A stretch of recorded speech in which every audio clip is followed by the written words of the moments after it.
Chapter 1. "Candace! I know, but I really need to change my shirt," I shouted over the loud music. "This one feels like it's suffocating me." I'd worn a tight bodysuit corset combo that did wonders for accentuating my slim waistline, big hips, and average-sized boobs.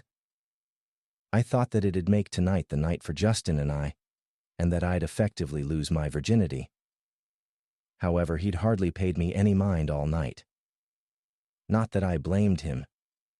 He was beyond busy with law school and hardly had time to himself, let alone to be messing around with me. "Well, hurry back," Arya, one of my best friends, told me as she continued dancing to the music. Justin had just passed one of his exams, which I thought was the perfect time for a party, even if he didn't necessarily agree. I'd convinced him in the end with some deep kisses and a little bit of tongue action. I started going up the stairs towards my bedroom when Arya came running towards me, out of breath and with frantic eyes. "Candace!" she called my name, her voice a loud whisper. "I just remembered that you can't go in there." "Why?" I asked, smiling and shaking my head. "Because you don't want to dance by yourself? I told you before, Arya, you're an even better dancer than I am. You're fine." "No, because..." She hesitated, switching her weight between her feet as if something was making her nervous, although she seemed insanely nervous to say what that something is. "Look, I didn't want you to find out this way." "Okay, now I'm just confused." I raised an eyebrow at her. "What are you talking about?"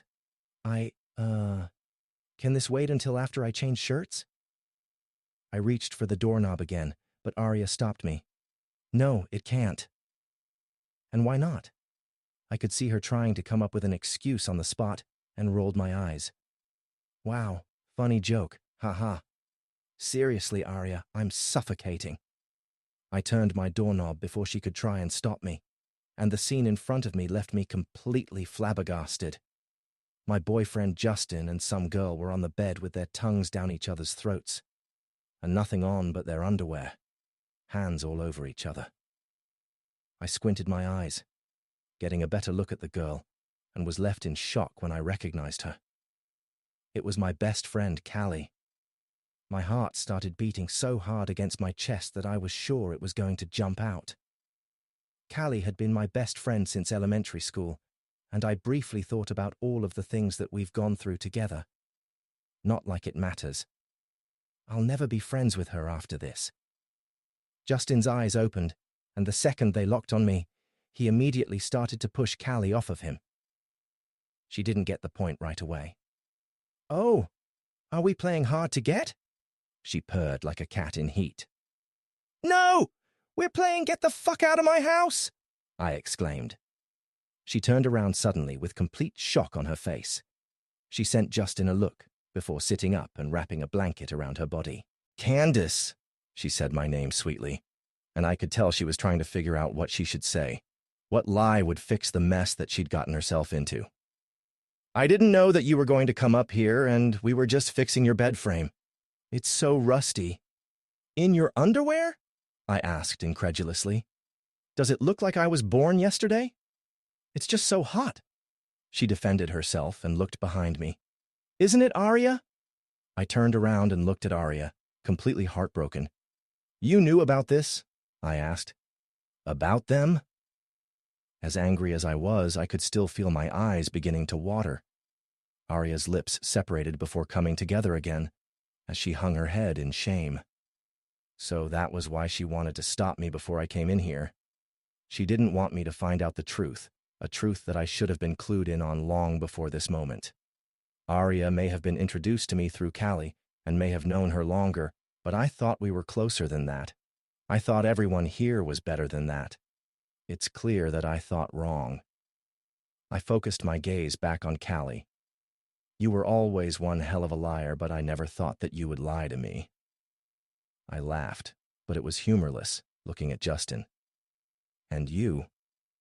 I thought what we had was real. I should have known better." He jumped up, trying to put his pants on. "What we have is real, Candace. I love you." My hands formed fists at my side. "Don't you dare fucking say that to me when I just caught you in bed with my best friend." Well, honey, if you hadn't been a prude, Callie started before cutting off when I narrowed my eyes at her. At least I don't open my legs for every guy who winks at me. What was it they called you? Slutty cat? I referenced to her freshman year of college when she'd done more than her fair share of sleeping around with guys, so much so that they'd come up with a nickname for her. How many times did I console her while she cried on my shoulders, begging me not to look at her any differently when all she wanted was to be loved? In reality, she was a slut back then, and is still a slut now. Callie threw the blanket off of herself and started picking her clothes up from the ground. Well, you know what? At least I can please a man. Shut up, Callie, Justin snapped and took a step towards me. Candace, you have to believe me when I say she meant nothing to me. That's not what you were saying last night, Callie interrupted and had the guts to look as if his words hurt her, as if he weren't my boyfriend, or rather, ex-boyfriend would be the better term. Get the fuck out, both of you. She's lying, Justin growled. Candace, please. I give up. I threw my arms up. You know what? I'm not really in the partying mood anymore, nor do I want to spend a second longer with any of you than I have to. Y'all stay. I'll go. I started to walk out before I stopped and gave all of them a look. And just in case it's not clear, I'm finished with all of you. I sent a pointed look at Arya and walked away, my legs moving quickly so none of them could stop me. My hands reached into my pocket for my keys, and I dug them out, throwing the door open and being hit with the brisk breeze that autumn has to offer. My heart was pounding so hard that I was afraid it was going to jump out of my chest. I unlocked my door and slid inside, just as the door opened up again. Justin was standing in the doorway.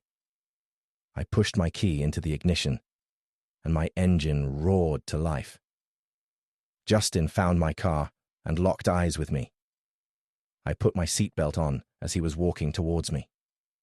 The tears started to flow down my cheeks, but I flipped him off and put the car into drive before surging down the road, not even giving him a final glimpse in my rearview mirror. Unsurprisingly, my phone started to go off. Once, twice, 3 times, 5 times, 9 times. I picked it up and saw an array of calls, mainly from Justin with a few from Arya, none from Callie. What a best friend she was. At least those two had the decency to at least act like they felt bad. I blocked both of them, careful not to hit anything in the road, before scrolling through my phone. I felt so angry and upset, like I wanted to cry, scream, and throw up all at once. How could the people who say they love me do something like this? With no other options, I decided to call my mom. Justin and I live together, and all of my stuff's at the apartment. I'll have to go back one day, but I refused for that day to be today. I needed to get a grip and make sure that they don't think they hurt me. Without any other good friends in the city, Mom's my last lifeline, even if she'd never proved that she could be there for me before. Come on, Mom, pick up, I urged through the phone as it rang a couple times. Her voicemail came up, and I groaned before trying again. Another voicemail message. I threw my phone onto the passenger seat, gripping the steering wheel so tight that my knuckles were starting to turn white. She was never going to answer that phone. I needed to be real with myself. She was probably passed out in an alley somewhere, with a bottle of alcohol in one hand and a cigarette in the other. Her current fling probably rolled over her to her stomach, so she wouldn't choke herself, and then left her there, deeming his job finished. My mom was probably the only one right now with a life more pathetic than mine. I could just go to her house, but who knew what would be waiting for me there? Where else can I go? The tears started to fall more freely as I rolled to a stop for a red light. I felt like the biggest loser on the planet. No friends and no family, except. Why didn't I think of them before? I wiped the tears from my cheeks and cleared my throat. She'd know if I've been crying. I reached over and grabbed my phone before punching her number in, just as the light turned green. Despite the time, it only rang for a couple seconds before she answered. Candy Cane, my sweet girl, how are you doing? My grandmother's sweet voice immediately made me feel warm inside. She was the one person that's always been there for me when I needed her, both her and my grandfather.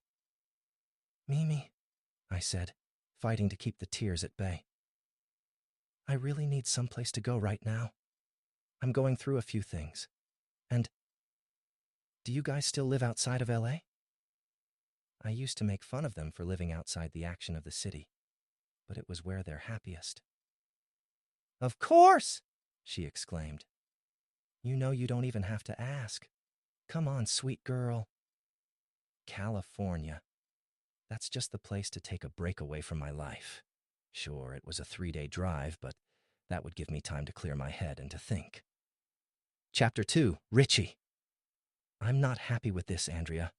I snapped into my phone and wrinkled my nose as I pulled onto a deep road. My secretary had set up this meeting. She usually knew what she was talking about, but she was way off her mark this time.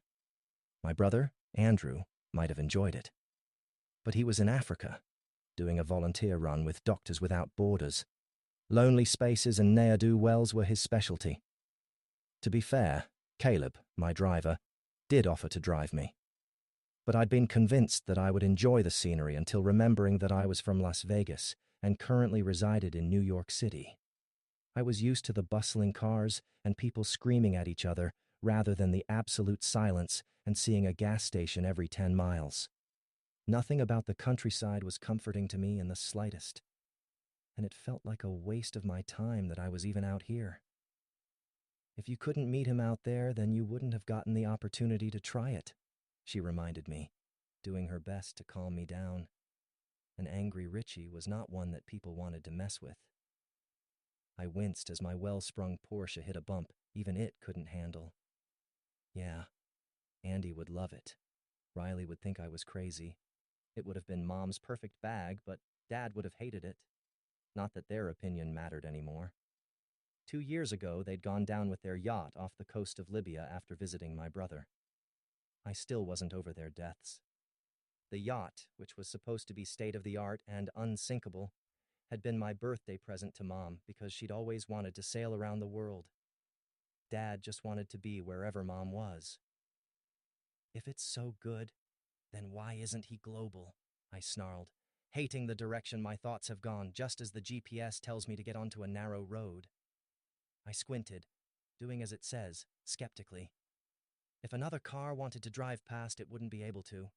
There was hardly enough room for my car, let alone 2. Family-owned business. They hardly ever go beyond local. She was right, but that didn't make any of this more pleasant. "And tell me again why a representative couldn't go?" "He insisted that he meet the owner of the company out of respect." Out of respect, huh? I didn't believe that for 1 second. He probably wanted to make a point, and it would do more harm than good for me to be in the room with a man who thought he was the alpha. No business deal was worth my pride, and I couldn't stand to let any man be more powerful than me. But I was already out here, and might as well see what all the hype was about. Everyone who tried this place had been giving it rave reviews. "Now, sir." The phone started to break up as I pulled into what I assume was the winery. For a place that, supposedly, did so well, it looked pretty beat up to me. The stone on the outside was old and reminded me of an antique store. There was a small balcony out in the front, and a few cars lined out around it. There was no driveway, just gravel, and a sign in the front of the building. What century did I just enter? Since I could hardly understand Andrea anyway, I ended the call and stuffed my phone into my pocket before killing my engine and throwing my door open. It was clear that I didn't belong here with my expensive haircut, designer clothes, and foreign car, but that was not going to stop me from going inside even if my expectations weren't high. The inside was bubbling with energy the second that I entered. People were laughing and chatting in a way that they don't do back in the city. Image is everything in New York, but I don't think that applies here, considering half the people here looked like they were still in their pajamas from this morning. "Well, hey there." A girl stepped in front of me. She looked straight out of a Western movie, and I didn't necessarily mean that in a good way. Her hair was long and stringy, pulled into two separate pigtails. She was wearing a long-sleeve flannel shirt with boot-cut pants and boots that looked far too big on her. Her face was round and boyish, so I can't imagine that she's too old. Her teeth were crooked and white, and her gums were visible big time when she smiled. "I haven't seen you around here before." Even her accent was thick. "Is this going to be for here or to go?" The atmosphere actually wasn't horrible, but I could never imagine staying here to eat, even if the smell of food and wine was a bit alluring. "I'm here to meet with Charles Quinn," I told her. "And your name?" "Richard Lane." Her entire demeanor changed as she looked over me. I'd noticed her briefly checking me out before, but this time she didn't hold back, eyes scanning my body incredibly hard before she gives me another one of those toothy grins. "I know who you are. You are that football guy who went into business. I saw you on television." "Uh-huh," I hummed. "You're even better looking up close." I raised an eyebrow at her. I was used to this kind of reaction from women. But wasn't she supposed to be professional when she's working? Besides, I was not looking to add a woman in my life that lasts longer than a night, and even if I were, it wouldn't be her. "Where is Mr. Quinn?" "I'll go grab him right now." She disappeared to the back of the store, and I glanced down at my phone. I couldn't wait to be on the plane back home. I was all about trying new things, but this was the farthest from my scene I was sure I could go. I'll taste the wine, tell him my thoughts, and then go home. "You can follow me," the blonde said, and gestured at me. I fixed my suit and followed her down to the cellar. "How long will you be in town?" She looked hopeful as she stared at me with the biggest eyes I've ever seen. "I'm not interested." "Not long enough?" Her eyebrows furrowed and her jaw dropped. She seemed like she wanted to say something, but stopped as an older man came into view. He had a cane in one hand and was wearing nearly the exact same clothes as the girl, a blue flannel tucked into khakis and some boots. His hair, or what's left of it, was brushed to the back, and he had a huge smile on his face. His gaze turned to the girl. "You can go now, Nicole." Once she was gone, he looked at me again. "You must be Richie." The way he said my name made me want to snarl, but I withheld. I only let my friends call me that, and even that was not a long list. He held his hand out, and I shook it. "Richard Lane. No need for formalities here. You can just call me Charlie." "I prefer Richard." He laughed, and it was deep and hearty. "Well, have it your way. When your people reached out to me, I was shocked. What would some big shot like you have to do wanting to collaborate with us? We must really have something special, huh?" "Well, that's what I'm here to find out. You strike me as a man who takes his job seriously." "Very much so." "Well, come on then." Charles had a bit of a hobble as he walks, his entire body swaying side by side. Still, there was a sense of pride to the way he did it. He'd been on this earth a long time and had accomplished a great deal.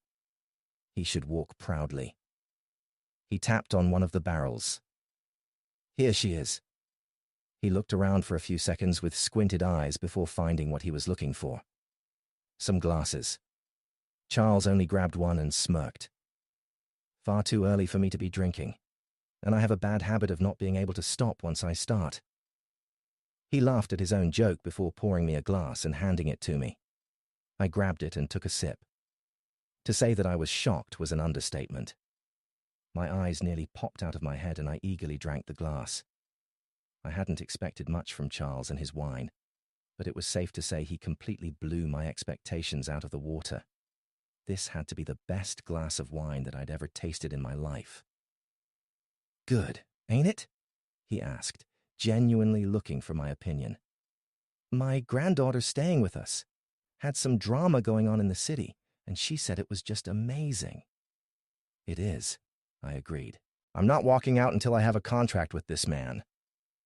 "Would I be able to get another glass?" "Sure can, Richie." This time I didn't have any reservations about him using my name. He took the glass from my hand and quickly filled it up before giving it back to me. I savored it a bit more this time now that I was aware of just how good it was. He watched me closely. So, tell me your real opinion. My real opinion? He nodded. I took another sip, letting the rich, velvet taste roll around in my mouth. You know what you're doing. This tastes better than the most expensive wine I purchase. That seemed to be exactly what Charles wanted to hear. I'm glad. You see, when I started this business, my wife, Natte, told me it was nothing but a waste of time. There's already liquor everywhere. No need for you to start making some. He chuckled as he thought about it. But if I stopped doing everything my wife told me to, I'd hardly have any fun. You got a special woman in your life, Richie? The question caught me off guard, and my answer was quick. No, and I prefer it that way. Well, that'll change when you start getting old and you're not bringing in women like fish anymore. Want another refill? He pointed at my glass. One more can't hurt, right? Sure. He filled it back up. Anyway, back to my wife. She didn't understand the point until she tried it. I'll admit that it took a few years to perfect, but when I did, she couldn't remember her life without it. All of that just to say that there's nothing I'm more passionate about than the wine you're holding in your hand. I nodded. It's definitely something to be proud of.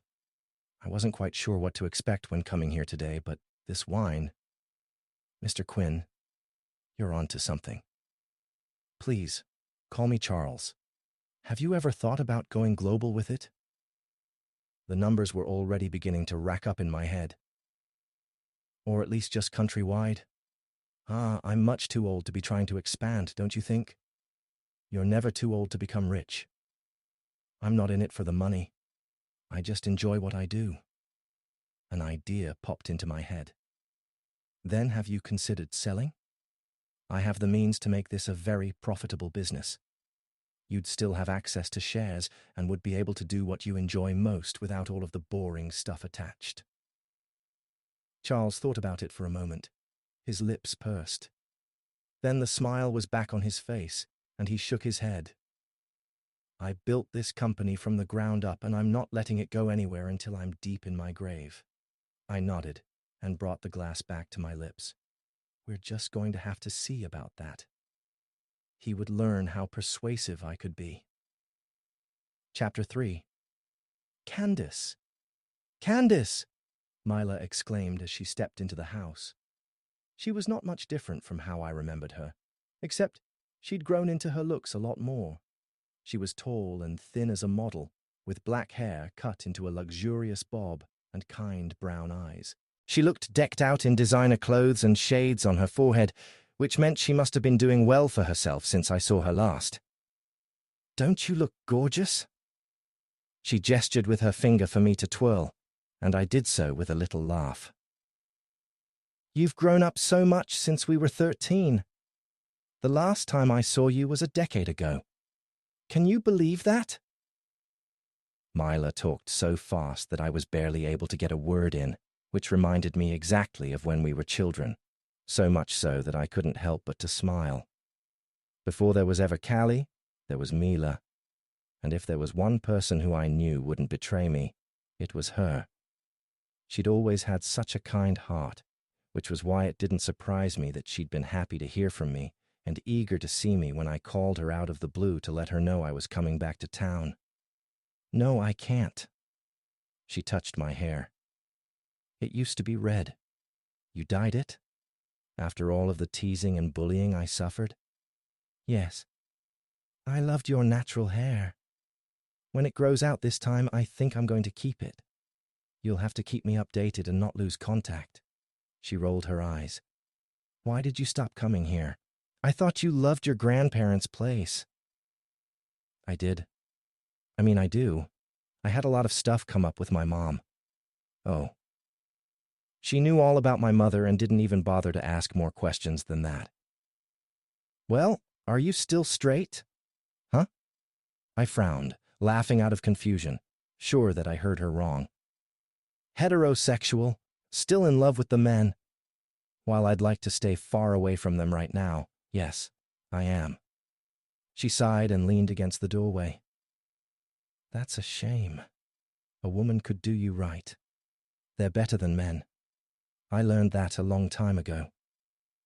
Anyway, Mila bounced back up. Nothing could keep her down for long. It was hard not to be happy in her bubbly presence. I was thinking that the two of us could have some fun at the bar. The bar? I repeated, and my face scrunched up. I don't think so, Mila. Honestly, I was going to have dinner with my grandparents and call it a night. I've had a long 3 or 4 days. And what would make it better than some tequila? She offered, as if that was supposed to solve everything. From my experience, tequila often makes it worse.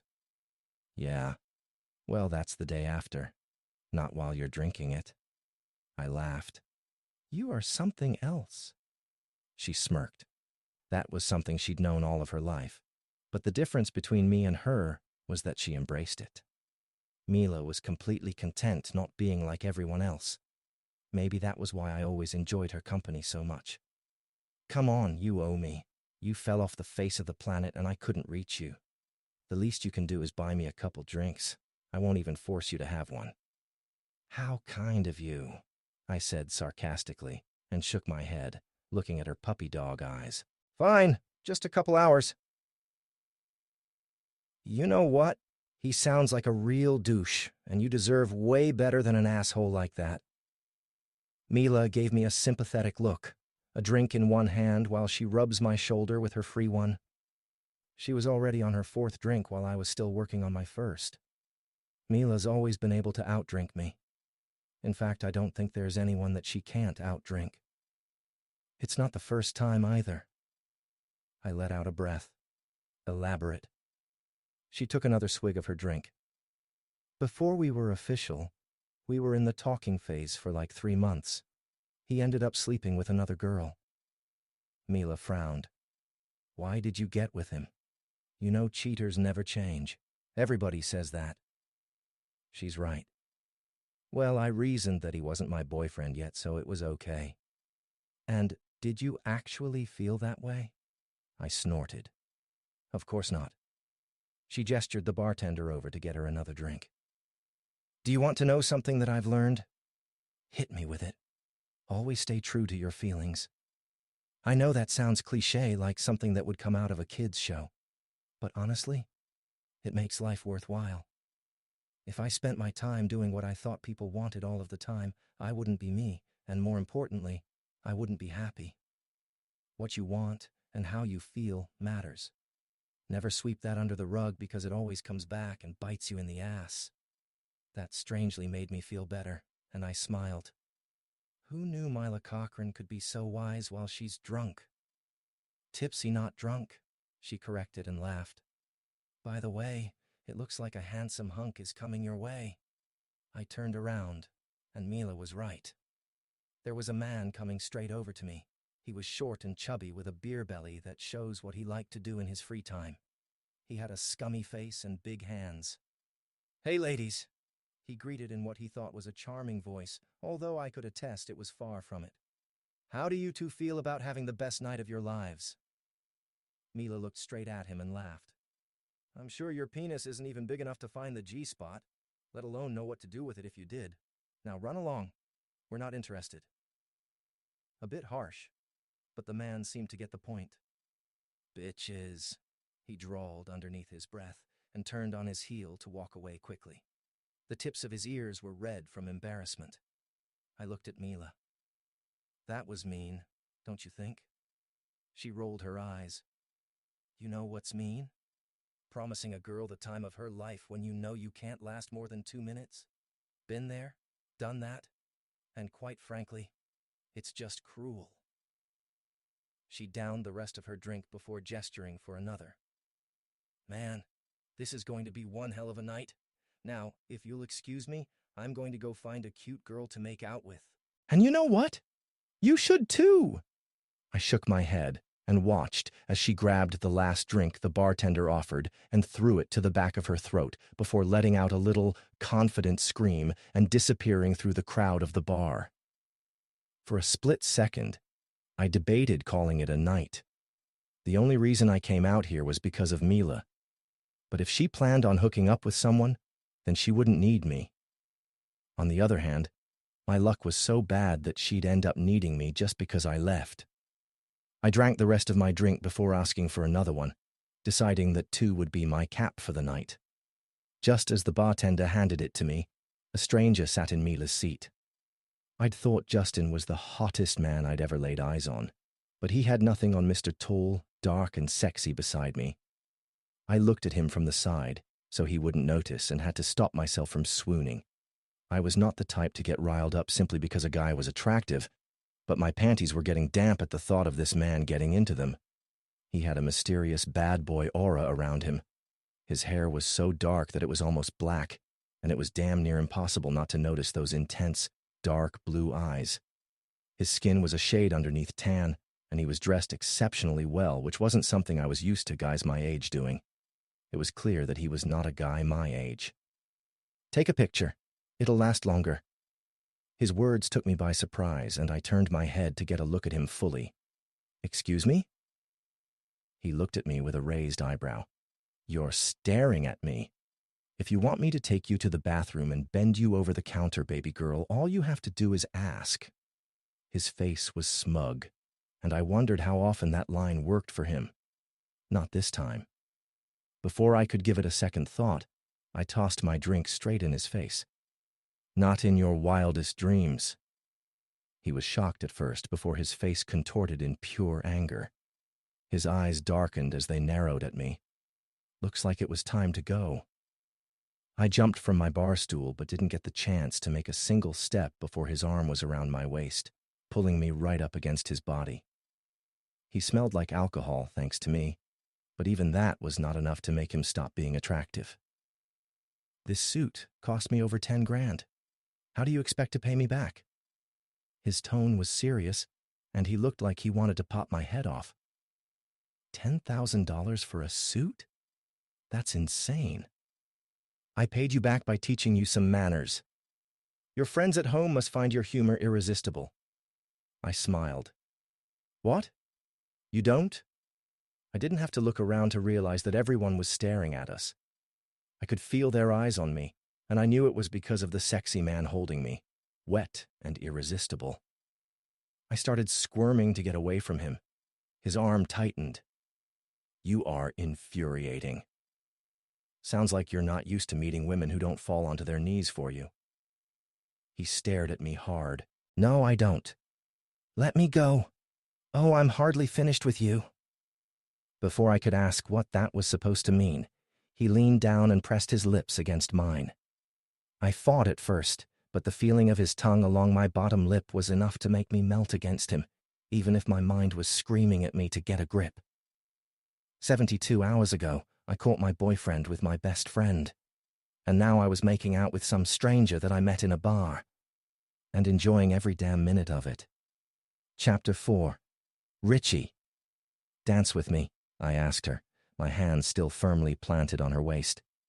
She was staring at my lips as if the only thing she could think about was kissing me again, which filled me with a sense of pride and power. I'd always been known to have this kind of effect on women, and the fact was that the one in front of me was no different, even though she'd tried to be. It made me feel as if I'd won some game that only the two of us were playing. "No," she finally answered, which came as a bit of a shock to me, although I was sure not to let it show on my face. "No?" I repeated. "And why not?" "Because I don't want to." I hugged her tighter to my body and pressed my lips against her ear, speaking low enough that only she could hear me.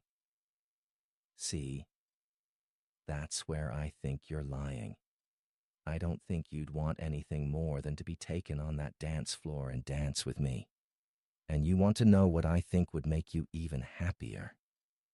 The things I can do to you in private when all the dancing is over." Her breath hitched, and she opened her mouth to say something. However, words seemed to fail her. Before she could break out of my spell, I was leaning down and kissing her once more, my lips insistent against hers. Not that she seemed to mind in the slightest. Just like the first time, she became putty in my arms. "Dance with me," I said again when I pulled away. This time she relented. "Yes, I didn't give her time to change her mind or go back on her decision. I grabbed her hand and pulled her through the crowd of people onto the dance floor where everyone seemed to be having a good time and just letting loose. We moved to a darker corner, and I turned her around so her ass was pressed up against me, letting out a sigh of content and trying to stop my dick from stirring with excitement, which was nearly impossible with how firm and well-formed her ass was. She started dancing against me without being told, rolling her ass back onto me and giving me a sultry, mischievous look from the side, underneath her lashes, which drove me absolutely insane. She bent down and came back up, and I pulled her as close to me as possible. This woman knows exactly what she's doing. "Is this what you meant by dancing?" she asked, a bit cockily, but I hardly minded. Once I was finished with her, she'd know who the boss was. If it wasn't, I would have stopped you. "Do you want me to stop?" I shook my head. "I never want you to stop." She nodded, bending her ass down again and making me jerk forward. "Good. I never want to stop. Then I'll make sure you don't stop all night." Just as she started to find her rhythm, a girl walked over with black hair and brown eyes. She was conventionally pleasing to look at, but not my type or someone I'd be interested in regardless. She looked between the two of us with a small smirk on her face. "I was just coming to check up on you." "I'm fine. I can see that. Are you heading out? You're not the only one who found something hot to take her home." She pointed towards a brunette waiting patiently by the door, and the image created in my head just further turns me on even if it shouldn't. "Then I'll see you later?" my little Spitfire asked. "Definitely." The black-headed girl ran back to join her lover, while the focus was shifted back to me. "How about we make this more fun?" she asked, biting into her bottom lip. It shouldn't turn me on nearly as much as it does, and I found myself grabbing her chin and kissing her all over again. A little squeak managed to escape her mouth as her hands found the back of my head and pulled me closer. "More fun?" I repeated, raising an eyebrow at her, pulling away just enough to get the words out of my mouth. "And how do we do that?" I certainly have a few ideas, and from the look of her face, she was thinking the same thing that I was. "First, you'll have to get me out of here." I loved where her mind was going. We barely reached my car before we were all over each other again. I pushed her body in between mine and the Escalade, keeping her in place while I started laying kisses all along her neck, watching as she sighed, turning her head as far to the side as she could to give me even more access, which I completely took advantage of. I tried to be gentle as I kissed her neck, sucking here and there before letting my teeth come out to play, something that she enjoyed by the way that she mewled and basically threw her body against mine. Her hand moved down to my manhood, gripping it slightly, and I smirked against her neck, fumbling around for only a second before I was able to open the car door. Her hands wrapped tighter around my neck as we fell into the car. I immediately started groping her breasts when we were inside, enjoying the way her body reacted to mine, arching and pleading for more. "So you do this all the time?" she asked, out of breath and sprawled out in front of me. I raised an eyebrow at her. "That's something you want to talk about now while I'm about to peel the clothes off of your body?" Her cheeks reddened and she shook her head. "No, but we're going to do it here. Is there another place that you prefer?" "I just thought that—" "I figured your car is here, so what's the point in leaving it?" Call me an asshole, but I typically didn't take women back to my place. I liked for these things to be clear. As fascinating as she might be to me, I didn't even know her name and didn't have plans of rectifying that. If we were going to someone's house, it'd be hers where I can make a quick getaway in the morning and not be stuck, or have to deal with her waking up in the morning and assuming that it was something more than it was. Sex was just that. Sex. Nothing more or nothing less, even if women tried to make it out to be more complicated than it was. A bemused look appeared on her face, and I could feel her rethinking everything. I was not sure what she expected from a guy like me, but what I did know was that I'd have major blue balls if I didn't have her. and the thought of being in my bedroom beating off to the memory of her in my mind wasn't nearly as appealing as having her right here and now. "Don't think too much," I whispered against her skin, slipping my hands up her thighs and just slightly touching the underwear that she had underneath. "Just feel me. Can you do that, baby?" After a break, she nodded her head. "Are you going to close the door? I don't want anyone to see us." I sat back, letting her scoot up, as I slammed the door shut before my focus was all the way back on her. She still didn't look entirely sure, but I knew what'd make her relax again. I scooted as far back as the car would allow me and bent down, laying kisses all along her legs, slowly moving up to her thighs. I sucked a little bit at the top of her thighs, not caring if I left a mark because nobody else would see it. The thought that she'd have another man touching her so soon after me was very unwelcome to me, and I immediately pushed it from my thoughts. She really was beautiful, eyes closed in anticipation of what's going to happen next, and lips separated, ready to moan the second that I made her feel good. And there's nothing I want more in this moment than to make her feel good. I kissed up to her underwear, and her legs instinctively closed around my head. I pushed them apart and held them that way with my hands before pressing my nose against her through the thin fabric of her panties. She smelled hot and wanting, an irresistible combination. I nudged her panties to the side with my nose and licked up her slit, which seemed to completely take her off guard, as she moaned loudly. If nobody's ever eaten this beautiful creature out before, then they were missing out. If I weren't so needy, then I would. One more lick just to get another reaction out of her before I was reaching forward and pulling her panties down her legs, leaving her bare to me. From how she'd been acting, I expected for her to squirm away from me so I couldn't see her, hide herself as if she was embarrassed. But she didn't look like she could be any more comfortable under my gaze.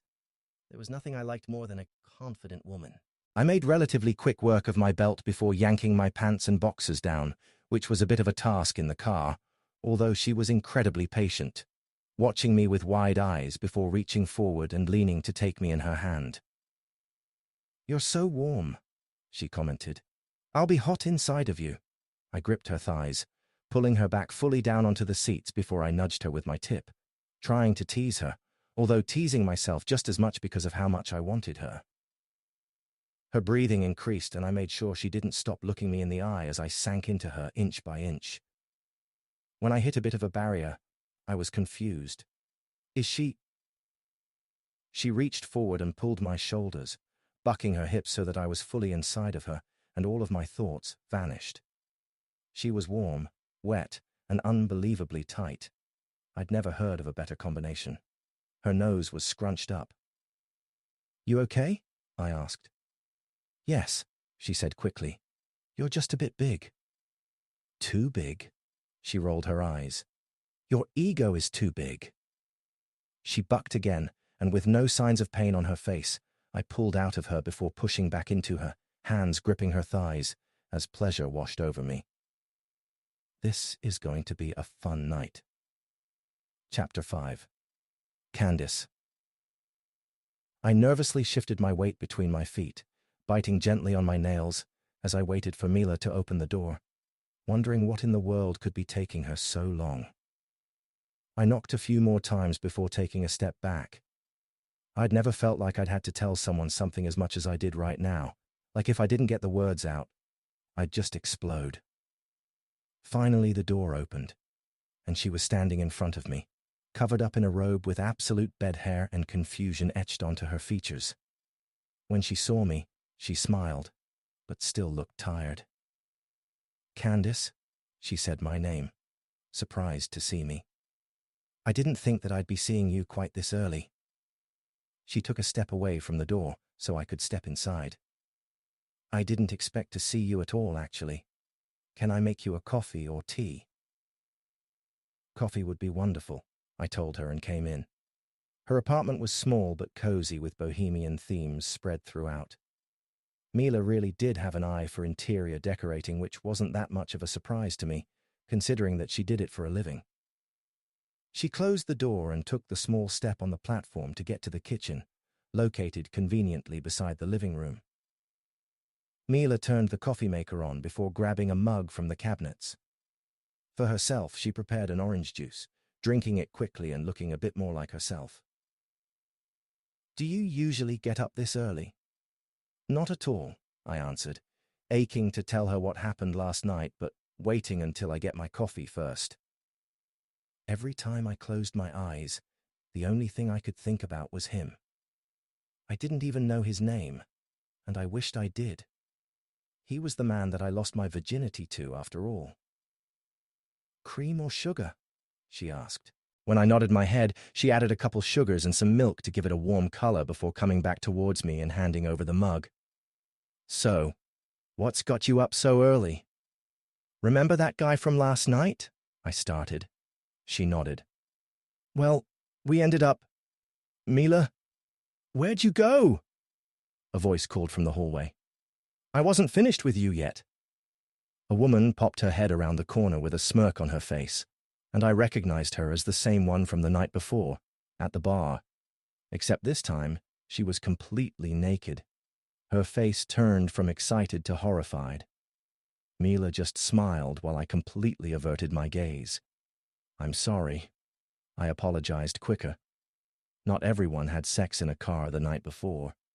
I should have known that Mila was going to have company. "It didn't even cross my mind that you would be here." My bad," she screamed, as she turned around and ran back to the bedroom to put her clothes on. My eyes were wide when I looked back at Mila. "Why didn't you tell me she was here?" Mila sat on the couch. "I don't expect her to be here much longer."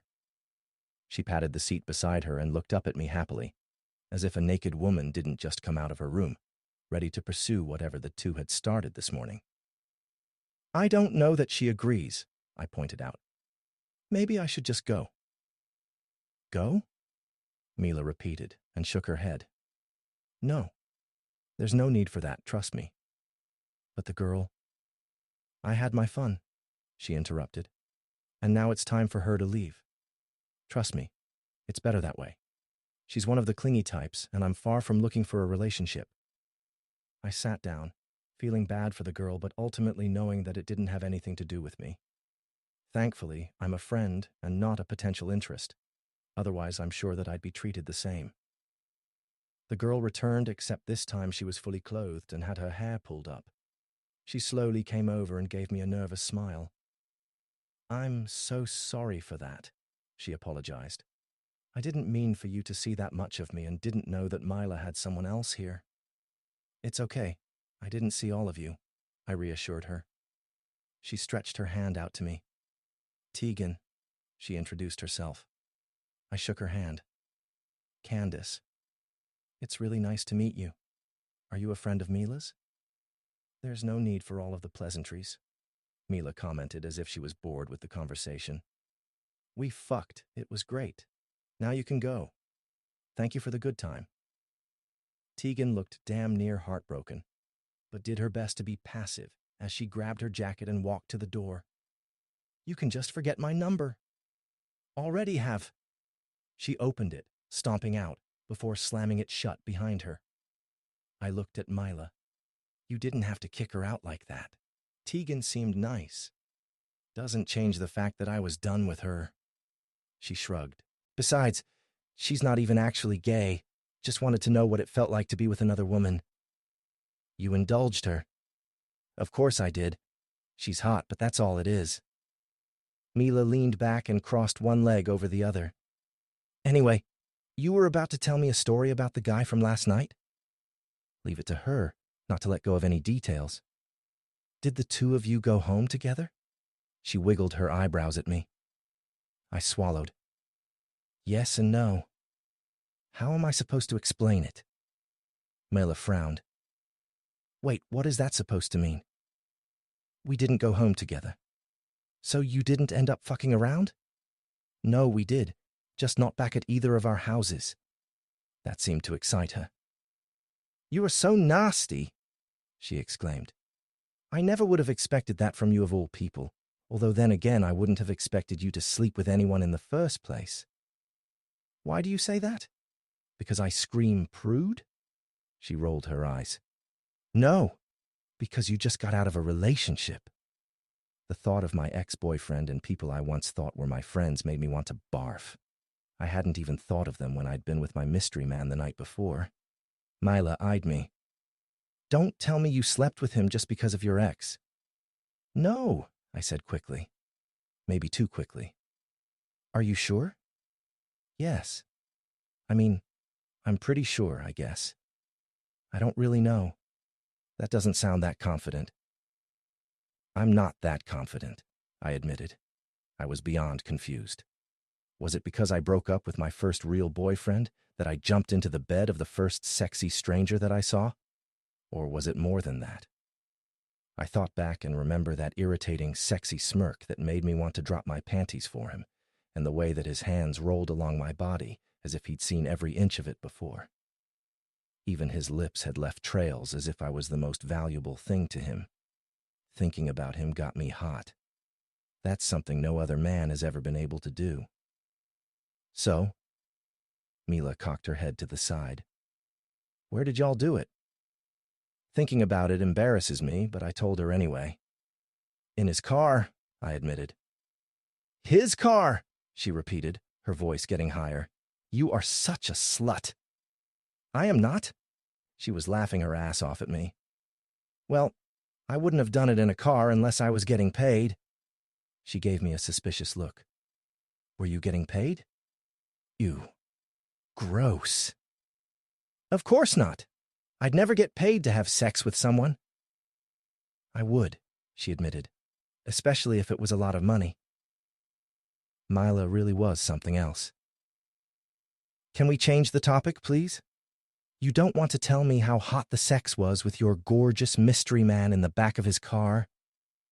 She batted her eyes at me innocently. Mila, was he at least good? When I think about the way he made me feel, my first instinct was to say yes. I think so. If you have to think about it, he couldn't have been that good. Well, it was my first time, so it felt spectacular to me either way. I blurted out.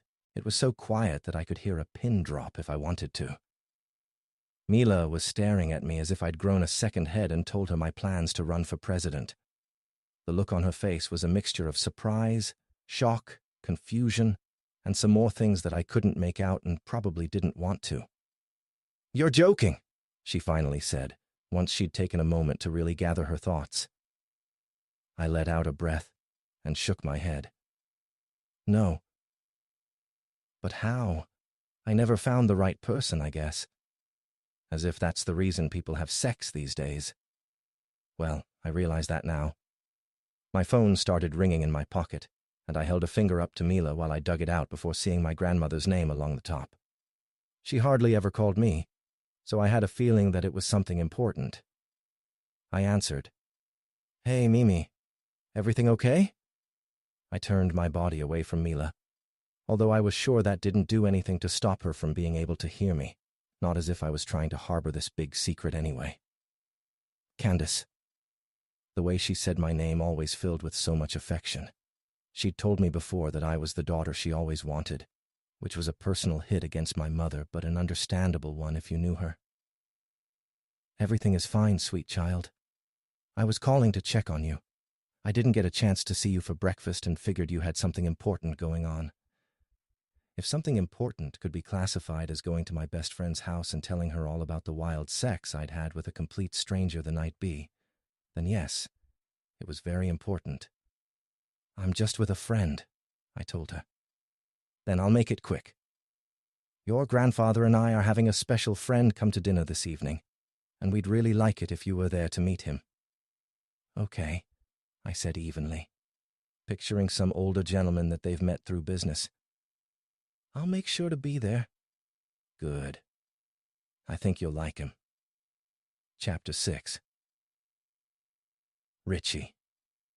Trust me, I didn't anticipate being here this long, I said into the phone, looking around the small boutique with annoyance clear on my features. If there was anywhere that I didn't want to be, it's here. But Riley hadn't exactly given me much of a choice in that aspect. Then again, I never have much of a choice, in general, when it came to her. "Is this to your liking, sir?" I looked up as the owner came back towards me with a long, silky dress draped over her arms. The color looked off to me, but it was something I could picture my sister, Riley, wearing with her pink hair draped off in the weirdest hairstyle that she managed to find in a Vogue magazine or something. "That's fine," I answered, pulling the phone away from my ear, so I didn't have to listen to her talking non-stop about all the things she wanted me to get her while I was out of town. She did the same thing every time I left, yet somehow I had yet to get used to it. "And how many more dresses did you need?" "As many as I can get." I put the phone back on my ear, just as the bells signaled that someone had entered the shop. Shock overfilled me when I recognized the girl that I slept with just a day or so ago. Quickly, I pulled off to the side so she wouldn't see me, not needing another unnecessary complication. "Riley, are you finished talking?" I asked, my voice almost a snap which had nothing to do with her. She stopped before continuing. "Well, now I am. What are you even down there for again?" "I'm taking over a business from this old couple." When I peeked around the corner, the girl was right in front of me with something in her hand, and she looked just as surprised to see me as I did her. "Riley, I have to go." I ended the call before she could say anything else. "Don't end the call on my account," the girl said quickly, looking incredibly uncomfortable. "Look," I started. Oh, so familiar with these kinds of conversations. "I'm sure that you're not sure of anything, and I can guarantee you that what's about to come out of your mouth is wrong. You should probably keep it to yourself." She picked up a dress, not even looking at me, which for some reason made me want to talk to her. "We fucked, and that's it. I'd never planned on seeing you again, and clearly you're here for business and won't be here long. Let's pretend like this never happened." Even though she was saying exactly what I wanted to, the words made me feel a certain way and made me frown, although I didn't voice my agitation towards her. "Right. No need to make this any more complicated than it has to be." She smiled, and I hated myself for wanting to see more of it. "Exactly, Mr. No-Name." That's what she's been calling me. The boutique owner came back, offering me another dress. "Just wrap up everything in her size. I'm leaving." I didn't send the girl another look as I walked out, although I desperately wished I had. I gave myself one more glance over and was pleased with the way I look. Charles had stressed that this was more of a casual thing, not business. But a business tycoon, like me, knew that at the end of the day, every outing was business. My version of dressing casual was a pair of jeans that I had to buy in a nearby store because I hadn't thought to bring any with me, and a button-down white shirt with the collar tucked down.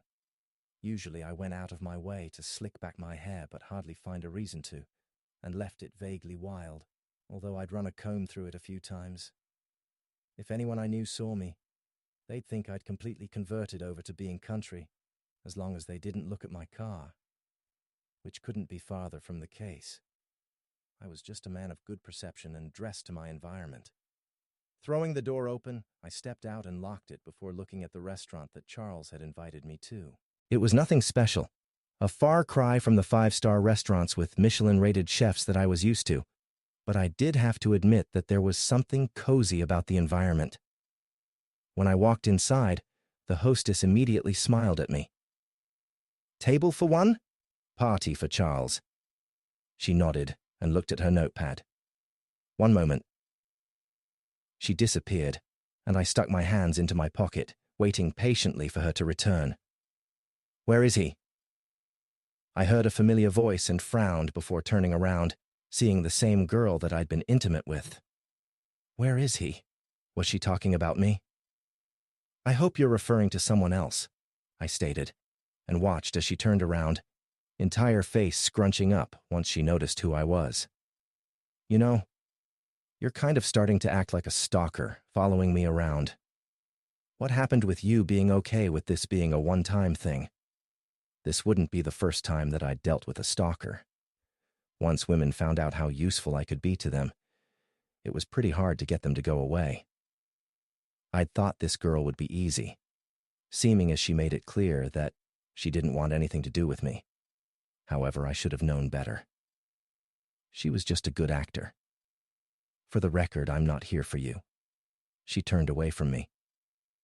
It's a small town, but not that small. It has to be if I'm seeing your face again before you've managed to return home. A smart remark lingered on my tongue, but I was stopped of saying it when the hostess comes back. If I'd thought her smile had been sweet when she'd seen me, it was even bigger the second she laid eyes on my companion. "Hey, Candace! Long time no see!" Candace was her name. I didn't know why I would have expected something more seductive and feisty like Sydney or Isabel. Her name was so plain compared to the Spitfire that I'd realized she was. "Lois." Candace acted like she didn't see me as she hugged the hostess. "I know. I haven't been back in forever." "Well, your grandfather is in the back. Mr. Lane here is also joining you all." My brain started to work quickly as I tried to understand the words that she'd just said. Candace would be eating with me and Charles? And Charles was her grandfather? This all had to be some kind of joke, right? There was no way that fate was this cruel. Candace turned around and gave me a dirty look as Lois led us to the table. "You're my grandparents' new friend? You're their granddaughter?" I spat back, just as surprised. "Oh, that's just perfect." Her face was like a thundercloud. I could feel my entire plan beginning to crumble. Candace had the opportunity to ruin everything. Business and personal affairs should always be kept separate, but if she opened her mouth and says anything about what had happened between us, I doubted that there would be any business left to conduct. Charles hardly seemed like the kind of man who would entertain someone who slept with his granddaughter. A part of me thought I should just walk out now, but the other part of me was determined to make this deal happen. "You're not going to say anything to them, are you?" I asked as we got closer to their booth. "About us sleeping together?" As if I'd want them to know I'd slept with the likes of you. Scorn dripped from her words. I was both happy and agitated by her words. As if you didn't enjoy every minute of it and begged me not to stop. The tips of her ears turned red, and I smirked triumphantly while we reached Charles and Nia. "We didn't expect the two of you to arrive together." Charles stood up and hugged his granddaughter before shaking my hand. "Do you already know each other?" "No," Candace answered within a second. "Just met while we were waiting to be brought to the table." "That's a shame," Nia said. "But it gives you the opportunity to get acquainted. Please, everyone, come sit down." As Charles sat back down and Nia gestured in front of them, I realized that they wanted Candace and I to sit together. "Don't look so frightened, Richie." Charles laughed. "She won't bite." "I might," Candace commented, glaring daggers at me before sliding into the booth first with me following after her. A waiter came and took our orders, but my main focus was on Candace and how good it felt to be this close to her. She smelled just as good as she did the night before, if not better, and seemed to have picked out one of those new dresses from the boutique earlier, which would explain why she was there. I couldn't believe I was stupid enough to think that she was some kind of stalker. Without meaning to, I found myself sending small glances her way throughout dinner as everyone talked, and the two of us pretended like we've never seen each other before. I didn't ever go back to be with a woman a second time, but looking at her made me think I would. Maybe it has something to do with the fact that she's made it blatantly clear how little she wants to do with me. Regardless, I could imagine pinning her up against this table and fucking her senseless. "Thank you so much for joining us for dinner," Charles said again, as he and Nia prepared to leave. "We have to go open up shop, but we'll be in touch. Bye, Candy Cane, love you." They left, hand in hand, leaving just me and Candace. "I heard what you said in the boutique." Her voice was quiet but deadly as she peered at me. "What?" "She doesn't mean—" "You're just here to try and take my grandfather's company away from him." So, she had heard that. I inhaled deeply. "If you think I'm going to let you do that, then you're sadly mistaken. You need to stay the hell away from me and my family, because all you do is bring trouble with you. I know your real intentions, and I will tell them if you don't heed my warning." She scooted past me. "When he's ready to pass his company down, it'll be to me, not some power-hungry fool from New York. I hope I've made myself clear." Crystal. Chapter 7. Candace. "You should come," Mila stressed over the phone, forcing me to remember what it was like to be friends with her before I ever stopped coming to visit my grandparents. In the short time that I've been here, Vineyard Home, California had become my safe place again. After the New York years with my mother, it was something I could appreciate. Especially since my grandparents and Mila seemed to be the only people in my corner. "I'm not really a partier, Mila," I told her again.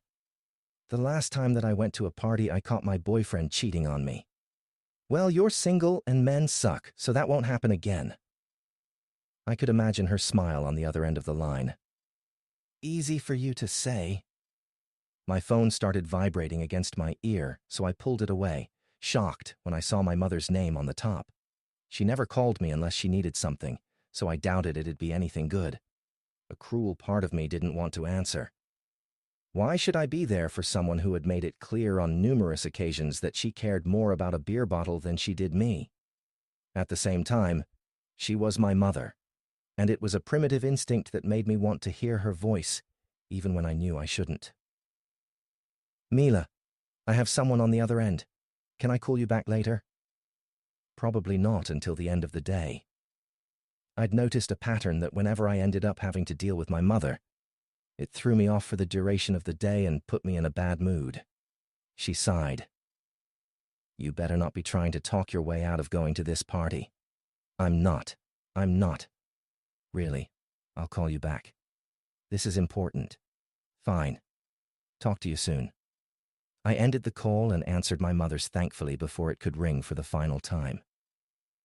There was quite a bit of white noise going on in the background and shuffling around. "Mama!" I called her name, not knowing what to expect. It was silent for a while before her voice popped up on the other end. "Candace." Her voice was shaking as if she'd been crying. "Oh, my dear, sweet baby, how have you been?" It always started out like this.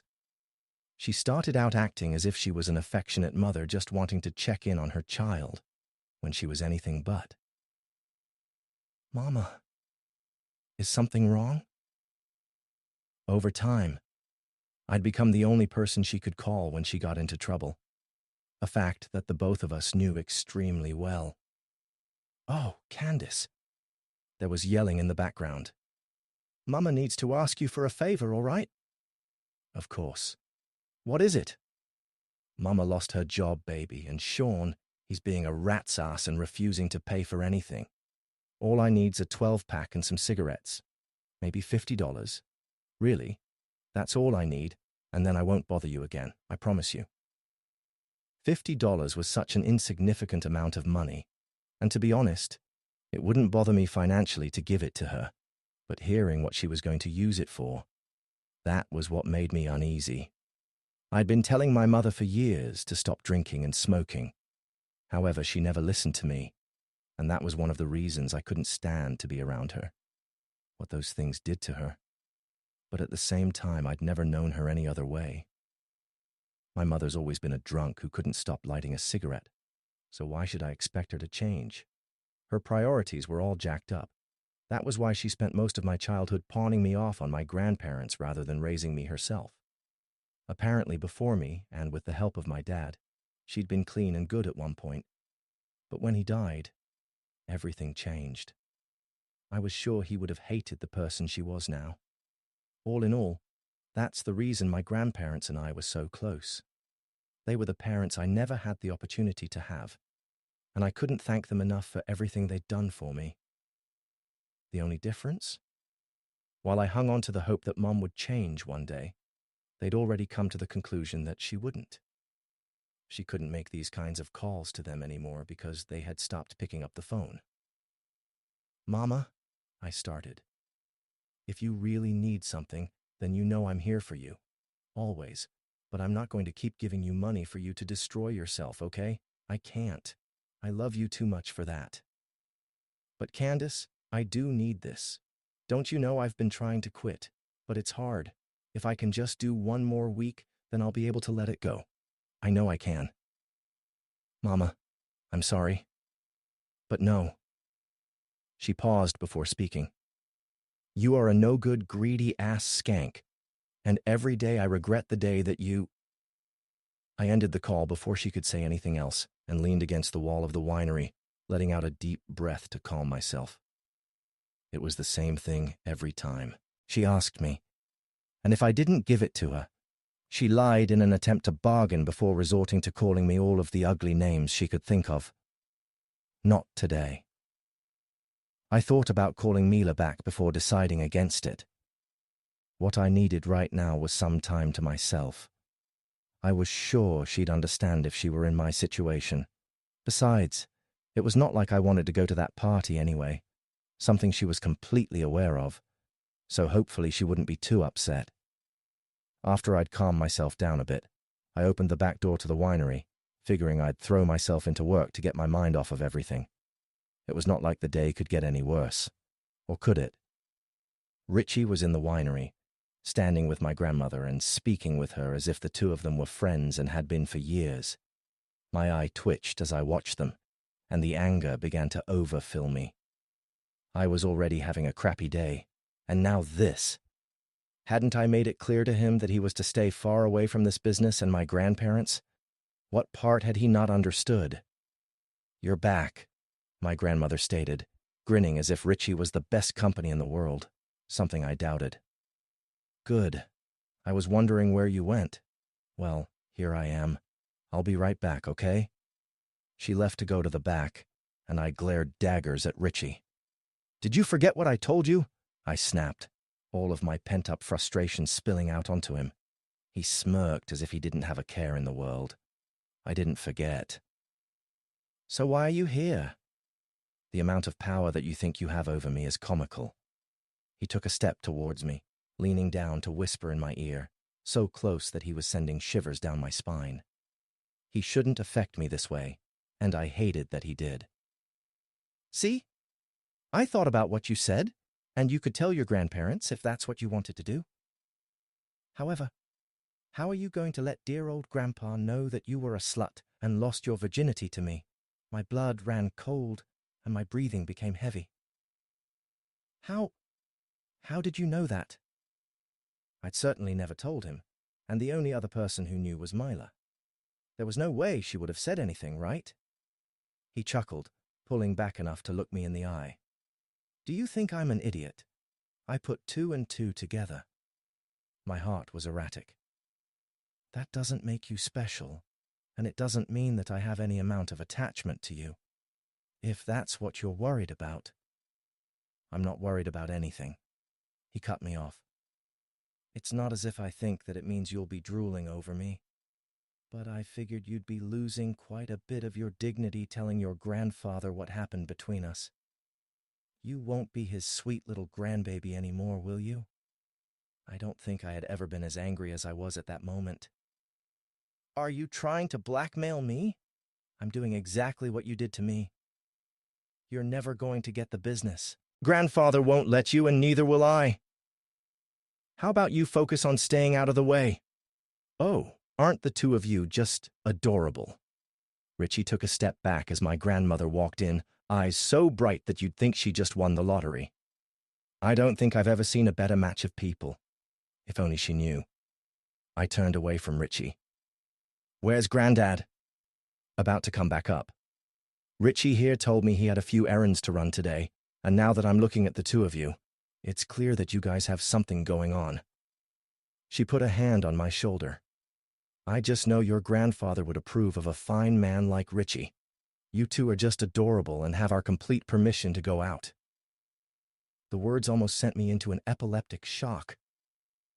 I couldn't believe what she was saying right now. Immediately I started to shake my head but didn't manage to get the words out before Richie did. Nia, that sounds like a wonderful idea. How he could make himself look so genuine while being a total snake was something I'd never understand. I can take your granddaughter for one heck of a time." "No, thank you." I frowned. "Grandma, I don't need you trying to set me up. Usually I would stay far away from your love life, dear, but someone like Richie doesn't come along all that often. I think you could have a wonderful time if you just give him a chance. It's not that simple. How was I supposed to finish that sentence without worrying about Richie telling her all of our intimate details? "Come on, Candace. I'm far from the worst kind of guy, and I think you'll be pleasantly surprised with the outcome." His words had a hidden meaning that made my hands clench into fists. If my grandmother weren't here, I wouldn't be able to promise one fist wouldn't have found his cheek by now. Grandma was looking at me so excitedly, and I couldn't bear to disappoint her. I sighed, frustratedly. "Fine," I gave in. "One date. Chapter 8, Richie. It doesn't mean anything." I accepted Nia's invitation to take Candace out because I knew how much it would annoy her, or at least that's what I keep telling myself in an effort not to face the truth. The truth? She'd grabbed my attention. Candace was a pain in my ass, and I fully believed that if I was not careful, she'd do anything possible to make sure I ended up at the bottom while she was at the top. But even with that being said, there was something about her that made her so different from every other woman I'd ever met. For instance, I took the girl's virginity, and usually that would make a woman clingy and hard to get rid of, but not this one. She acted as if it meant nothing when other women would have tried to trap me. My looks, fame, and fortune didn't change the way that she felt about me. But one thing that did: the sex. And I was not willing to let the first time be the last time. I would have her again before I went back to the city. "This isn't a date." Candace was sitting in my passenger seat with her arms crossed, as close to the window as she could be while looking outside of it as if looking at me would make her puke. "In fact, I wish that you would leave and never come back, but you're making that exceptionally difficult." I couldn't help the laugh that escaped. "A bit harsh, don't you think? To you?" "No. Your grandmother called it a date." "Yeah. Well, she's wrong. And if she knew what you were doing, I'm sure she and Granddad wouldn't be so fond of you." She sent me a look before going back to looking out of the window. "Where are you taking me? Where would you like to go?" "Wherever we end up going, I will be leaving immediately. I can Uber to a friend's." I let out a laugh. "You really think I'd make it that easy on you? I really think that you need to stop messing around me before I show you who you're messing with." "I'm so scared," I said, raising my hands as if to ward her off in horror. I was sure that whatever Candace was about to say next would have been insanely unladylike, but she was cut off by her phone ringing. She sent me a dirty look as if it was something I did on purpose before pulling it out, sighing at the name and answering it. "Mila," she greeted with fake enthusiasm. "I was going to call you back, I swear."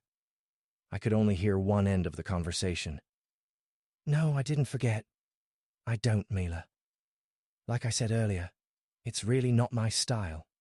I do love you. Don't be so dramatic. I'm kind of tied up right now." Her voice got quiet. "Yes, with him. So, she's told her friends about me. I wondered what she said about me. Probably something along the lines of, I'm the self-entitled jerk who took her virginity, and now she couldn't get away from me." "I really don't want to." A long silence. "Fine, Mila. I'll make an appearance." "Okay. Bye." Candace had a sour look on her face, and her unhappiness was easy to see from miles away. She looked even worse than when she had to agree to go on this date. What was that about? Don't act like we're friends. I feel like taking someone's virginity does make you in a way friends with them. I don't think so. A party? Slowly, she turned around to look at me. Eavesdrop much? And then her entire face lit up as something came to her mind. Her face was enveloped with a smile. Wait, actually, yes, I can kill two birds with one stone. Let's go to the party. I looked her over. You're not dressed for a party?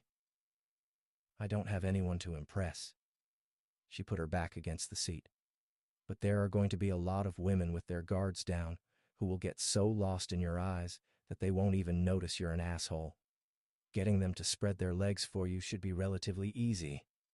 There's only one girl whose legs I want to get in between, but the idea of seeing her let loose a bit at a party wasn't one I could miss out on. Give me the address. I feel like I've seen you somewhere before. Under any other circumstances, the woman in front of me would have my full attention. She had big eyes, maybe too big, and a round face with sharp features.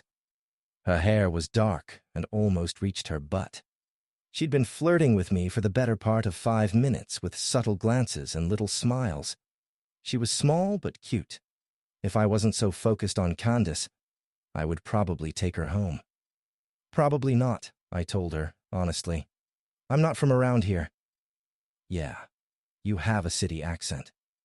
Now that she said it, I could hear her thick, country accent, although her clothes easily gave her away. She's wearing a floral-patterned blue dress with a small belt wrapped around it and cowboy boots, paired with a hat that screams, "I ride bulls in my free time." I'm Clara. She reached her hand out to me, and I shook it with pursed lips, casually looking around the party to see if I could spot Candace. She disappeared, basically the second that we entered the threshold, and I hadn't seen her since. I highly doubt that it was accidental she stayed out of my sight. There was no way she left, right? Not without telling me and knowing what I could do and say to her grandparents. Clara, I repeated, mainly as a means of remembering her name. It's great to meet you. I'm Richie. She withdrew her hand and tucked a strand of her hair behind her ear, giving me a shy look. If you're not from around here, where are you from? Somewhere far away, I figured. She nodded. I liked the fact that she didn't ask a lot of questions. What are you doing here? Business, mostly, I stated. A bit of pleasure. Her lips curved upwards. What kind of pleasure? She was getting straight to the point. I did like that in a woman, when I didn't have to try hard to woo them. I downed the rest of my drink. A kind I'm sure you're familiar with. I can show you how familiar I am with it. She got onto her tippy toes and wrapped an arm around my neck, reeling me in close, so she could press her lips against mine, pushing her body up against mine. She was soft and warm, but it was nothing like when Candace did it. This is insane. I had a woman throwing herself at me, and the only thing I could think about was someone else. That was so unlike me, especially when I didn't even like Candace. She drove me nuts, but when I touched her, I never wanted to stop. Something about her was just so familiar. I couldn't really explain it. Gross. Clara pulled away, and Candace was standing in front of us, clearly annoyed, with a hand on her hip. Candace, is that you? She dropped her grip from around me. Oh my gosh, it is. I didn't know you were back. Did you miss me? The two girls hugged as some kind of reunion, and I watched with vague interest. Candace, how nice of you to join us, I commented, making sure they didn't forget that I was standing right in front of them. Candace rolled her eyes. You shouldn't be messing around with this one, Clara, trust me. Oh, is he yours? She wants me to be, I answered. Shut up, she snapped. Clara laughed. So, there is something going on between you two? No! I wiggled my eyebrows at Clara, who shook her head, amused. Well, I won't get in the way of that. Candace, hit me up sometime, okay? She walked away, and Candace looked up at me. From her eyes, I could tell that she'd been drinking a bit, but not enough to make her incoherent in any form. I'm a bit confused. You told me to find a woman and then stepped in before I could.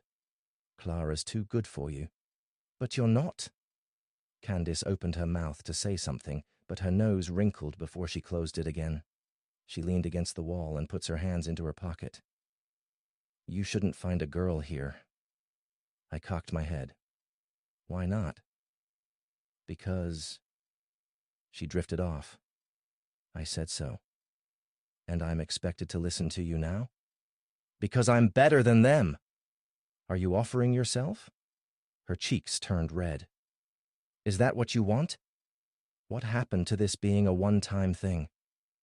Candace looked around before she went to a table and picked up one of the drinks, throwing it to the back of her throat quickly before letting out a breath and looking at me with a renewed confidence. Normally, I would never say this because it'll go straight to your head and make you think I care. And I don't. I hope that's not what you get from it, but hell, if I haven't been able to stop thinking about you since we slept together. Now this is a surprise. And not in a I want to be your girlfriend kind of way, because nothing sounds more revolting than that, but in the bend me over and fuck me one more time way, which sucks because I hate you, or at least I want to hate you because you're a terrible human being, and I will take you down. But my body, I knew exactly what she was talking about. You want to make this one-time thing a two-time thing? I stepped towards her, my manhood already jumping to attention out of pure excitement of being this close to her again. Candace didn't say anything, but she didn't have to. I knew exactly what she wanted. I leaned down and kissed her, my hand immediately going to the center of her back while the other gripped her ass. I pushed her up against the wall, reveling in this feeling of having her again. Fuck, the things I wanted to do to this woman. I knew you'd come around and realize, I growled softly. Only it came out more like a purr. Realize what? She asked softly. You're no different from any other woman. Candace's entire body became frigid, no longer pliant in my hands. She pulled away from me and stared at me hard before slapping me across the cheek. Forget everything I just said, you ass. Candace? I tried to grab her arm, but she ripped it from my grip. I want nothing to do with you. Chapter 9. Candace. So, you do want to be with him? Clara was sitting on my bed with covers wrapped around her body, and I don't think I'd ever seen anyone look so confused. It was like she was watching a complicated television show, although I wouldn't go as far to say that Richie and I were so much ahead of that, unfortunately. Not in a relationship, Mila answered, looking at Clara as if she'd just met the love of her life. She just wants to fuck him one more time and get him out of her system. Are you sure that you can't be persuaded to be gay? Clara laughed and shook her head. With you it'd be convincing, but I think I'll stick with men and their small dicks. Not all of them are small. Mila laughed. Sounds like you're speaking from experience. To be honest, it sounds like this guy is a total jerk. I hadn't seen Clara since the last time I was in town, which was years ago. Although the two of us weren't nearly as close as Mila and I, she'd always been loyal, something she proved at the party, and great at giving exceptional advice. You should stay away from him. It's always the ones you should stay away from that you want the most, Mila commented. Ugh, I can just picture the story. She lowered her voice to make herself sound more like a generic version of me. He wanted my father's business, and I should have stayed away from him. However, when his body touched mine, all I could do was melt. I'll let him do whatever he wants as long as he shows me the best time I've ever had. My eyes widened, and I picked the pillow up from the bed and threw it at Mila, who was sitting on the couch on the other side of the room. Mila, stop it! Be serious! I am! I groaned and flopped down against the bed. With the way that Mila said it, I felt like a little girl, telling her best friends that the boy she had a crush on was the football jock who bullied her relentlessly. Yet, for some reason, she liked him anyway. Any guy willing to come up out of the blue and try to take something from good people, especially your grandparents, can't be trusted. I understand your body wanting him. I mean, he's hot. But you'll be full of nothing but regret. Listen to your brain, not your heart. It's a pussy thing, not a heart thing, Mila argued. That's so vulgar, I exclaimed. The pussy wants what it wants. What can I say? I would know. Mila was so forward that it was crazy, yet that's always been one of the reasons that I've liked her so much. I liked how open and honest she was, even if she could use words to better describe certain things. "Who exactly is this guy, anyway?" Clara asked. I thought back to remember his full name. Richie Lane. What all do you know about him? He's cocky and rich. What else do I need to know? You're telling me you haven't Googled this man yet? Mila pulled my laptop off of my desk and jumped onto the bed to join us. Come on. You have to look him up and see exactly who he is. Now that I think about it, at the party, the other night he was really vague about who he was and where he was from, Clara mentioned. Mila looked at us with wide eyes. What if he's some kind of serial killer? He's not a serial killer. She held the laptop out to me. You won't know until you check. I stared at it, debating within my head. I knew that I shouldn't care about who this man was because I didn't want anything to do with him, but at the same time, he'd made it clear that he wasn't going anywhere anytime soon. Would it really be that bad of an idea to go ahead and do some digging on him? I concede. I gave in, a tad bit disappointed with myself, although it wore off quickly, as I grabbed the computer and typed Richard Lane into the search bar, surprised by all of the results that immediately started to come up. Former football star and self-made billionaire Richie Lane with a new fling on his arm every week. Will you be his next conquest? 2 years ago. Our mystery woman has been seen with him 3 times over the past 2 weeks. Could she have tamed this playboy's heart? 18 months ago. Kayla Medley has been identified as Richie Lane's new love. The model and billionaire are a couple for the books. 13 months ago. Sparks are flying between Kayla and Richie as they cozy up for the New Year's. 1 year ago. Seems like this renowned playboy has finally settled as we see a ring on Kayla's hand. 9 months ago. The biggest wedding of the year happening between the biggest couple of the year. 6 months ago. It seems like our bachelor has been left heartbroken as Kayla leaves him at the altar for Don Ceramis. 2 months ago. There were so many more news stories, but my eyes could hardly keep up, looking over all of them. Richie used to be quite the ladies' man, but after falling in love with Kayla, everything changed until she left him at the altar to be with one of his colleagues. I grimaced as all of the pieces came together. How could I not feel sympathetic when I was left in a similar spot? Of course, I wasn't getting married nor engaged, but my ex did cheat on me with a girl that I'd considered to be my best friend. Maybe Richie isn't the guy I think he is. That still didn't excuse all of the things that he was doing. I understood that he was going through a rough time and might want to throw himself into work, but that didn't mean he could try and take advantage of my grandparents. What did you find? Clara asked, interrupting the silence and looking up at me with curious eyes. Anything juicy? Mila added on. I turned the computer towards the 2 of them, so they could read everything for themselves. Their reactions were fairly similar to my own. Wow, Clara laid down.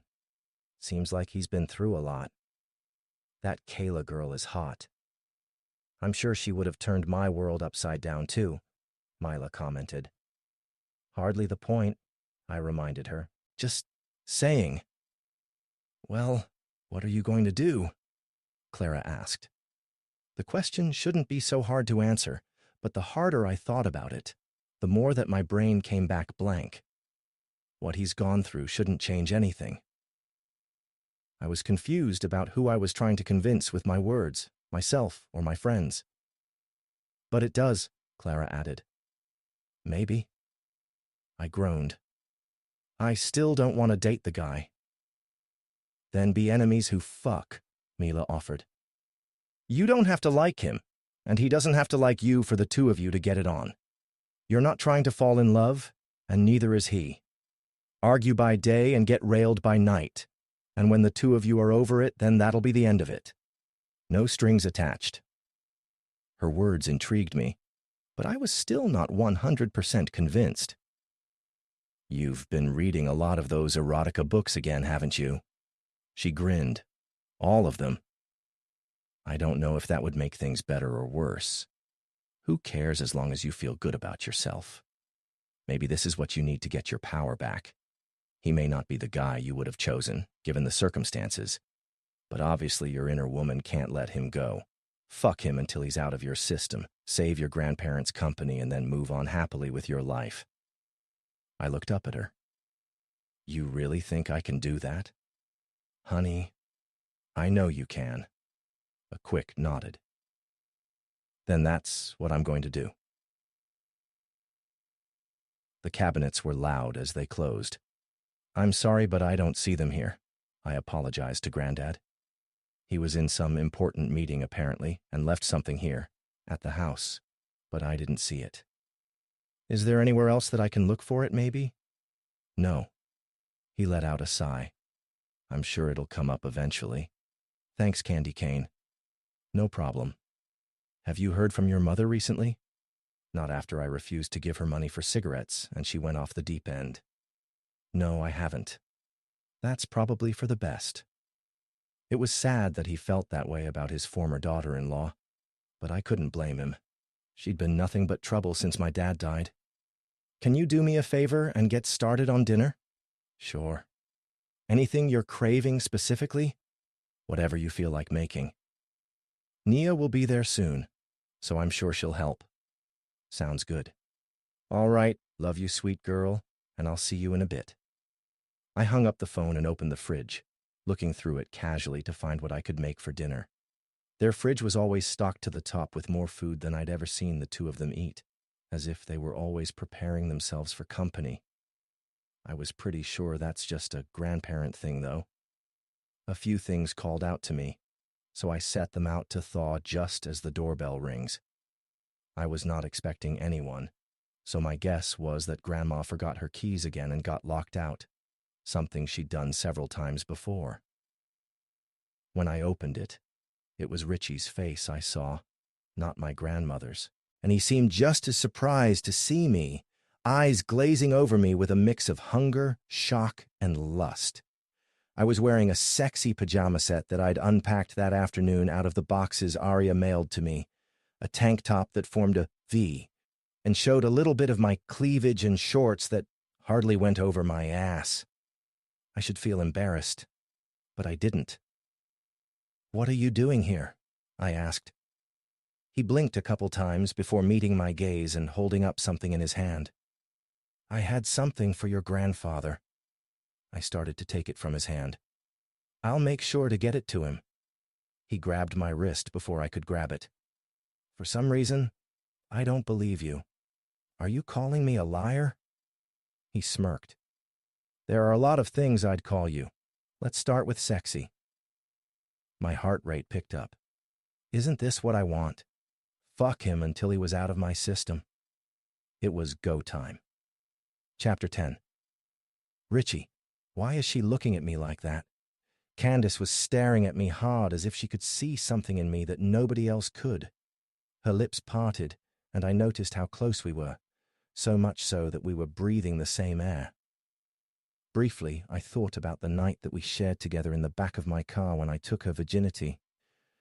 But the second that the thoughts fly into my mind, I was eagerly pushing them out because I didn't need to be reminded of a past that wasn't going to happen again, even if I desperately want it to. When is your grandfather going to return? I asked her, needing to talk about something else before I did something I'd regret, like throwing her up against the wall and reminding her what it would be like if she didn't insist on hating me. Then again, I doubted that was something either of us would regret. She didn't respond, looking like she was in her own little world, which was weird for her, considering she always had some smart-ass remark to make where I was concerned. I gripped her wrist a bit harder, not enough to hurt her, just to gain her attention. Candace. Her eyes darted up towards mine, and something flashed in them quickly that I didn't get the chance to discern. I looked you up. The words shouldn't surprise me as much as they do, considering if the roles had been reversed, I would have looked her up a long time ago. My mind flashed through every magazine article that had been about me, or that I'd been on the cover of, and frustration filled throughout my body. There were things I would have liked for her to not know, but it was clearly far too late for that now. What about it? Was she telling me this in an attempt to have the upper hand? If that's what she thought was going to happen, then she was sadly mistaken. I was famous by all means of the word, which meant that my public life was out there whether I wanted it to be or not. There was nothing new that she could learn that 100,000 already hadn't. Her bottom lip disappeared beneath her teeth and she swallowed, like a little kid that's about to tell a huge secret. That changes things. What? You think you're in charge now? I laughed, but it lacked any amount of humor because nothing about this situation was funny to me. Maybe it was because I'm so used to being in control that when something happened outside of my reach, it frustrated me. I don't mean to burst your bubble, but it doesn't change anything. She eyed me a bit cautiously. It's nothing to be ashamed of. I released her wrist, starting to feel sick at this conversation. Is this some kind of twisted game to you? My voice was rising even as I was desperately attempting to keep my cool. You think this is all funny because you can torture me with information that everyone already knows? If you would let me talk, then maybe you would know exactly what I think. She took a step towards me, keeping eye contact the entire time and making one thing clear. She wasn't afraid nor intimidated by me. That's a first, and I didn't know how I feel about it. If you want to talk so badly, talk. Candace waited a moment, and I could see the wheels turning in her head before she let out a breath. Don't mistake what I say as some kind of forgiveness for what you're doing and what you plan to do, because if there's one thing you should believe, it's that I will take you down without a second thought, Richie. For some reason, maybe because she didn't say my name often, whenever she did, it sent chills down my spine. I liked the way that it rolled off of her tongue, and the almost forbidden way she said it. You're wasting time. She swallowed. I'm sorry for what happened to you. Nobody, despite how much of a jackass that they may be, deserves that. She reminded me of everyone else when they found out that I'd been cheated on and left at the altar by a woman who preferred the company of my best friend. Everyone said the same thing over and over again. It's not your fault. She's going to realize what a mistake she's made and come crawling back. You're clearly the better option. She'll regret it. I would have picked you. What's wrong with her? But at the end of the day, even though I knew that they were just trying to make me feel better, it didn't change the simple truth. She'd left me and had no plans of coming back, and still hadn't. I don't need you to apologize to me. I don't care, I snapped, my eyes full of fire while I stared at her. It happened months ago. That doesn't mean that it still doesn't hurt. What was the worst part of Candace's words? Maybe that she was right. Even though it had been months, it did still frustrate me. But I didn't miss nor love Kayla anymore. Nor did I sit up all night and think about the things that I could have changed to make her stay with me. For whatever reason, I wasn't enough. At the end of the day, that was the only thing that mattered. I don't need pity from anyone, especially you. I smiled evilly. That seemed to rub Candace the wrong way as she narrowed her eyes at me. What's that supposed to mean? Your grandfather said that you came running down here because of a guy, I commented with a quick shrug of my shoulders. If she wanted to talk about failed relationships, then I was all for it. But I was not the only one with a bad track record. And considering you were only too eager to give your virginity to me, I'm guessing that means that he must have really done something to hurt you. Maybe that's all I was trying to do, hurt Candace. Or maybe use her as a surrogate for hurting Kayla. It would be a lie to say that she's not the most interesting woman that I've ever met, despite how much she might get under my skin. But that didn't change the fact that we couldn't be together for more than a handful of minutes before it turned into something like this, tense and argumentative, with both of us fighting to come out on top. Two competitive people would never be good for anything apart from sharing each other's beds. Out of the corner of my eye, I could see her little hands balling into fists. Whether because she was thinking about her ex, or because of the fact that I'd just thrown it in her face, I wasn't sure. If there's anyone that can relate to you, it's me. Yes, I ran away. Fucking sue me. I walked in on my boyfriend and best friend in my bed together, so trust me when I say that I understand how it feels. I never asked you to relate to me. You didn't have to. I snorted. You are so fucking predictable. The more that I thought about it, the more that it started to make sense in my head. You're just like every other woman, aren't you? My words took her by surprise, and she frowned. What is that supposed to mean? I'm not giving you what you want, so you're trying other tactics. I shook my head.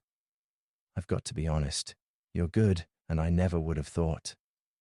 Would have thought what? She looked confused, but I'd bet that's a part of this little game that she's playing. You still want me to leave, don't you? Or maybe it's more than that. Or would that not be enough? You want to leave with a few extra dollars in your pocket, huh? You didn't just find out about my ex-fiancé when you looked me up. You also found out how rich I am, so you think you can apologize, relate to me, and get money out of me, don't you? I laughed. I have to admit, you're smart. When women approached me, it was hardly ever for a genuine reason. It was never because they wanted to get to know me better. It was because they recognized me and wanted to use me for their own gain. That's all I'd ever been good for in their eyes. Not that I could really say anything, considering I only used women for one thing. Candace's palm connected with my cheek before I could see her even raising her hand to anticipate what she was about to do. My eyes widened in pure shock from the blow, but that surprise quickly turned into something else when my gaze landed back on hers.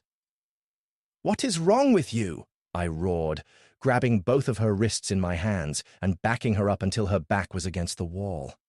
"First, you throw alcohol in my face, and now you think you have the right to slap me? Obviously, you were never taught about being punished when you've done wrong. Luckily for you, I'm going to teach you." There was a flicker of uncertainty in her eyes before I leaned in and kissed her, completely taking her by surprise. Candace tried to say something, but my kiss was eating her words up. I wanted to laugh as she tried to fight against me, pulling her knee up to hurt me. To stop her, I leaned against her body, leaving virtually no space between us. If her grandparents were to walk in right now, they'd think this was absolutely scandalous, and they wouldn't be wrong. But I was sure they'd understand once they realized how much their granddaughter needed this lesson. Candace went from fighting against me to trying to pull me closer, getting reeled into the kiss and beginning to ask me for more without saying the words out loud. For a woman who supposedly hated me, she certainly melted against my body the first chance that she got. I debated saying this out loud, teasing her, but I knew exactly where it would end up. And right now, there was only one thing on my mind. My hand dipped into her panties, and she bucked her hips towards me. I didn't know what information she planned on using against me, nor did I really care. My head got foggy with want every time that I was around her, but this time I didn't plan on stopping it. I pulled away and turned her around so her chest was against the wall while I ran my hand up her ass, focusing on one thing: making Candace mine. Chapter 11. Candace. His hands slowly ran up the length of my body, torturously so because I wished that he'd get to the point and touch me the way that I wanted him to. I thought that he was doing it on purpose so he could make me beg. The bad thing was that I was not so far off from calling his name and pleading with him to finish me off and do whatever it was that he wanted with me. "Tell me where you want me." His voice was husky and deep. You'd have never known that we were arguing prior to this. "I can take you against this wall, or we can move it to the bedroom, maybe even the living room." Fuck. Was everywhere an option? I made this decision on my own. I decided that I wanted this man even if we didn't get along that well. We don't have to be the best of friends for him to give me the one thing that no other man has been able to. And man, did he do it well. When I didn't respond, he plunged 2 fingers inside of my pussy, which immediately tightened around his digits. My eyes rolled to the back of my head, and I braced myself against the wall the best that I could, unable to stop the moans from leaving my throat. I should tell him to stop. Not because I didn't want every single thing that he was offering me, but because my grandparents would be home any minute, and there was no amount of explaining that would be able to get us out of this situation. Would it be so bad if we were caught? My thoughts proved that I was getting too far gone, and needed to make a decision before I lost my mind completely to his touch. He pushed his fingers all of the way inside me. "Make a choice, Candace, or I'll make it for you." I wanted to give him an answer, but the more that I tried to, the more that my mind came up blank, especially with the way that he was pulling his fingers out and then filling me back up with them. If he didn't stop soon or make me come, I was sure that I was going to scream. "Make it for me, then." Richie seemed to be happy with my words. He brought his face down to my neck. "I want to ravish your body everywhere I can." His words were making me even wetter, which I didn't know could happen. "So, I'll fuck you here until you're screaming for me to stop, and then I'm going to carry you to your room and leave your legs shaking. You won't be able to walk when I'm through with you." It was not that hard for me to believe him. He might be the only man that I've ever been with, but something told me that I was lucky he was my first. With some of the stories that I've heard, there was no way that all men were just this good. Maybe there was something wrong with me. If I were more normal, maybe his words wouldn't be so alluring. But if I was bad, then I didn't want to be good. I moaned while his fingers curled deep inside of me. "Candace." The way he said my name sounded almost like a warning. Even thought, I know it was just an attempt to grab my attention. "Tell me that it's what you want." I opened my mouth, but no words came out. I was too overwhelmed with pleasure. "Candace." Still nothing. He put his fingers in deeper. "Say it, or I take it all away." "I can't let that happen. I want you to fuck me wherever you want." "Good girl." I sat up in bed with sweat dripping along my forehead, my wet dreams still lingering on my mind. I didn't have to reach between my legs to see just how wet I was, especially considering that my thoughts of Richie hadn't exactly gone anywhere. I laid back in my bed with a huff. If I were more sure of myself, there was not a doubt in my mind that I would reach down and start to finish the task myself, playing with myself the way that I needed to get the climax that I obviously desperately wanted. But the more I thought about it, the more that I hated myself. In all honesty, I should want nothing to do with this man, yet here I was, thinking of him when he was nowhere nearby. Screw it. I'd touched myself before, although I'd never felt close to the way that I do when it was Richie's long fingers inside of me, making me writhe and squirm until I was thrown so far over the edge that I doubted I'd ever see the cliff again. Slowly, my hand moved down my slim abdomen until it connected with the loose, cotton panties that I was wearing. With a small breath, I closed my eyes and allowed my fingers to slip in, lightly brushing along my pussy while they try to make it to the prize. It didn't feel anywhere near the same when my short fingers finally entered my womanhood, but it did give me a touch of relief. I might not know how to work myself the same, but that didn't mean I was not damn well going to try. Just as I started to find my own rhythm, the sound of my bathroom door closing grabbed my attention. I yanked my hand away from myself, and my eyes connected with Richie's. He was fresh from a shower with dark, wet hair, and eyes that seemed like they never wanted to stop watching me. How could this man have such an effect on me? "Richie," I said his name quickly, closing my legs, even though he couldn't see anything with me under the covers. So, it hadn't been a dream, merely a flashback to the time that we spent together the day before. That was good. "Did you sleep over?" It was a dumb question with an obvious answer, and I expected him to make me look like a complete idiot. However, he didn't. "Yes." "What time is it?" "Early." His one-word answers were making me a bit worried. But what was more than that was the thought that we shared a bed, cuddled up against one another, close in a way that wasn't strictly sexual. How do I feel about that?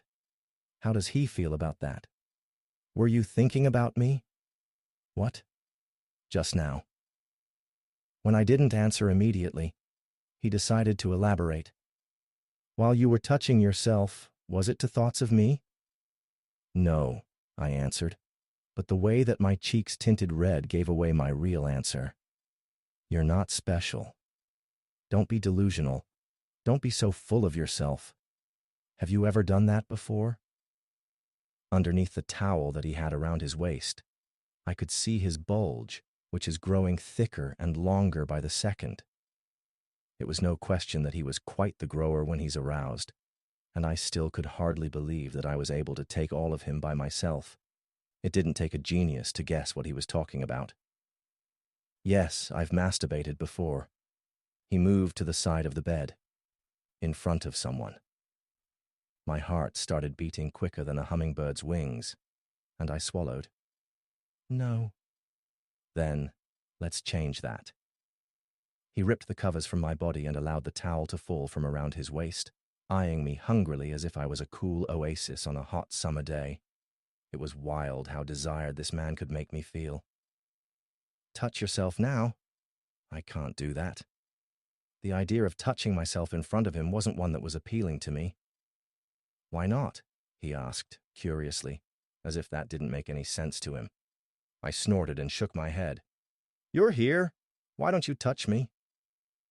It's obvious that whatever spark that there was between us wasn't going to go away with just 2 rounds of fucking.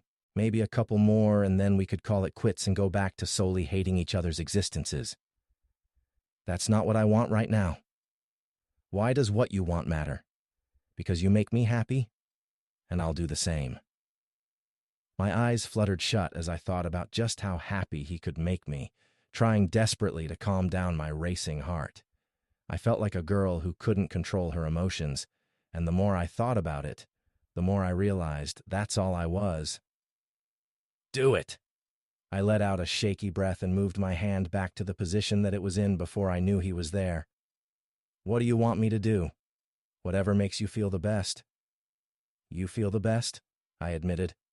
Think of this as the appetizer, and I'll be your main course. Can this man get any sexier? Trying to emulate how Richie touched me, I let my finger slide along my nub, but the same fire wasn't there. Instead, I slipped 2 fingers inside of my pussy, feeling them get coated in my juices. I don't think I've ever been wetter than I was right now, and when I opened my eyes and saw Richie staring straight at me, even more liquid surged out. I want you to rub your thumb against your clit, he suggested, and I followed his directions obediently, pulsing against my fingers and wanting desperately for him to be the one touching me, and not the other way around. He crawled into bed, but didn't lay a finger on me while I continued. A knock on my door halted me in my tracks. Candy cane? It was my grandmother's voice on the other side, and I let my hand fall, my eyes getting huge with panic. But Richie wasn't prepared to let that be the end. His hand took up the spot of mine, and he started rubbing his thumb in circles against my clit, while one finger teased my entrance, absolutely driving me insane. Are you okay in there? It took every ounce of willpower I had to answer. Yes. Sorry, just waking up. That's okay. I was just checking on you since you didn't join us for dinner last night. Figured you just may not have been feeling well. You could say something like that. If Richie didn't let up on me, my grandmother was going to find out exactly what was going on behind this door. Yes, ma'am. Will you be joining us for breakfast? Yes. Can I? His fingers curled, and I was on the verge of coming. Just a minute. Sure, I'll see you downstairs. Her words were a relief just as Richie's fingers sent me to my climax. You need to leave, I gasped. Sure, he said, drawing back. Just remember, anywhere, anytime. Asshole, I snarled. He just laughed, pulled on his pants, picked up his shirt, and slipped out through the window. Chapter 12. Richie. I took in the scene on the patio of the ice cream emporium. Candace sat with her back to the white column that held up one corner of the roof. Mila sat on one side of her, and Clara sat across the table with her back to me, and the 2 people with me. It was late afternoon, and the sun slanted across the brick-red concrete patio floor and the delicate ice cream chairs. Clara's head was bent close to Candace, who seemed to be whispering in her ear. I could hear Clara exclaim softly, "And you let him?" Her curls shivered with emotion, and she clutched at her tall milkshake as if it were some sort of holy curative for what she was hearing. Candace shrugged. "He wants my grandfather's vineyard. I'll do just about anything to keep him from troubling Mimi and Pops." Mila grinned at her wickedly. "Tell me you didn't enjoy it, at least a little bit." Candace flushed an unbecoming beet red.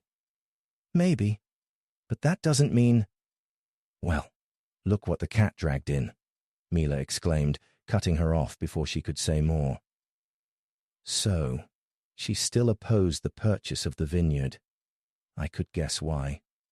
As a small business, it was doing very well. Her grandparents were not wealthy, but they were comfortable, and the vineyard and winery provided jobs for many of the locals. Did they think it would profit me to undo the progress they had made? Didn't they realize that the purchase price would give the aging couple a comfortable retirement? Not that it mattered to me. The takeover could be done the easy way or the hard way. I would have that vineyard in the end. Candace changed her gaze from Clara and followed Mila's eye roll in my direction. I was followed by Roger, one of the vineyard workers, and Tegan, a girl that couldn't make up her mind whether she had a bigger crush on him or on me. Tegan carried a triple-decker ice cream cone that looked as if it might lose its top deck at any moment. She licked it with sensual emphasis that threatened to knock the top scoop off the unsteady stack. Roger paid her no mind, but his face lit up when he saw Clara. Roger carried a banana split but was clearly more interested in the woman. "Mind if we sit here?" he asked. Before either Mila or Candace could say anything, Clara said, "Grab some chairs. We can make room, can't we, girls?" "Sure," Candace said, because there really wasn't anything else to say. Her expression showed that she didn't like the idea, but couldn't think of any way to refuse now that Clara had invited us. I had limited myself to a club soda with a twist of lime. Too bad it was too early to add anything stronger to it. Candace narrowed her eyes at me, picked up a chocolate eclair from her plate, bit the end off it, and chewed deliberately. From the shape of the pastry and her expression, I had no trouble figuring out what she would like to be chewing. Probably with intent to draw blood. Her implied threat didn't trouble me particularly, although it did make me a little wary of certain activities during our next encounter. I just watched the movements of her soft lips, and she bit off another piece of eclair. A tiny bit of creme filling squirted out one side, giving me all sorts of ideas. Fortunately for my concentration, Tegan let out a little squeak as the top layer of her ice cream slid off the stack on her cone. Mila deftly caught it on a napkin before it could land on the floor or the table. "What are you doing on my side of the street?" she asked, giving Tegan a smoldering look. "Some history there. Wonder what?" "I'm with Roger," Tegan said in a small voice. "He's giving me a ride home. I worked today." She gazed at me, a sort of little girl crush showing in her eyes. Then she looked over at Roger, who clearly had eyes only for Clara. The girl was plumb out of luck. Neither of us was interested in her. "I didn't mean to bother you," Mila sighed. "You aren't a bother, kid. But someone should warn you that you are swimming with sharks." I quirked an eyebrow at Tegan, but didn't pick up the gambit. Instead, I turned to Candace. "I need to talk to you," I said. "About what?" she asked. "I really don't have anything to say to you." "But I have something to say to you," I replied. She looked at the placement of my chair, pointedly. "You have to let me out," she said. "Sure," I said politely, standing up and moving my chair out of her way. She picked up her last eclair, gave me a suspicious look, and followed me as I led the way around the corner of the stucco building. Once we were out of sight, and probably easy hearing, of the others, I said, "I need you to go with me next weekend." "Whoa, wait a minute. Go with you? Go where? And do what?" she protested. I ran one finger down her cheek. She shivered at the touch and tried not to show it. "I'll tell you then. I don't want you to run out on me." "What if I won't?" She folded her arms across her chest. I took out my cell phone and input a number. I held it out to me so that she could see her grandparents' number. "All it takes is one flick of the button," I said. It was so much fun teasing her. She gave me her best glare. It was cute. When had Prickly gotten so adorable? What if it is something I won't like? Someplace I don't want to be? "It's a surprise," I crooned soothingly. "Don't you like surprises?" She stared at me. If she could have shot lasers out of her eyes, I swear she would have. "Not usually, and I'm not at all sure that you've got a nice surprise planned. More than likely you are planning a long drive into the woods. You'll have your way with me, and then leave me in a shallow grave." I was startled. Could she think that? Well, I'd not been particularly nice to her, but really. "You think I would do that?" "Candace, I'm not that kind of guy." "Well, the weekend in the woods maybe, but not the other part. It is too much fun watching the lady squirm when I dump her." "Glad to hear it," she said tartly. Clearly, she wasn't pleased with my answer. "That still doesn't mean I'll like whatever it is that you have planned." At this point, I could feel irritation starting to rise. Instead of yelling at her, I reined myself in and cupped the side of her face in my hand and just looked at her for a minute. She scowled at me, but stood perfectly still. Her skin was warm under my touch, and her cheeks started to glow with the beginnings of a blush. "Candace," I said, "I promise it will not compromise your honor. Not any more than I already have, nor harm you in any way. But I need you. You won't have to provide anything. Just go with me, and act as if you are having the time of your life." "What if I'm not?" she asked.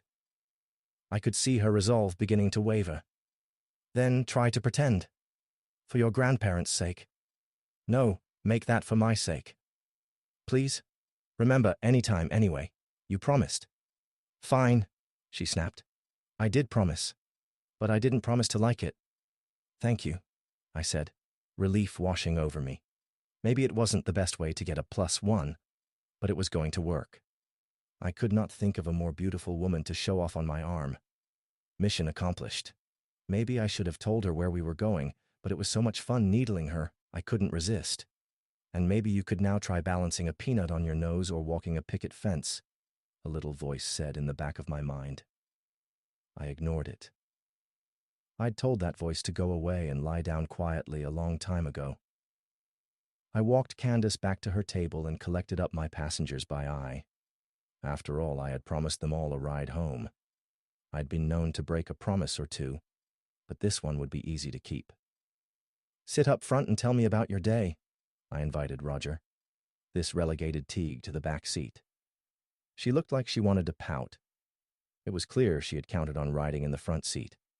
But I wasn't in the mood for any amateur vamping, especially from a kid who looked as if she was scarcely out of training bras.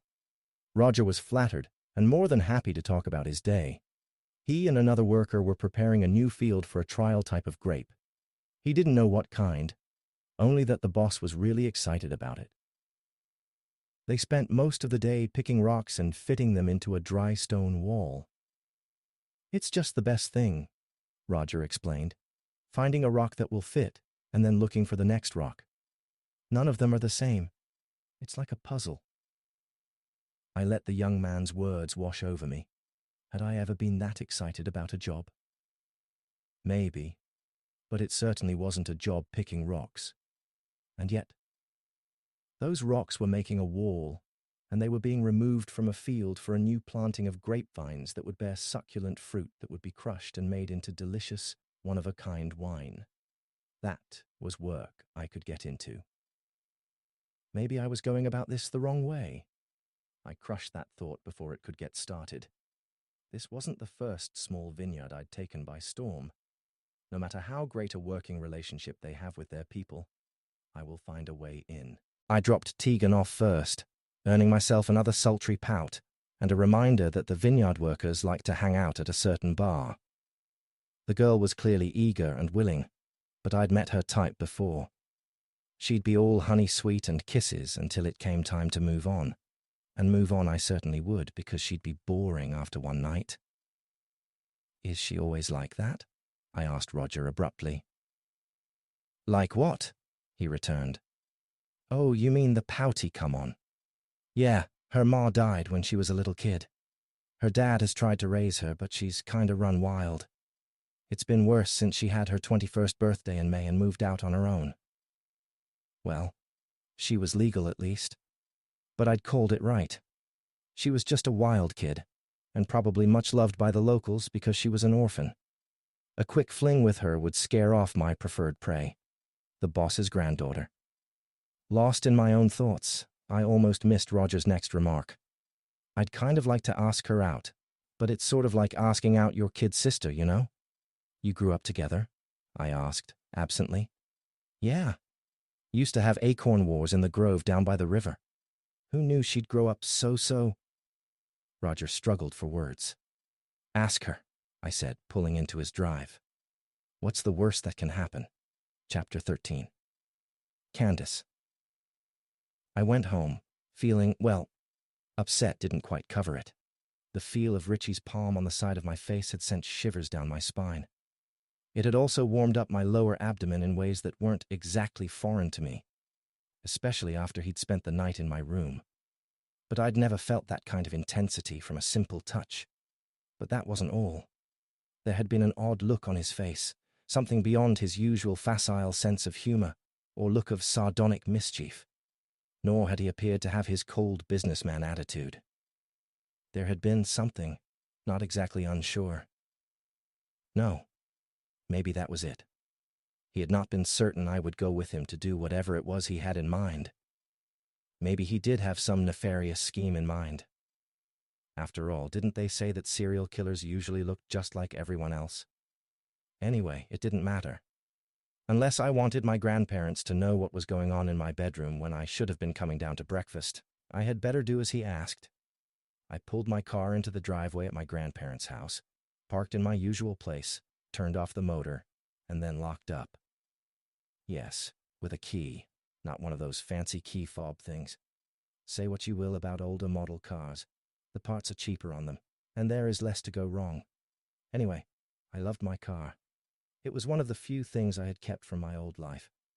In a fog, I made my way toward the house, hardly noticing the flowers blooming along the edge of the lawn. Mimi loved flowers. Most of these were bee plants, intended to attract bees from local hives and the tiny jeweled hummingbirds who zipped from blossom to blossom in the late afternoon sun. The shade under the porch awning dropped the temperature by at least 10 degrees. I could hear the hum of the heat pump around the corner of the house. Mimi had the air conditioner on. As I stepped in and closed the door behind me, she called out from the kitchen. "Package came for you today, Candy. I put it on your bed. Were you expecting something?" "Not really," I replied. "I'd better go make sure it really is for me." I went on down the hall to my room, reveling in the cool air from the mini-pump unit at the end of it. My room was warm. I left the door to the hall open, closed my window, and switched on the swamp cooler attached to the other window. The combination of dry, cool air from the hall and moist, cool air from the cooler met, creating a pleasant chill. I picked up the package. It was long and narrow and about 6 inches deep. The address label peeping out from under the reinforcing packing string was definitely addressed to me. Oddly, it did not have any postage affixed to the corner, nor did it have a return address. It was done up with an abundance of packing tape, as if put together by someone who was not used to wrapping parcels. Wary of damaging the contents, I went over to the table that served as my desk and picked up my letter opener. I cut the string and slid the slim blade under the packing tape, managing to prise off the paper without nicking anything inside. I need not have worried. Beneath the brown paper was a plain, white box. I took off the lid, revealing a green velvet bodice nestled in an ocean of matching green chiffon. A large, square, white envelope lay on top of it. My name was written on it in bold, masculine script. I laid the envelope aside and lifted the dress out of the box. I shouldn't have. I knew I shouldn't, because wherever this dress came from, there was no way I was going to wear it. It had to be returned. The chiffon rustled and slithered, and I realized that it was not the usual taffeta or rayon froth applied to prom or bridesmaid dresses. It was silk of the finest and most beautiful grade. Instead of bunching or frothing away from the sweetheart bodice with its almost modest neckline, it floated and drifted, as did the sleeve draperies that lifted in the air from the cooler. What on earth? Who could have sent such a thing? I picked up the envelope and opened it. The creamy, heavy paper inside held a message written in the same excellent masculine hand. Dear Candice, please try this on and let me know if it needs alterations or if you dislike it. There is still plenty of time to get a different one, or to have this altered if you would rather have something different. It was signed Richard, and a phone number was written across the bottom of the sheet. Of all the arrogant jackasses, did he think he could buy me off with a dress? And what kind of thing was he taking me to that I would need a get-up like this one?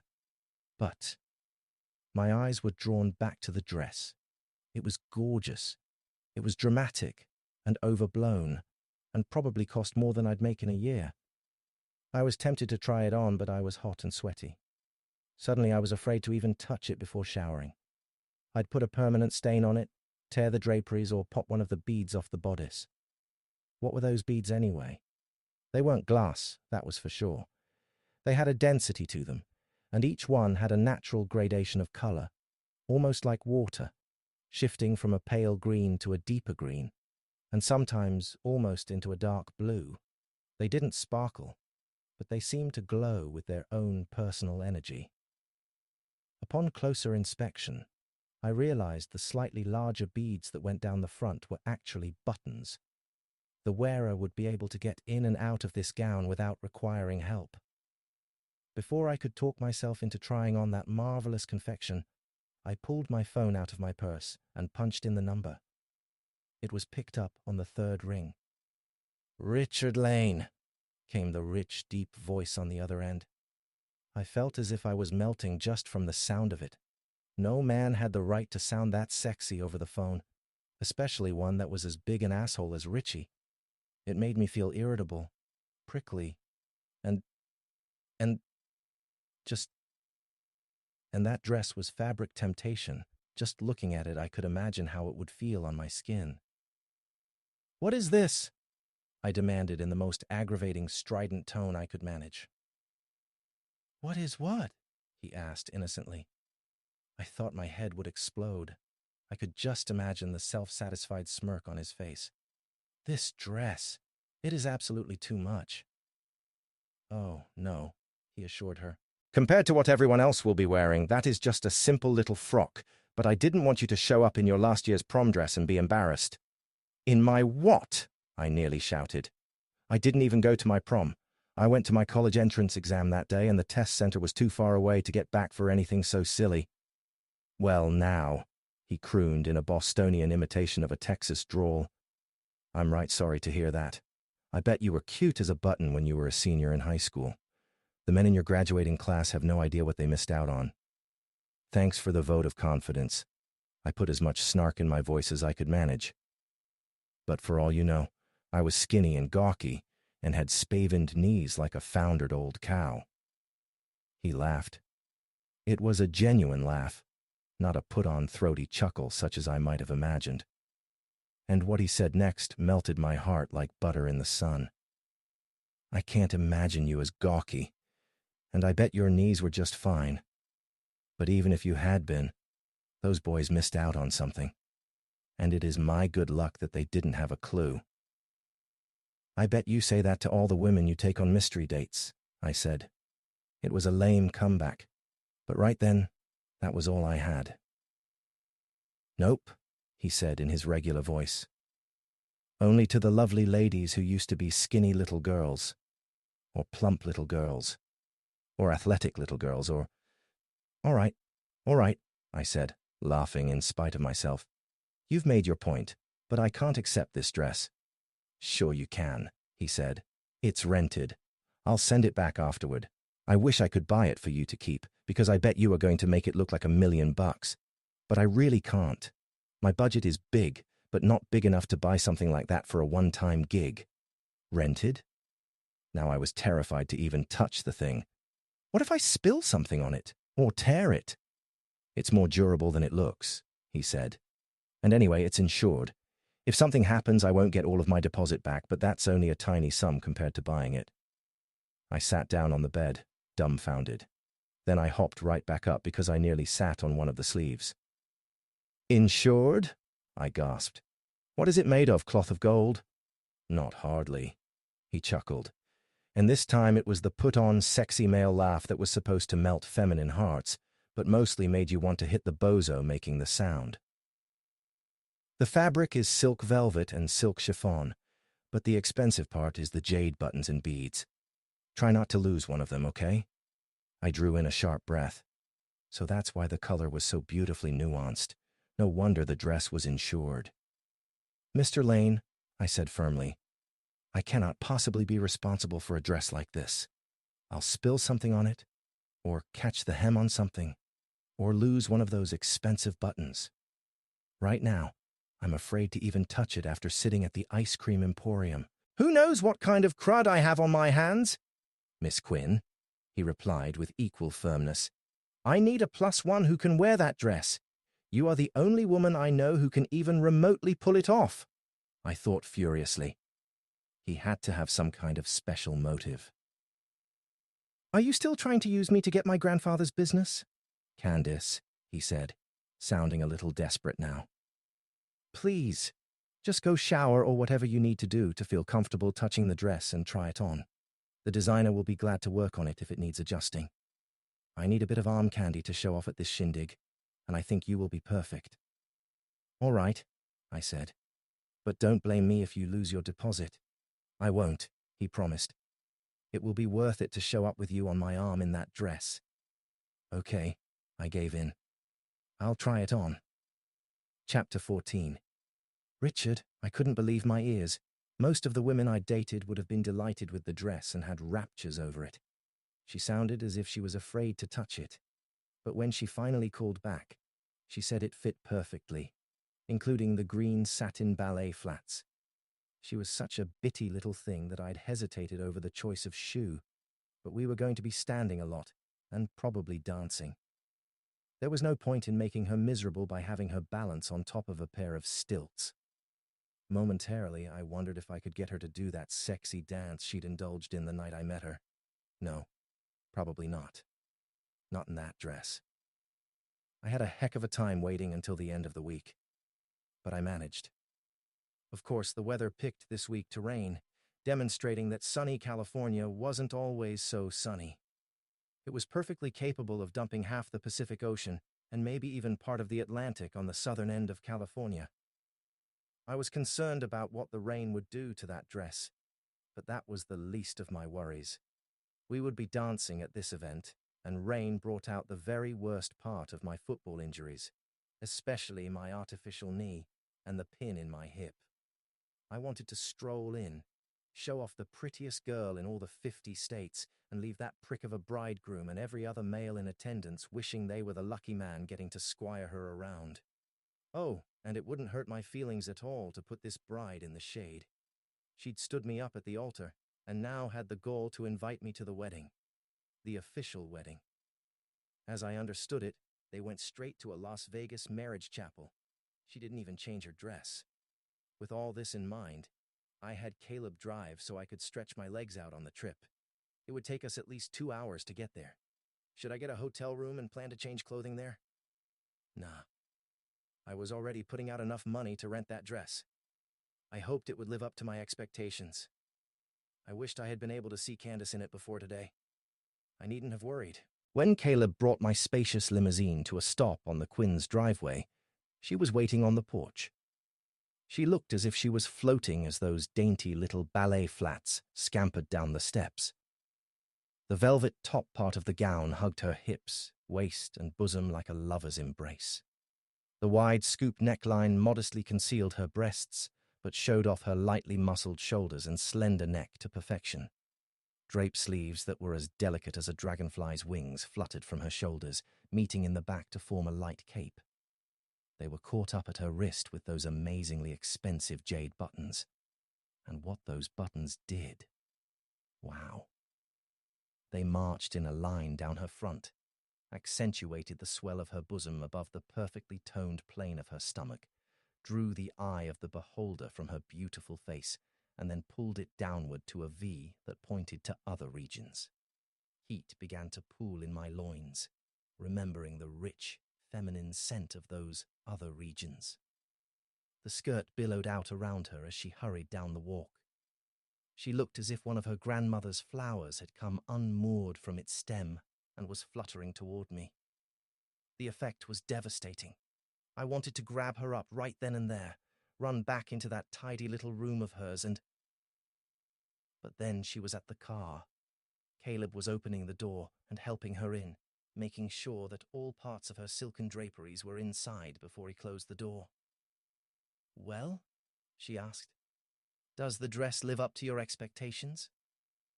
My mouth was dry. I rolled my tongue around in it and swallowed hard, trying to find words. "Yeah," I replied. "I'd say that it does, and you wear it well."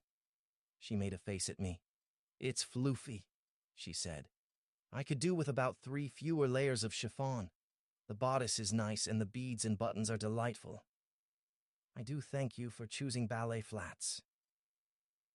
She picked up some layers of fluff, stuck up one foot in a most unladylike fashion, and wiggled it to show off the slipper. I could see what she couldn't. The clouds of drifting silk framed her, like Venus rising up out of the sea.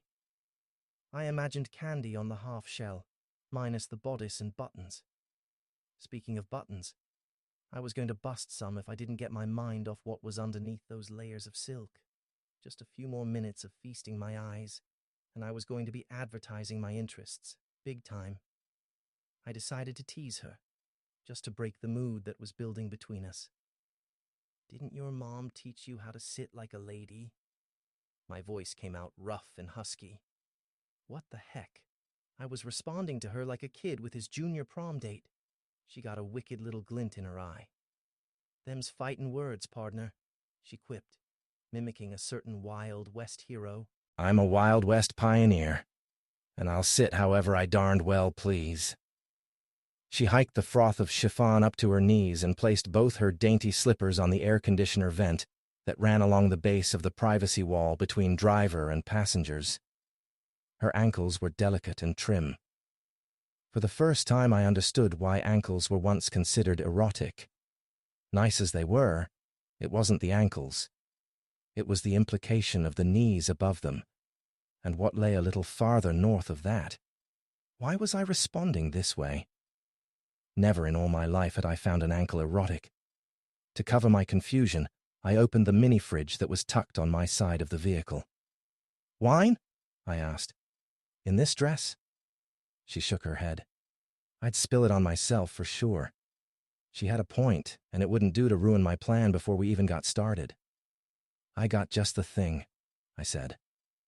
I dug into a compartment concealed in the comfortable armrest and took out a blue and white checkered plastic tablecloth. It was sized to cover a large picnic table, which might have been a little overkill. But it would serve as a giant bib to protect the expensive rented dress. Maybe I should have bought it. Then I could have sent it home with her so no one else would ever wear it. I spread the tablecloth over her. "That should keep the dress safe," I said. "I've got some bagels and lox in here, pecan sandies, canapes, and white grapes. I put in a bottle of white for the trip down and red for the ride back." "Sure. 1 glass then?" she agreed. "Do you have any cheese? And maybe some crackers?" "Sure," I said. I hoped she was that easy to please for the whole weekend. I dug into my cache of goodies and pulled out an unopened box of snack crackers, then rummaged in the mini-fridge for the goat cheese I kept there. When my old injuries ached too much and I was taking pain meds, the soft Vermont specialty cheeses and plain old butter crackers sat easier on my abused stomach than burgers and fries. I pulled out the goodies and offered her a choice of cheese rolled in dried blueberries or rosemary. She selected the blueberries, and I poured half a cup of wine into a plastic wine glass. Not really classy, but Crystal wasn't safe in a car. Candace nibbled at the cheese, an expression of bliss spreading over her face. Her stomach rumbled, and she giggled. "I think I forgot to eat. I was so nervous about getting something on the dress.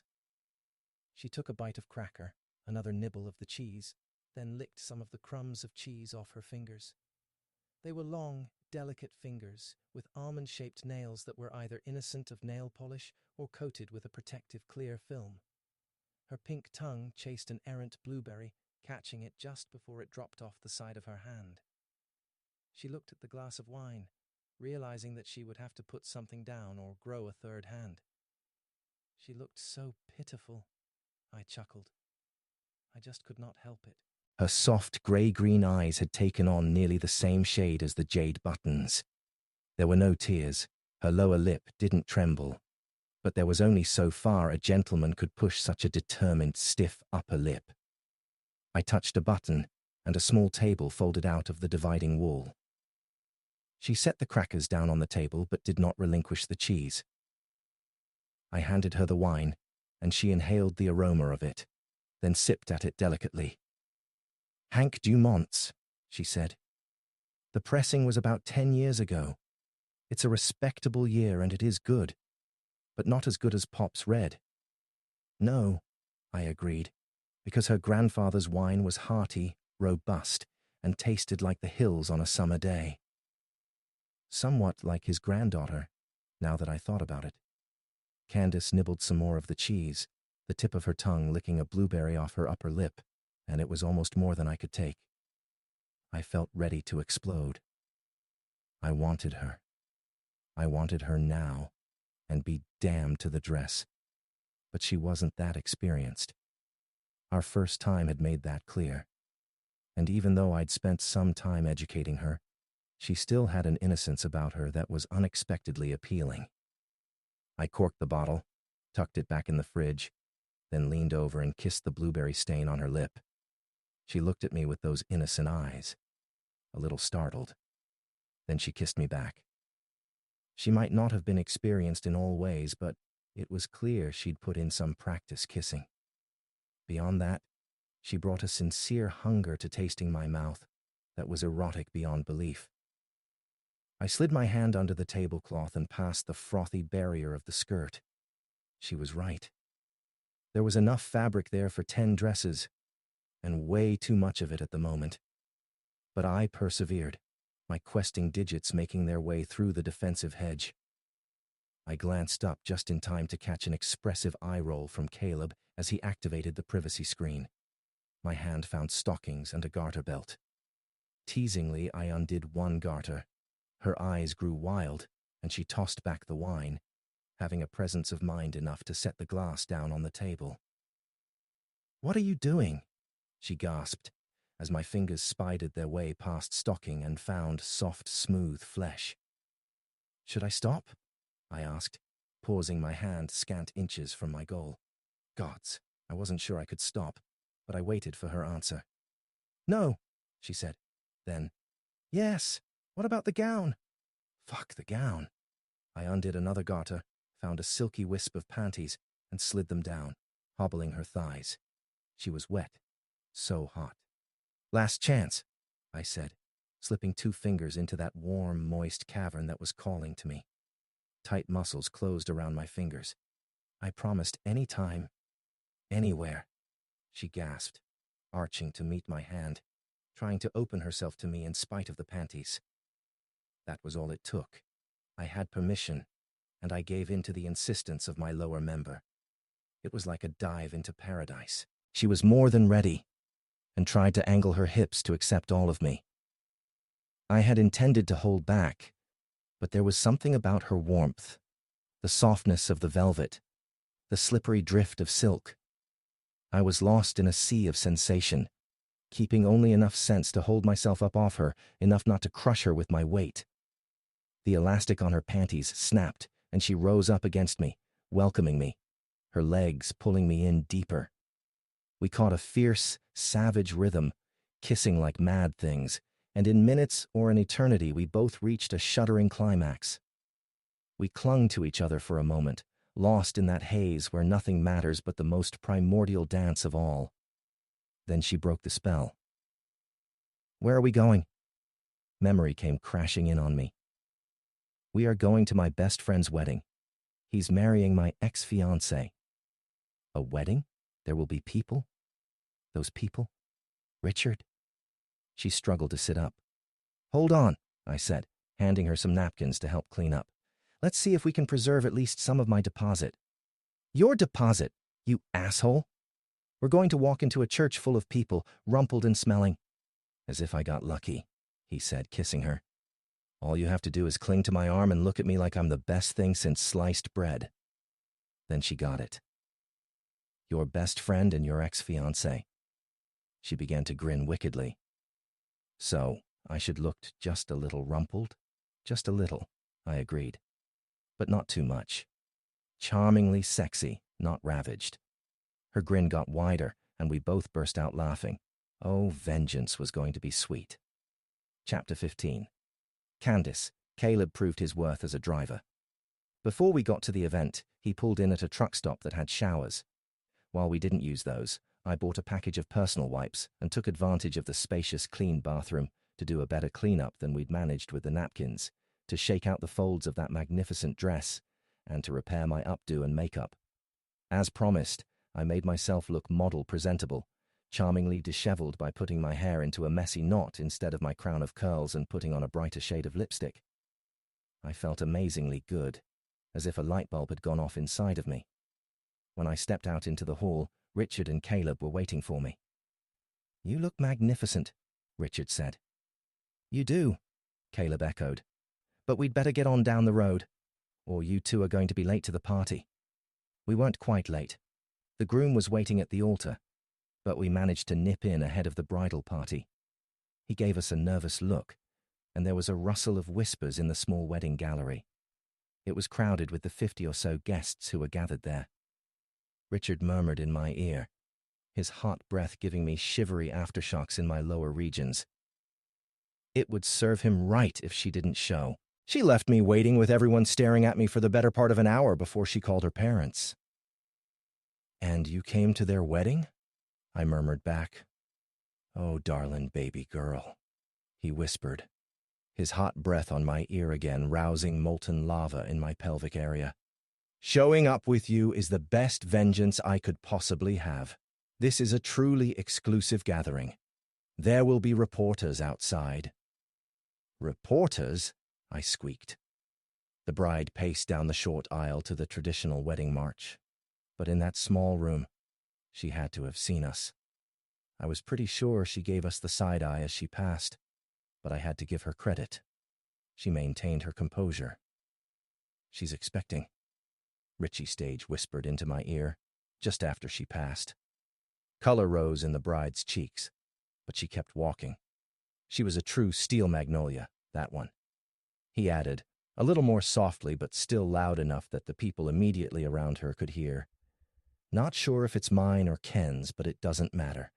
That baby will be loved to pieces. He's that kind of guy. That was about enough. Richard, I hissed, elbowing him in the ribs. Be nice, he chuckled. I am being nice. I could see where that thought was heading. There was only one diplomatic way to shut him up. Richie, sweetheart, it's her wedding day. You can afford to be gracious. I stood on tiptoe. Those comfy ballet flats didn't give me much height. I kissed the underside of his chin since it was the only part I could reach with my lips. The scent of his aftershave, something minty with overtones of rosemary, washed over me. The contact increased the molten heat his whispers in my ear had started. He dipped his head and kissed me back. His lips were warm, but they started out pressed in a thin line, and I could feel the tension in him. I was right. He was loaded for bear.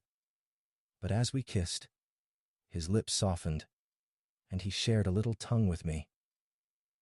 I could feel myself melting even more. He might only be mine for the day, selected to needle the bridal couple, but I would enjoy it while it lasted. He might be an asshole, but he was a damned sexy asshole.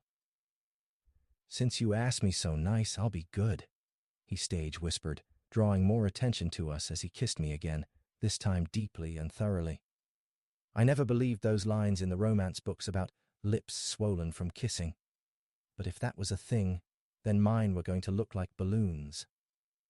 When he came up for air and I could catch my breath, Caleb said from behind me, softly enough that I'm pretty sure no one else heard him. "Thank you for that. You kept me from having to clonk him on the head to get him to shut up." I giggled, which earned us some dirty looks from the bride's side of the aisle, and the ceremony went on without mishap. The reception was laid out in a flagged courtyard at the side of the church. The tables were covered by a pavilion that had mosquito netting on all the sides, but the sun beat down mercilessly. Flies crawled on the outside of the netting, and a few of them made it inside. Sweat trickled down my cleavage. I was glad the bodice was low cut. This wasn't the right kind of weather for velvet. Richard must have been uncomfortable too, for he said in a low voice that was clearly intended just for me, "Let's say our congratulations and get out of here." The bride and groom, having exchanged the obligatory bites of wedding cake, were now part of a serving line handing out cake and scoops of ice cream with their own privileged hands. We got in line, and by we, I mean me, Richard, and Caleb. Apparently, he was also an invited guest. When we got to the bridal couple, Don Kenneth Ceramis addressed us first. "Thank you for coming, Richard. I was afraid you wouldn't." "Of course I came," Richard said. "Don't I show up for all your pranks? I'm just glad you didn't ask me to be the best man." The bride tittered nervously at this sally. "Thank you, Richie. I'm sorry I changed my mind at the last minute, but I'm not sorry I changed it." "All things considered," Richard replied, "being left at the altar is cheaper than a divorce, although the rental on the hall and the tux weren't cheap. It would have been nice if you'd told me the night before." She gave that brittle little laugh again. "Oh, you, always pinching pennies, as if the rent on that stuff wasn't just peanuts to you. I am sorry for the drama, but it wasn't until it was time to get dressed that I made up my mind." "All's well that ends well," Richard said magnanimously. "Please allow me to introduce Candace Quinn. Candy, these are my good friends," and he managed to say it with sincerity. "Ken Ceramis and Kayla Ceramis. Ken was my roommate in college." "Nice to meet you," I murmured, accepting a paper plate with a wedge of cake and a scoop of ice cream from Ken. The three of us went over to a side table and sat down to enjoy our refreshments. A teenager in a bridesmaid gown brought a cart with drinks. "What will you have?" she asked. "Lemonade," Caleb replied quickly. "I'm driving." "Sprite for me," Richard added. "What do you want, Candy?" What I wanted was a motel room where I could get out of this very expensive dress and either nap or... I shut down the "or" thought as quickly as possible. Richard had his revenge. Now this trip would end, and we would all go home. I just needed to put the best face on it that I could manage. Sex with him was not having the desired result. The man was addictive. "Sprite," I said, keeping my tone even. The youngster took drinks off the cart and handed them to us, then trundled on to the next table. Caleb glanced at his watch. "We don't have long if you're going to get that dress back before 6, he reminded Richard. "About that, I have an idea. Candy, did you bring anything with you?" Richard asked. "No. I didn't know how long we would be gone, so all I have is my emergency kit in my handbag. Do you have weekend plans?" I shook my head. "No, I really don't. I guess I should have brought an overnight kit." "Remind me never to have to bug out with you," Richard grinned. "Caleb, take us to Walmart so Candace can get out of that ridiculously expensive dress. Then you can drop us off at the car rental while you take all those yards of silk and velvet back to the rental place along with my tux." Caleb quirked an eyebrow at Richard. "You sure about this, boss?" "More sure than I've been about anything for a long time," Richard replied. "Candace has been an amazingly good sport about helping me put one over on Ken and Kayla. I want to show her a part of this town she's probably never seen, then take her sightseeing in the mountains." He winked at me, the bastard. "What do you say, Candy?" "As long as there are no axes or shovels involved," I said. "Only in the line of making a campfire," he assured me. "I've not been to the cabin for a while, and I'm not sure what we'll find." At Walmart, Richard spun the clothing department sales clerk a tale about an impromptu after-wedding celebration and surprising me with a camping trip. "So my girlfriend needs a change of clothing so I can send the rental dress back with my friend, and we both need some warm stuff for the mountains," he ended his taradiddle. The clerk, an older woman, bought his fishtail, hook, line, and sinker. She simpered and blushed and trotted out the best Walmart had to offer, which admittedly wasn't all that great. I wasn't sure why he selected a department store, when no doubt he could have afforded a boutique. Richard helped pick out a summer sundress, 3 pairs of jeans, t-shirts, sweaters, a frilly top, sandals, sensible underwear, frilly take-me-off-now underwear, sandals, tennis shoes, and walking boots. Then he insisted on thermal wear for both of us, and got a few things for himself. He then had me guide that cart while we went back through the camping gear with a second cart. He picked up a folding saw, a small axe, he grinned at me when he got that, several of the expensive sort of dehydrated meals, and a cooler. Then we went through the grocery department and bought fresh stuff and canned goods, as well as paper plates, toilet paper, and paper towels. At the end of this, we took the 2 carts to the checkout. When everything was paid for, I went to the ladies' room and changed my clothes, putting on the sundress. It seemed a shame to stuff that gorgeous dress into a shopping bag, but Richard had bought a big one for the purpose, and it was the best way to keep it clean. By the time I came out, Caleb was waiting with Richard, impatiently tapping his toe. "Good job on the shopping bag," he said. "I'll have just enough time to get you to the car rental. I went ahead and reserved a Jeep for you." "Good call," Richard praised him. "I'll call the rental and tell them that you are bringing the gown and the tux." Caleb just nodded at that. It was nearly 2 in the afternoon when Caleb pulled away from the car rental, and we got into a boxy sort of vehicle with butter-soft leather seats, air conditioning, and plenty of room for all the stuff we had bought. By then, my stomach was growling. We ate lunch at a pizza inn, which wasn't especially fancy, but it was nearby. We had their lunch buffet, and I pigged out on the dessert pizzas. Richard probably had something fancy planned, but there was a mall carnival parked outside, and I wanted to ride the merry-go-round. Next, we rode the tilt-a-whirl. Then Richie talked me into getting turned upside down in the hammer. I really regretted all that dessert pizza. I nearly lost my lunch. I must have looked a little green after that, because Richard said, "Maybe something a little quieter?" "Yeah," I replied. "I nearly redecorated your new outfit." He then took me to what looked like a beauty parlor. Shoot, I knew I looked rough. But really? "Why are we here?" I asked. The wicked man just grinned at me. "You'll see," he said. Inside, Richard walked up to the counter and asked, "Can I get a mani-pedi for 2?" The woman didn't even miss a beat. "Of course, Mr. Lane. Isabel and Tracy have openings. You want the double so you can talk?" "Absolutely," Richard replied. "We just came from a wedding. Someone else's," he said, raising a hand to forestall congratulations or questions. "I think we could both use some time to decompress." "You are getting one too?" I asked, trying to figure this out. "Oh, you bet," he said. "Have you ever had one?" I shook my head no. I hate to admit it, but it was Kayla who talked me into my first. Now, I try to get one whenever I'm in town. It's cheaper than a chiropractor and a lot more fun than physical therapy. By now, we were being seated luxurious chairs. That vibrated. Every inch of me was grateful to sit down and have the tension massaged out of me. I nearly fell asleep in the chair while Isabel worked on my feet.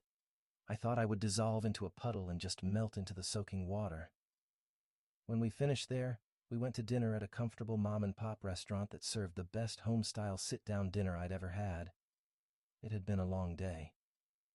By the time we got out to the Jeep, I was yawning, and the outside air was chilly. I nearly crawled into the seat. "You can lay that back," Richard said. "There's blankets in that bag just behind you, and I can turn on the heater if you're cold." "Whatever," I mumbled. I tipped the seat back and didn't even hear him close the other door. Chapter 16. Richie. I was glad to discover that the aches and pains with which I had greeted the day had calmed down to their normal dull ache. The foot and hand massage that went with the mani-pedi had done wonders. Whatever had made me think football was better than going into business. At least I invested part of my earnings each year and didn't fritter it all away. I was comfortable, but today's jaunt was going to put a hole in my budget for a while. I had paid out several thousand renting the dress, and another thou or so on the tux rental. Served me right for not packing my own. Since I invested most of my income each quarter, I didn't keep more than a few thousand in my liquid accounts. I could always use credit cards if I ran short, but if I slipped up on a payment, the darned things charged interest. I wanted to earn interest, not pay it out. The rain was back, but the four-wheel drive hugged the road, and the Jeep handled like a dream. I glanced over at Candace. I'd spread a blanket over her when I stopped for gas. She looked so sweet, with her eyelashes brushing her cheeks, and her curls escaping from her messy bun and tumbling around her face. It almost made me want to pull over at one of the rest stops and try a repeat of our first time. My trousers were getting tight just at the thought, but if I was going to do that, I should have pulled off at the motel back at the gas station. We had just passed Angelus Oaks, where I stopped to refuel, to fill the spare tank, and to pick up a mini tank of propane. When the rain turned into snow, I pulled into a turnout and put chains on the wheels. I let Candy sleep. The weather was getting nasty, and I needed to keep my attention on the road. As the Jeep labored its way up the switchbacks to the turnoff to my great-grandparents' cabin, I was glad I had.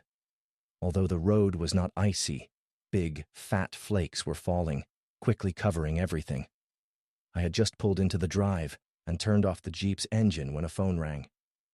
Automatically, I fumbled for my phone, but realized that the ringtone was Trouble in River City. Candace turned over and sleepily answered the call. "Hi, Mom." She paused and listened a minute, then said, "I'm fine. Just visiting a friend and I'm not home." Another pause, a long one this time. "I'm sorry, Mom. I can't come pick you up. I'm in California. I went to Mimi and Pops's house, remember? Did you call Uncle George?" More listening. "I'm sorry you don't like the motel, but is it warm? Do you have something to eat?" A short amount of listening. "No, Mom. You can't have my credit card information. You wouldn't be able to use it anyway." Really brief pause. "No, absolutely not. Tell you what, Mom. I'll call Uncle George. He's 15 minutes from you." Candace tapped buttons on her phone. "Uncle George? Yeah, this is about Mom. I just got off the phone with her. She says she needs grocery money." Uh-huh. Short pause. "No, I'm not mad at you. Thank you for finding her a place to stay. How's the weather there?" Candace listened again. A longer time now. "Thanks, Uncle George. Yeah, it would probably be a good idea to see about her. Can you check her into the hospital?"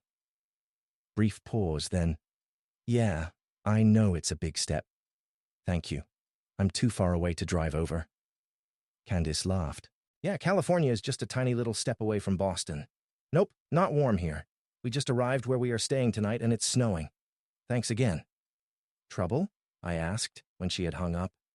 Candace sighed.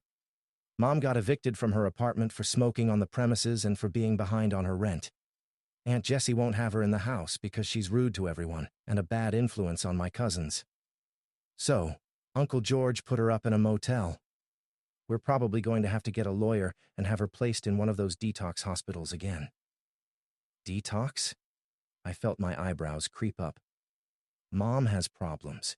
We've all agreed, as a family, we'll feed her, make sure she has a place to stay, but no one gives her cash or credit cards." "That's harsh," I said. "Not really," Candace said. "If we give her money or a credit card, the funds are all gone in a day or two, and she doesn't even remember if she had a good time." "I'm sorry, Candy," I said, the pet name just slipping out of my mouth. "I'd offer to take you back to town so you could catch a plane or something. But the truth is we won't be leaving here for a day or two. I'm surprised you even got cell reception up here tonight. Where are we anyway?" My great-grandparents' cabin in the mountains between California and Nevada. Grandpa used it as a hunting lodge. Sometimes I'd come up here with him and my dad. Those were good times. "You've brought me to your special place," Candace said softly. "Yeah," I admitted, realizing it was true. "I guess I have. You stay bundled up in that blanket while I go in and get the generator going. Then I'll come back and get you and unload our stuff." "All right," she said, struggling to sit up. I helped her get the seat into its upright position, grabbed the fleece-lined coat I'd bought at Walmart, and stepped out into the snow. I was instantly sorry I had. The drifts were up to the bottom of the door on the Jeep, my shoes were now full of snow, and it was caking onto my pants' legs. I closed the door to keep the warmth in the car and hurried up and onto the porch. It was clear. I used the key to open the door. Using my pocket lighter, I lit the candle in the hurricane lamp that sat in its holder by the door. I was relieved to see that the house looked much the same as it had in the fall when I'd come up here with my brother. That was shortly after the wedding fiasco, and he thought it would do me good. The cabin was a little dusty, but there was wood in the box beside the Franklin stove. I decided to start with getting a fire going in the stove, rather than mess with the generator. As soon as I was satisfied that the fire wouldn't go out, I went back to the car. Instead of staying bundled under the blanket, Candace had gotten dressed in the warm clothing we had gotten at Walmart, including the fleece-lined coat. Good. That would make things easier.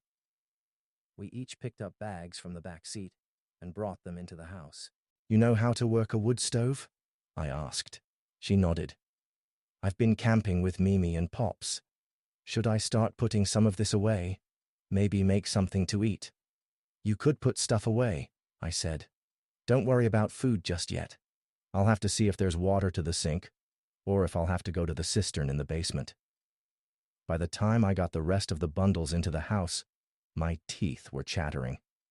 Candace had a kettle of hot water on the stove, and the smell of hot chocolate was making the old cabin seem homey. When she saw me glance at the kettle, she said, "There's water." It was a little rusty for a minute. "Should I let it drip a little to keep it from freezing?" I shook my head. "No. We don't want to waste the battery power to the pump. If it's running now, it will be fine. I'll go to the basement and get the generator going here in a little bit. That will get the heat pump circulating. I just need to thaw my feet out first." Candace nodded. She brought a couple of energy bars and a cup of cocoa to me. While I drank it, grateful for the warmth and the sugar, she pulled a kitchen chair over to in front of the stove and draped my socks over the back of it. They immediately began to steam. Candace sat down in another chair near the stove and held her hands out to the warmth. "I'm not too sorry to be snowed in," she said.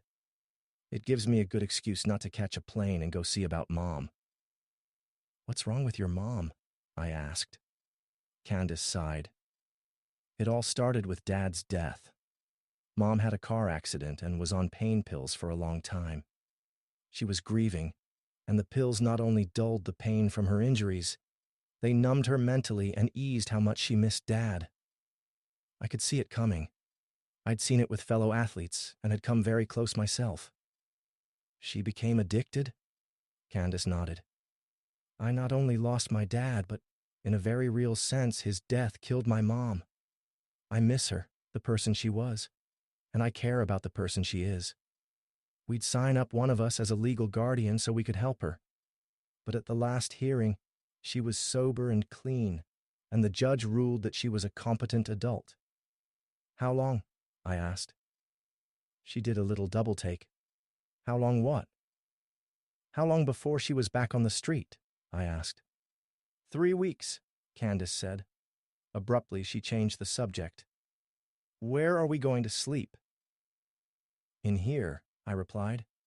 "There's a Murphy bed behind that big picture. We'll have to share, unless you want to sleep on the floor." "Nope," she said with a saucy grin. "I like being warm, and I bet you'll make a good heater." "I'll do my best," I said. "Meanwhile, if you don't mind being the cook, you could start one of those instant meal things while I go see about the generator and the furnace." Since I don't know beans about generators or furnaces, I'll accept the division of labor, she said. Fortified by the cocoa and nutrition bars, I pulled on dry socks and my shoes and headed for the basement. The wall thermometer at the bottom of the stairs read 45 degrees Fahrenheit, which explained why the water pipes worked. I'd meant to have someone come up and blow out the pipes and shut down the pump, but I'd forgotten. For once, my neglect of a needed chore was going to work in our favor. Fortunately, the propane had a specific delivery schedule, and it had been topped up in October. When I got back upstairs, Candace had spaghetti and meatballs heating up on top of the wood stove, and she was dicing Spam at the kitchen table. I wasn't fond of Spam, but it was portable and didn't require refrigeration until it was opened. Candace tipped the diced mystery meat into a frying pan, and soon the cabin was filled with the aroma of fried pork. I sat down in the chair she had vacated and checked my socks. Still wet, but I'd bought a week's worth for each of us. I leaned back in the chair and drowsed in the warmth of the fire, the nearness of a woman, and the scent of cooking food. It was the most relaxed I'd felt in months. I came back to myself when the front chair legs hit the floor with a jolt. "Hey!" I exclaimed. "What was that all about?" "Safety," Candace growled at me.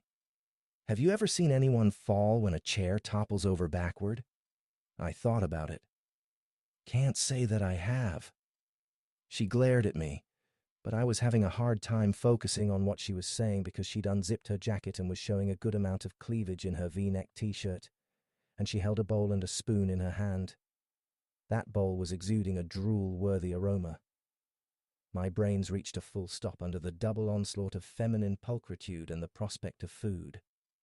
"I have," she said.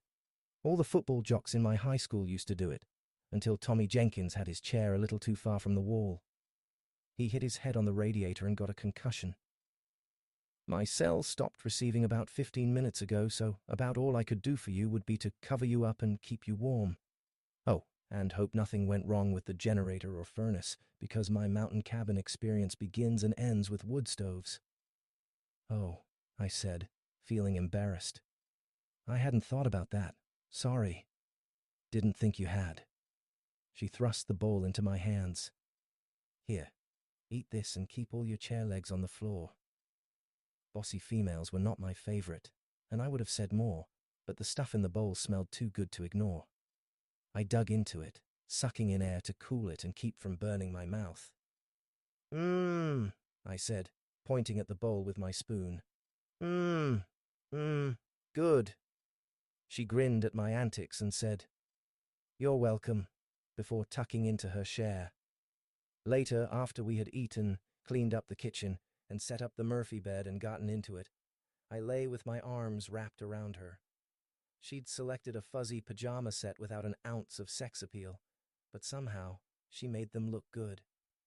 We shared our warmth, spooned together there in the dark. Her round little bottom pressed against me, giving my penis some ambitions ideas. I slid my hand up under her shirt. Warm. Nice. And I slid a thumb across one nipple. She turned in my arms, offering up her mouth for kisses. I slid my hand down the soft skin of her back and under the elastic of the sleep pants.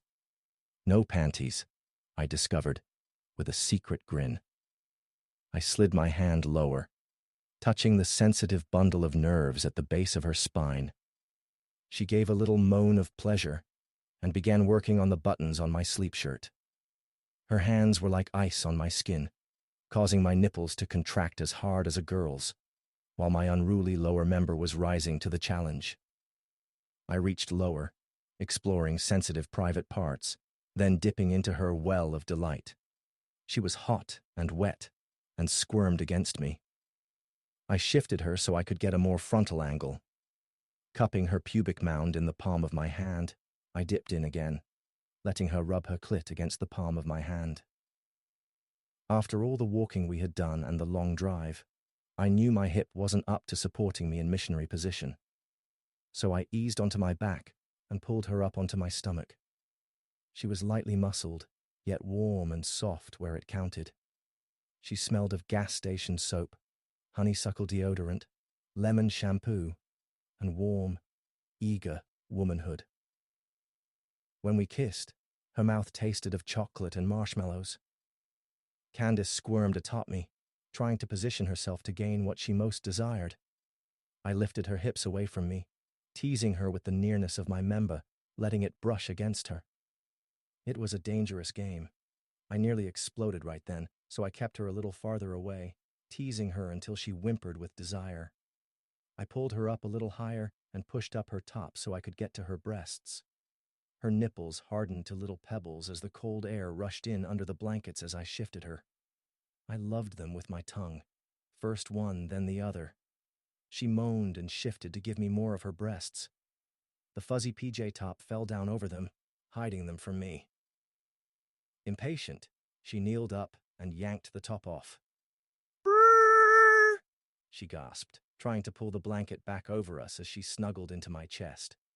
It wasn't my first time to have a sexual romp in the cold, so I quickly tented the covers around us, making sure to trap our aroma with the warmed air. It made me want her even more, and I had a hard time holding back. But it was fun to tease her.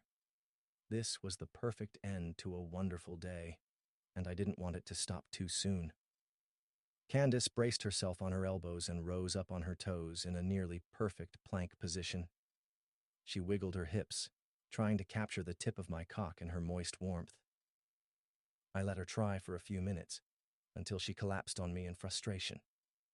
Then I helped her lift her hips again, positioned myself, then slowly lowered her down on me.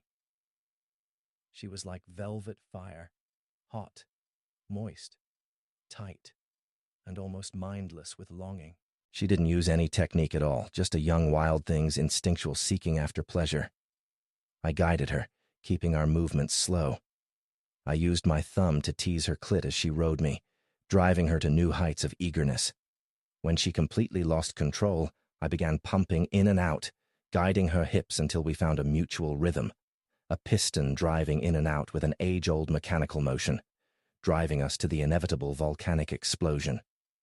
She climaxed, pushing down on me, trying to take in every inch and striving for more. That drove me over the edge, and I joined her in a volcanic orgasm that rocked her into a series of aftershocks. We clung together, trying to keep our joining until nature exacted its toll, and we slid apart. "Messy," she murmured, "but so cold out there." "I know," I said. "I prepared." I reached for a roll of toilet paper and a package of wipes. After that, we were both too worn out to do more than cuddle. I could get used to this, I thought, even though her warm weight was straining my bad shoulder. Her breaths were even and slow. Soon mine matched hers, and I fell asleep without remembering to take any pain pills. Chapter 17. Candace. I awoke to chill daylight streaming through the cabin windows. Big clumps of snowflakes continued to fall outside. Richard lay beside me, the whole gorgeous length of him. He was on his back, breathing easily, with one arm flung up over his head. A man who didn't snore. There had to be some kind of bonus point for that. I thought about waking him up, but he had driven up here last night, gotten the fire and generator started, and still had enough energy for totally amazing sex before we went to sleep. He had to be tired, and besides, I could use a little thinking time to myself. I slid out from under the covers and padded over to the sink to get a drink of water, then slipped into the cabin's pint-sized bathroom. At least I wouldn't have to use a bucket or shovel my way to an outhouse. Richard's grandfather might have built the place, but it had obviously been renovated. The water to the sink was cold. Apparently, renovations did not run to water heaters. Still, it was better than scooping snow and melting it. Although, hadn't there been a bottle of maple syrup in the supplies? I vaguely remembered a children's book where they had made candy by pouring syrup into cold snow. If we got bored, it might be something fun to try. I rummaged through the cabinets. In addition to the huge shopping cart of food Richard bought yesterday, the cabin was already well stocked with staples. I found a coffee grinder and coffee beans, flour, salt, baking powder, and even a bottle of dried yeast. Would we be here long enough to make it worthwhile to bake bread? Or make sourdough? I shook my head at myself. We were only here for the weekend, not moving in. With the snow falling outside, it was easy to forget that there was any place else in the world. In the name of domesticity, I went over to the small stove and opened its door.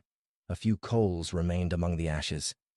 Thanks to the furnace in the basement, the house wasn't cold, but a little added warmth wouldn't hurt. Besides, I didn't see any other place to cook.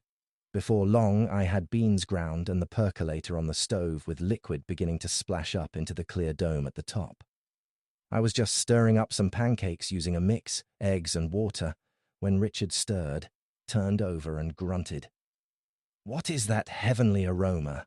Is it you, or is it coffee?" he asked, swinging his feet to the floor. "That would be coffee," I assured him, even as my cheeks grew warm at the innuendo. I tried not to stare as he made his way to the bathroom. He had not put his shirt back on after our undercover adventures last night. His shoulders were broad, well-muscled, indicating the many hours he probably spent in the gym to maintain his physique. His plaid flannel sleep pants covered his hips and rear, but did little to disguise that this area was also toned. There was no question about it. Richard Lane might not play football any longer, but he was still a hunk, and continued exposure was not toning down my desire for him. What would I do when he got tired of playing house in the mountains and went back to his normal social life? It had not escaped my attention that he'd had to buy jeans. I turned my attention back to my pancake batter before I put in something extra or left something vital out. It was difficult to mess up pancake batter, but it could be done. Richard returned in a few minutes, smelling of aftershave and mint toothpaste. I wasn't sure whether to admire his clean-shaven jaw or to mourn the sexy scruff with which he had awakened. Coffee and pancakes? Candace Quinn, if I knew you a little better, I might ask you to marry me. I snickered. If you knew me a little better, you might run. Is there maple syrup? He grinned like a kid about to impart some special secret. There is. What's more, there are 2 bottles of it, so after we have pancakes, we can make snow candy. That sounds fun, I said. I've always wanted to try that. After we chowed down on the pancakes, Richard volunteered to wash up since I had cooked. Back in the days when she was herself, Mom taught me how to keep my kitchen clean as I went, so there wasn't much cleaning to do beyond our plates and cups. Before he got started, he put a small pan on the stove and poured 1 bottle of maple syrup into it. "It needs to cook down some," he explained, at my wide-eyed look of astonishment. Since he seemed to know what he was doing, I graciously allowed him to clean the kitchen while I changed into thermal underwear, flannel-lined jeans, and a gorgeous cable-knit sweater. While Richard changed into similar gear, I rummaged in the cabinets and came up with 3 square cake pans. We then donned hats, gloves, and coats, picked up our candy-making gear, and prepared to brave the wilderness. Richard opened the door, and we stepped out into a winter wonderland. There was a thin film of clouds overhead, letting through an occasional ray of sunlight that made the snow sparkle. The wind was out of the south, and we could already hear water running under the snow. "It isn't going to last long," Richard said, "so we might be able to get out of here tonight, or maybe early in the morning. The day after at the latest. The snowplow ought to be along after a while. Folks got to go to work tomorrow unless everything is called off because of the snow." Work? I hadn't even thought about it. Pops would forgive me for not showing up on time, but it would have been nice to be able to call and let him know. I shook off the reminder of responsibility and said, "Then I guess we should make the best of this." I scooped up a panful of the beautiful, pristine snow and drizzled maple syrup on it. The syrup sank through the snow. "Do you think it's supposed to do that?" I asked. "Set in the pan on the top of that drift," Richard said. "While it is setting, let's make a snowman." "A snowman?" I asked. It had been years since I'd made one. "Sure. The snow is perfect for making snowballs." Richard grinned at me, scooped up a handful of snow, and compacted it into a ball before tossing it at me. "Oh, really?" I scooped up a handful of snow and made a ball of my own. My throw caught him in the shoulder and broke into powder. We indulged in a snowball fight for a few minutes, then rolled a huge ball of snow across the path to the house and down the driveway behind the Jeep. It made a broad trail in the deep snow. We rolled the big snowball past a satellite dish, and Richard paused to brush it off. "No need to be without communications," he said, "just in case of an emergency." It didn't take long to create a medium-sized snowball, then a smaller one. Richard made sure the snowman was situated on the lawn rather than on the drive. "No point in having to move it so we can get out," he said. There was plenty of snow, so we built a snow fort around the snowman, then engaged in another snowball fight, taking turns defending the fort. We made snow angels and threw more snow at each other. Richie sneaked up behind me and put snow down my collar. I retaliated by putting snow down his collar, then ran away from him while he chased me with another handful of snow. Our outdoor fun came to an end when Richard slipped and came down heavily on his side. "Are you all right?" I asked, hurrying back to him. He tried to smile at me. "Came down on my bad side," he said. "It kinda smarts, you know." "Maybe we should go in," I suggested. "I'm starting to get cold." Richard carefully clambered back up onto his feet. We collected the pans of snow and went inside. Richard shucked off his coat, dropped it on a chair, then flopped across the bed, his boots hanging off the edge. "Wow. I think I'm done," he said. "Where do you get the energy?" "Clean living," I quipped, busily fishing the chilled syrup bits out of the snow and arranging them on a paper plate. Then I took a good look at him. "Richard, are you all right?" "Yeah," he said. "I'll be fine. Just need to let the hip warm up a little and take some pain meds. Fortunately, I don't think we'll be able to get out before tomorrow, so I won't have to worry about driving." I went over and helped him remove his boots so he could pull his feet up onto the bed. "Thanks," Richard said. I didn't want to get the bed wet or muddy. I didn't get any spare blankets. I considered him a minute. I remembered something in the news about an accident. "Are you comfortable?" I asked. "Well, I wouldn't say comfortable," he said wryly. "I came down on the hip that has the pin in it, but if you'll get my shaving kit and a glass of water for me." "Of course," I said, understanding at once what he wanted. When the kit was in his hands, he took out a prescription bottle and carefully shook out one pill. I handed him a glass of water to go with it. "Thanks," he said. "That should take the edge off. I'll just rest a minute." "Okay," I said. "I'll make some hot cocoa, and maybe we should try the maple candy." By the time I had the cocoa made, Richard scooched himself up on the window seat and was looking much better. "There's some TV trays in that closet over there," he said, nodding toward an area that I thought was a blank wall. The door to the closet was not hidden, just cleverly disguised as part of the shiplap wall covering. It contained the promised TV tray tables. In addition was a treasure trove of board games and smaller boxes of card games. "You've got Candyland," I exclaimed. "When I was little, I thought the game was named after me." Richard laughed. "Did you enjoy it?" "I did," I said. "Oh, and you've got chutes and ladders, and is that box squirm? One of my cousins had it, but eventually all the cards got lost." "It is," he said. "We can play a game of it if you like. But we'd best get out the rest of the TV tables because it gets pretty big. We used to set it up on the floor." "I'll put together some lunch," I said. "There's stuff for sandwiches," Richard pointed out, "unless you just want to make something." I opened the refrigerator and looked inside. "Oh, wow, you've got all the good stuff." There was ham and turkey, as well as liverwurst and small containers of stuff that I did not recognize. "How did I miss seeing this last night?" "Probably because then you were putting dry goods away and making hot chocolate." "I'm not sure how you missed it." I brought over the loaves of bread. Whole wheat, pumpernickel, and sourdough, along with toppings and sandwich fillings.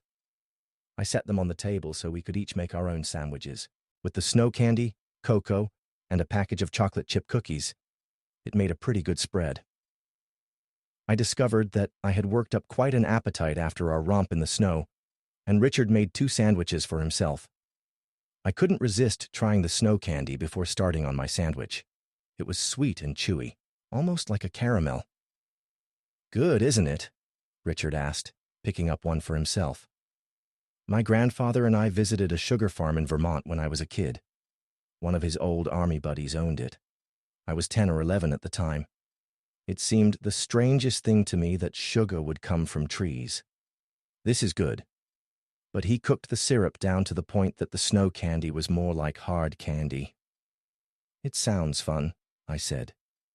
I then bit into my sandwich. It was just turkey and ham on slices of the rye bread, but nothing had ever tasted better. It must have been the mountain air. After lunch, the sun went back behind a cloud, and it began to snow again.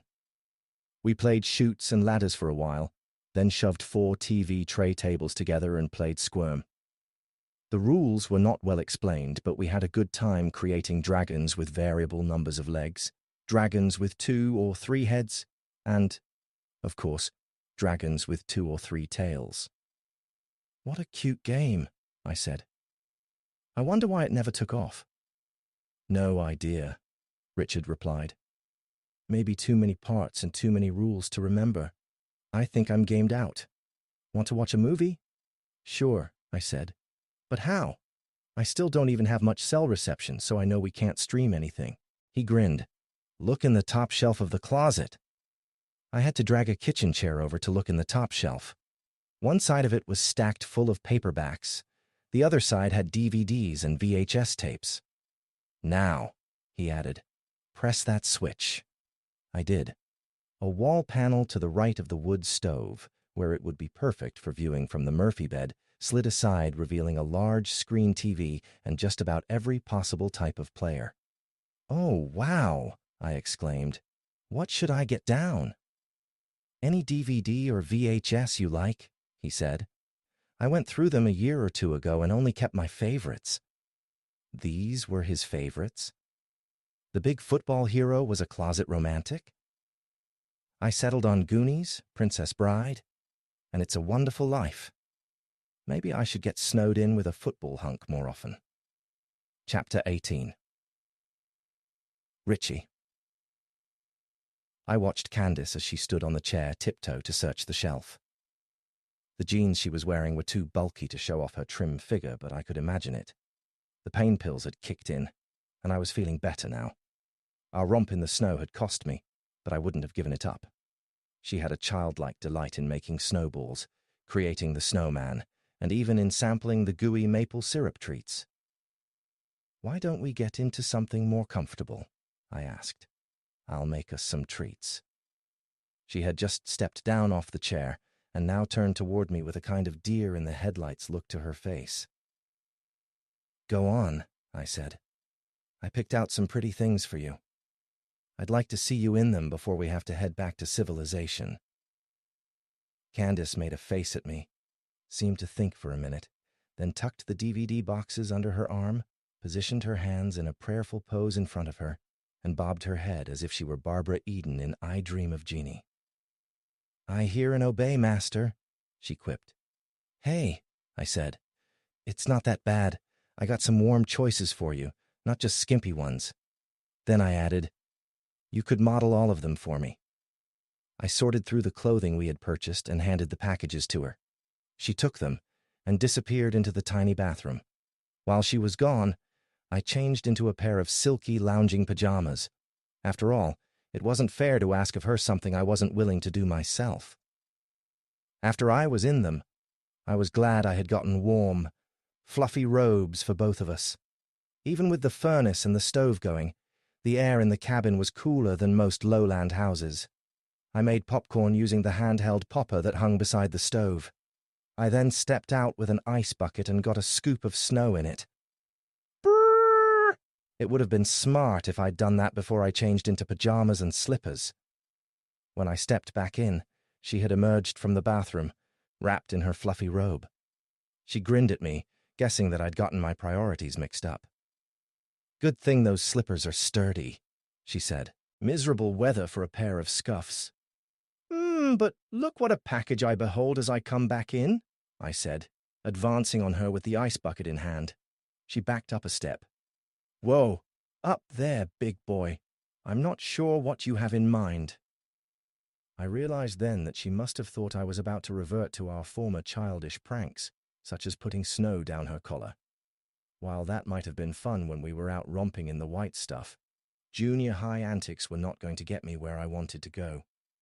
I obediently backed up, then reached over and picked the bottle of wine off the counter and tucked it into the ice bucket. I thought about mulling it, I said, but it is just too much work. Besides, we can stick some cans of soda in here too. Oh, she said, relaxing a little. Do I smell popcorn? You do, I said. Can I get a sneak preview of what you are wearing? She blushed, but obediently undid the belt of her robe and held it wide so I could see. She had chosen the satin lounging pajamas. I could tell from the panty lines that she had on a pair of the fancy, mostly not there underwear beneath them. I'm sorry, she said. The baby dolls really are cute, but it is just too cold for shorts. Moderately disappointing, I said. But probably true. I was sorry I didn't get the ice before changing. She grinned at me. I bet. Did you get your feet wet? Nope. Didn't go off the porch. We worked together to organize our goodies and the drinks so we could see the movie and reach our snacks. We started with Goonies, popcorn, and soda. We giggled at the children's antics and applauded when the true villain was revealed and the treasure found. She tucked up under my arm and pretended to be afraid while they were navigating the hidden chasm. That was nice in a way I'd not experienced in a long time. My mom loved this one, I whispered into her hair. I remember Dad holding her just like this, while us kids sat on the floor. We'd get in trouble for throwing popcorn at each other. Do you see your parents often? Candace asked. I shook my head, surprised to find that I was tearing up. They're gone. They went to see my brother. He's a doctor, volunteering in some godforsaken village in Africa. There was a storm or something and their yacht sank. Oh, Richie, I'm sorry, she said softly, reaching over to catch a tear on her fingers. It's nothing, I say. It was a while ago. I'm all right. Is your brother your only family then? Candace brushed a lock of hair off my face. That lock always fell over my eyes if I was more than 2 days out of the barber shop. I shook my head, trying to settle my hair and my thoughts. I've a younger sister, Riley. She was in college when my parents' yacht went missing. I finished raising her, you might say. Paid her tuition anyway. Good for you, Candace approved.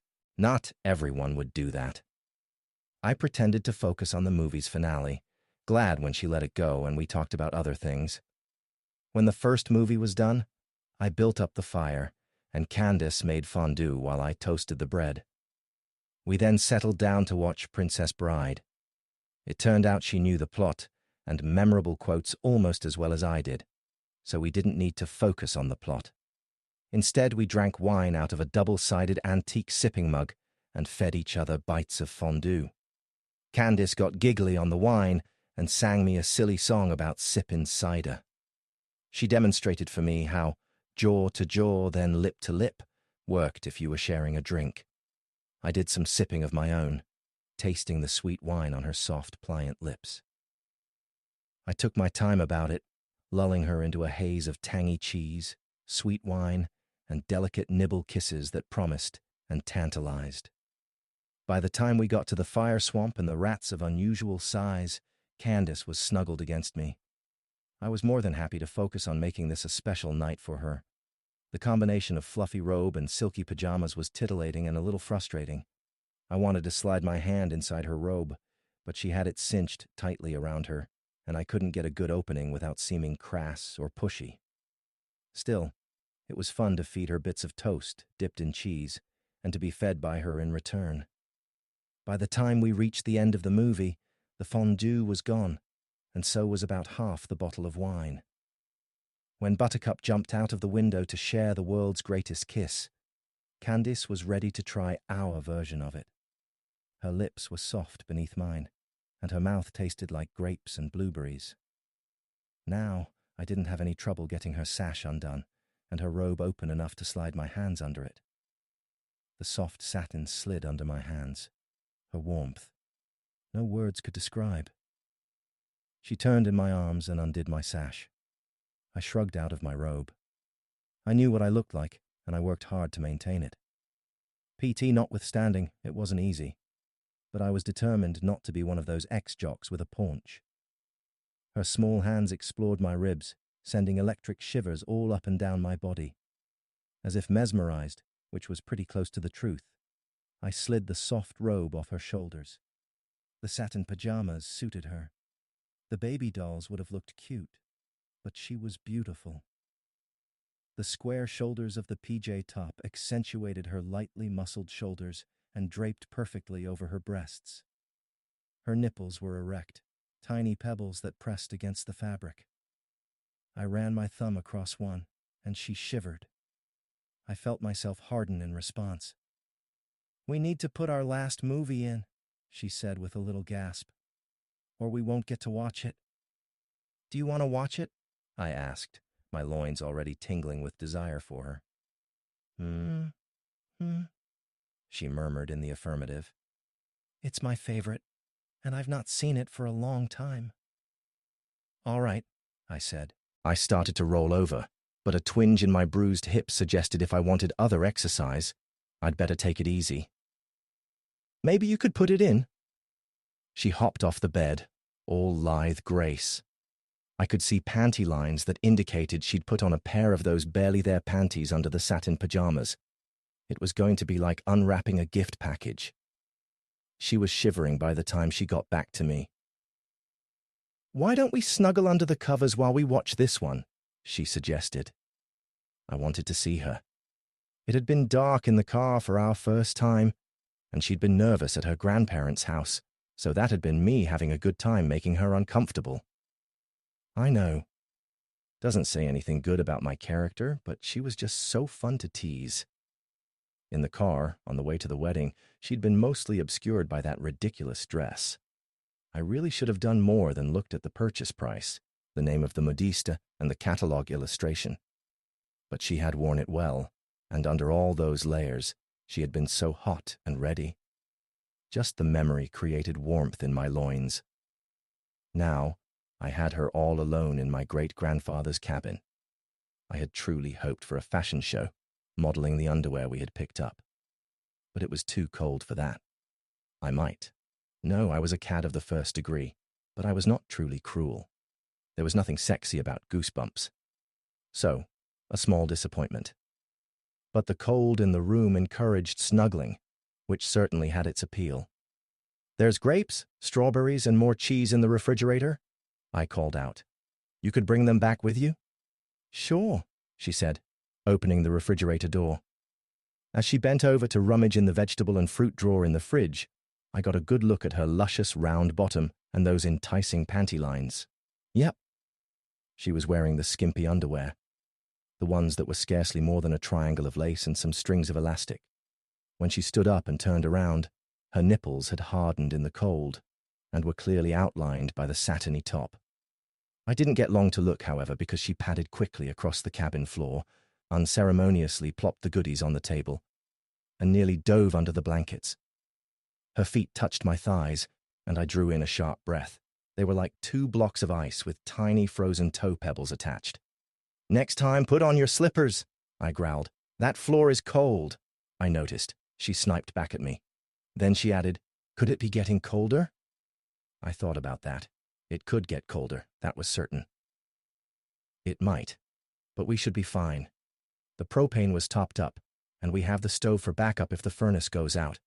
But if you are really worried, we have plenty of blankets, and I think I can find a way to keep us warm. Chapter 19. Candace. I shivered as I brought over the fruit and cheese, started the DVD in the DVD player, and poured the last of the wine into the sipping cup. I could feel his eyes on me. I had his attention. I wished I had felt bold enough to wear the baby dolls. The lacy crop top would have revealed more than it concealed, and the boy leg panties were cut so high on the leg They only served to make the wearer look, well, all leg, so to speak. I was cold enough as it was. The cold satin slid across my skin, making my nipples harden into rock-hard pebbles, and not in a good way. I wasn't sure I could even feel my feet.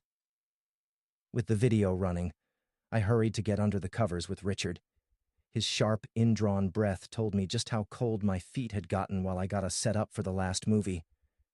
I hid a grin by snuggling under the covers and tucking myself under his arm as the movie began. I'd watched it so many times that I scarcely needed to look at the screen as the story unfolded. Gradually, Richard's warmth seeped into my back. As it did so, I became aware that his breathing had sped up and that his penis was engorging against my backside.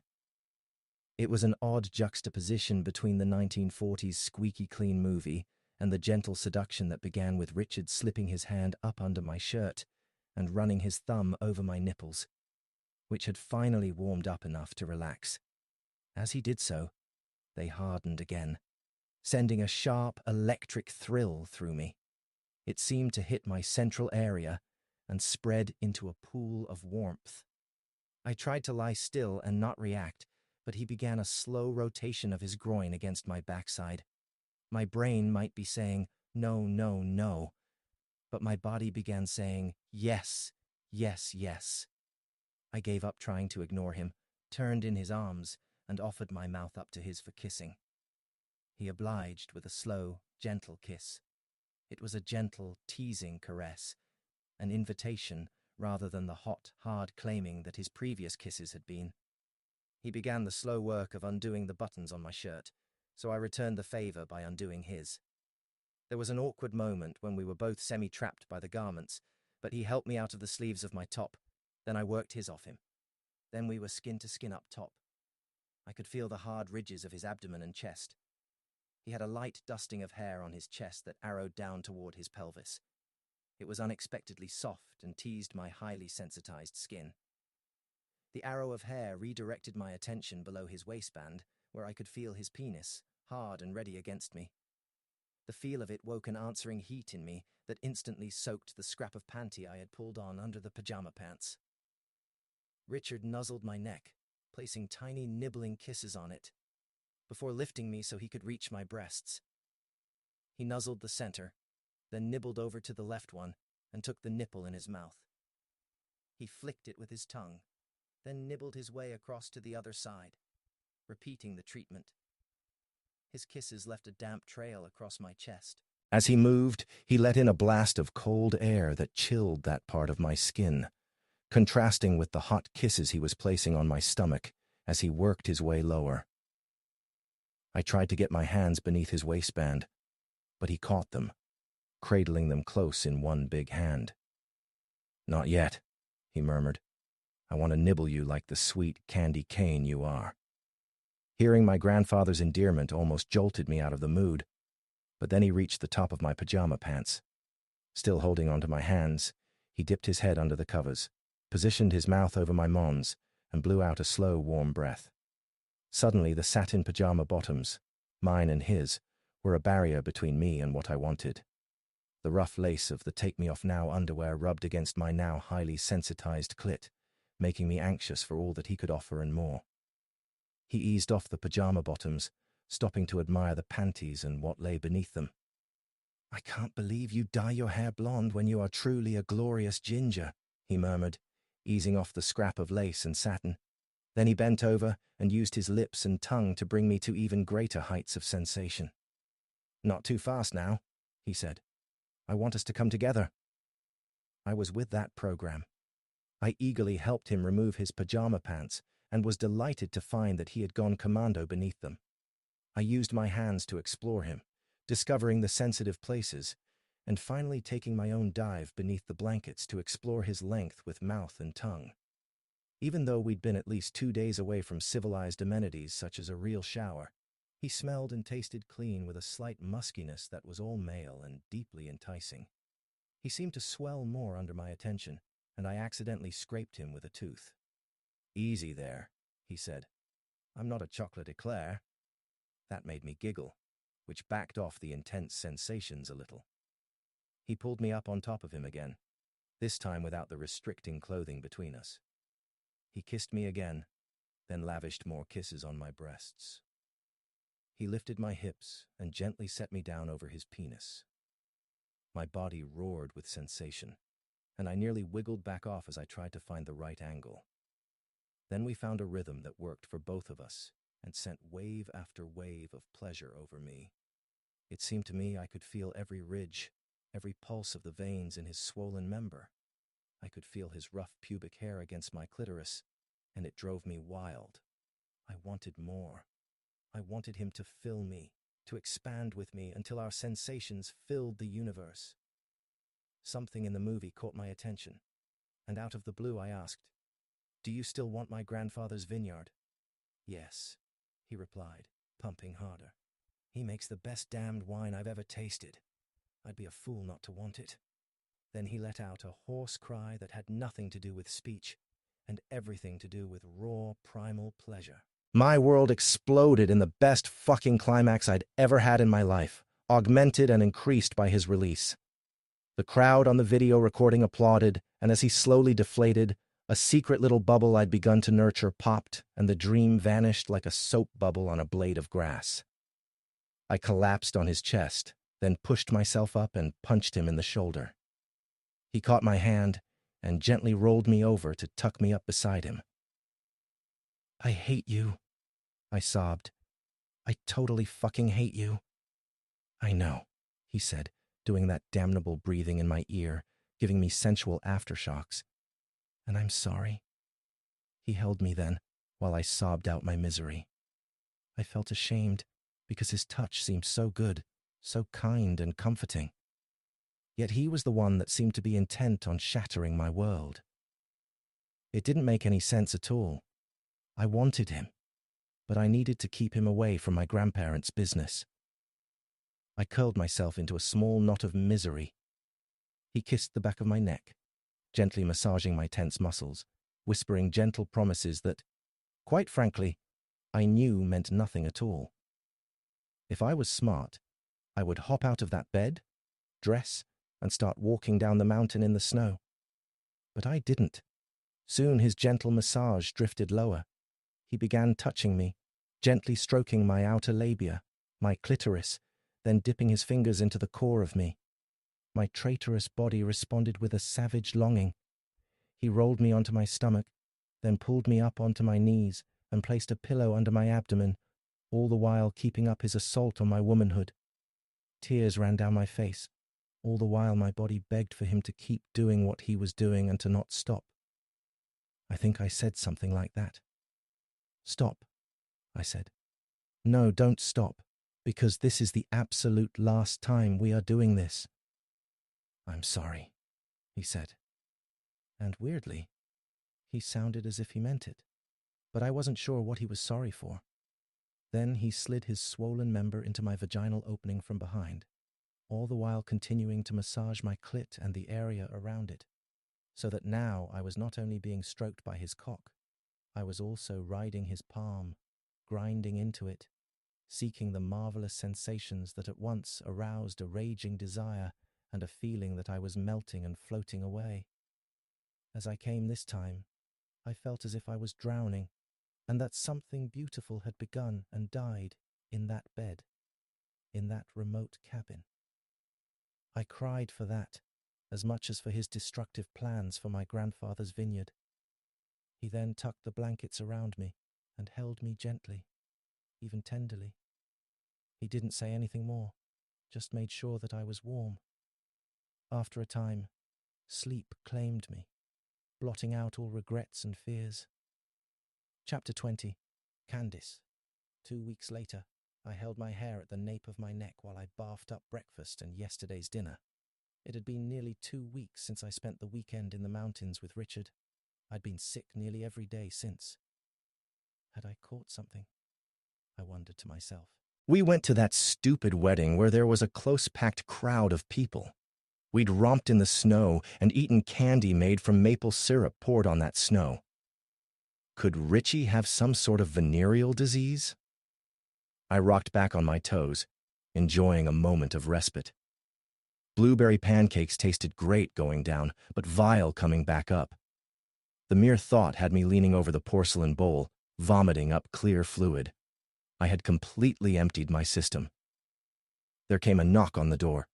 "Are you all right in there?" Mimi called. "I'm all right," I replied. Then a bout of retching gave lie to my answer as I leaned back over the bowl. "Open this door, young lady," my grandmother said in her best no-nonsense voice. I knew there was no point in arguing. I wouldn't be able to stay in the bathroom all day. I pulled myself up, splashed water on my face, grabbed a towel, and opened the door. I was patting my face dry when I looked out. Mimi, my dear sweet grandmother, was standing in the hall, her arms folded. "You and I are going to urgent care this morning," she said. "We are not going to mess around trying to get a doctor appointment." "But Mimi," I protested, "what about insurance?" "Piffle!" she snorted. "We've got enough in the bank for a measly doctor visit. Go get dressed, unless you fancy going like that." I was wearing a pair of jogging shorts that had seen better days, and one of Pop's worn-out t-shirts. My hair was uncombed, and I'm pretty sure I'd gotten some of my stomach contents on. Well, all of me. I wanted to get back in bed and not move. "Go on," Mimi said. "I've got some ginger ale in the kitchen. You are bound to be dehydrated at the very least." I went. Arguing with Mimi when she had put on her Dr. Grandmom hat was useless. I managed to find some clean underwear, a pair of Bermuda shorts, and a gosh-awful Hawaiian print shirt. I'd not felt well enough to do laundry since coming back from the mountains.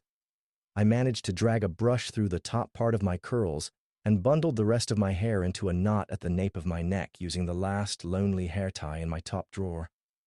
The drawer was a mess. Mimi had always said you could tell a lot about a person by their top dresser drawer. Mine said that my life was falling apart. The ginger ale helped, but we had to pull over twice on the way to the urgent care unit. When we got there, an intake worker took one look at me and handed the paperwork to Mimi. Of course, right then, I had to bolt for the bathroom that fortunately had a neon sign over it.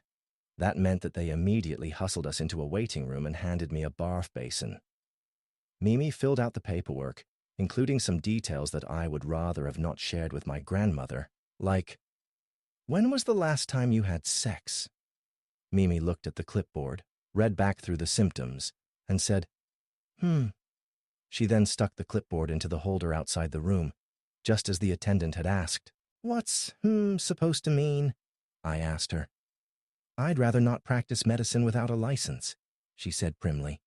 So, then I had blood drawn, barfed in the basin, peed in a bedpan for the nurse, and received a cup of ice chips as a reward. "Suck on those," the nurse said. "You're dehydrated. I had a heck of a time finding a vein. The moisture will feel good in your mouth and maybe it will stay down." It did. And I dozed for a little while. Someone covered me up with a blanket. There was a murmur of voices, and I dozed some more. Then the doctor came bustling in. She was a middle-aged woman, with a round, cheerful face and a rounded, once athletic body. "I would have been here sooner," she said. "But I just delivered a baby. It makes me feel good to bring new life into the world." She took the folder out of its hiding place in the hallway. "Now, what do we have here?" She read through it, then chuckled softly. It was a warm, comforting sound. It seemed I was not going to die. "Well, my dear," she said, "I have good news, and then I have news that will require you to make some decisions.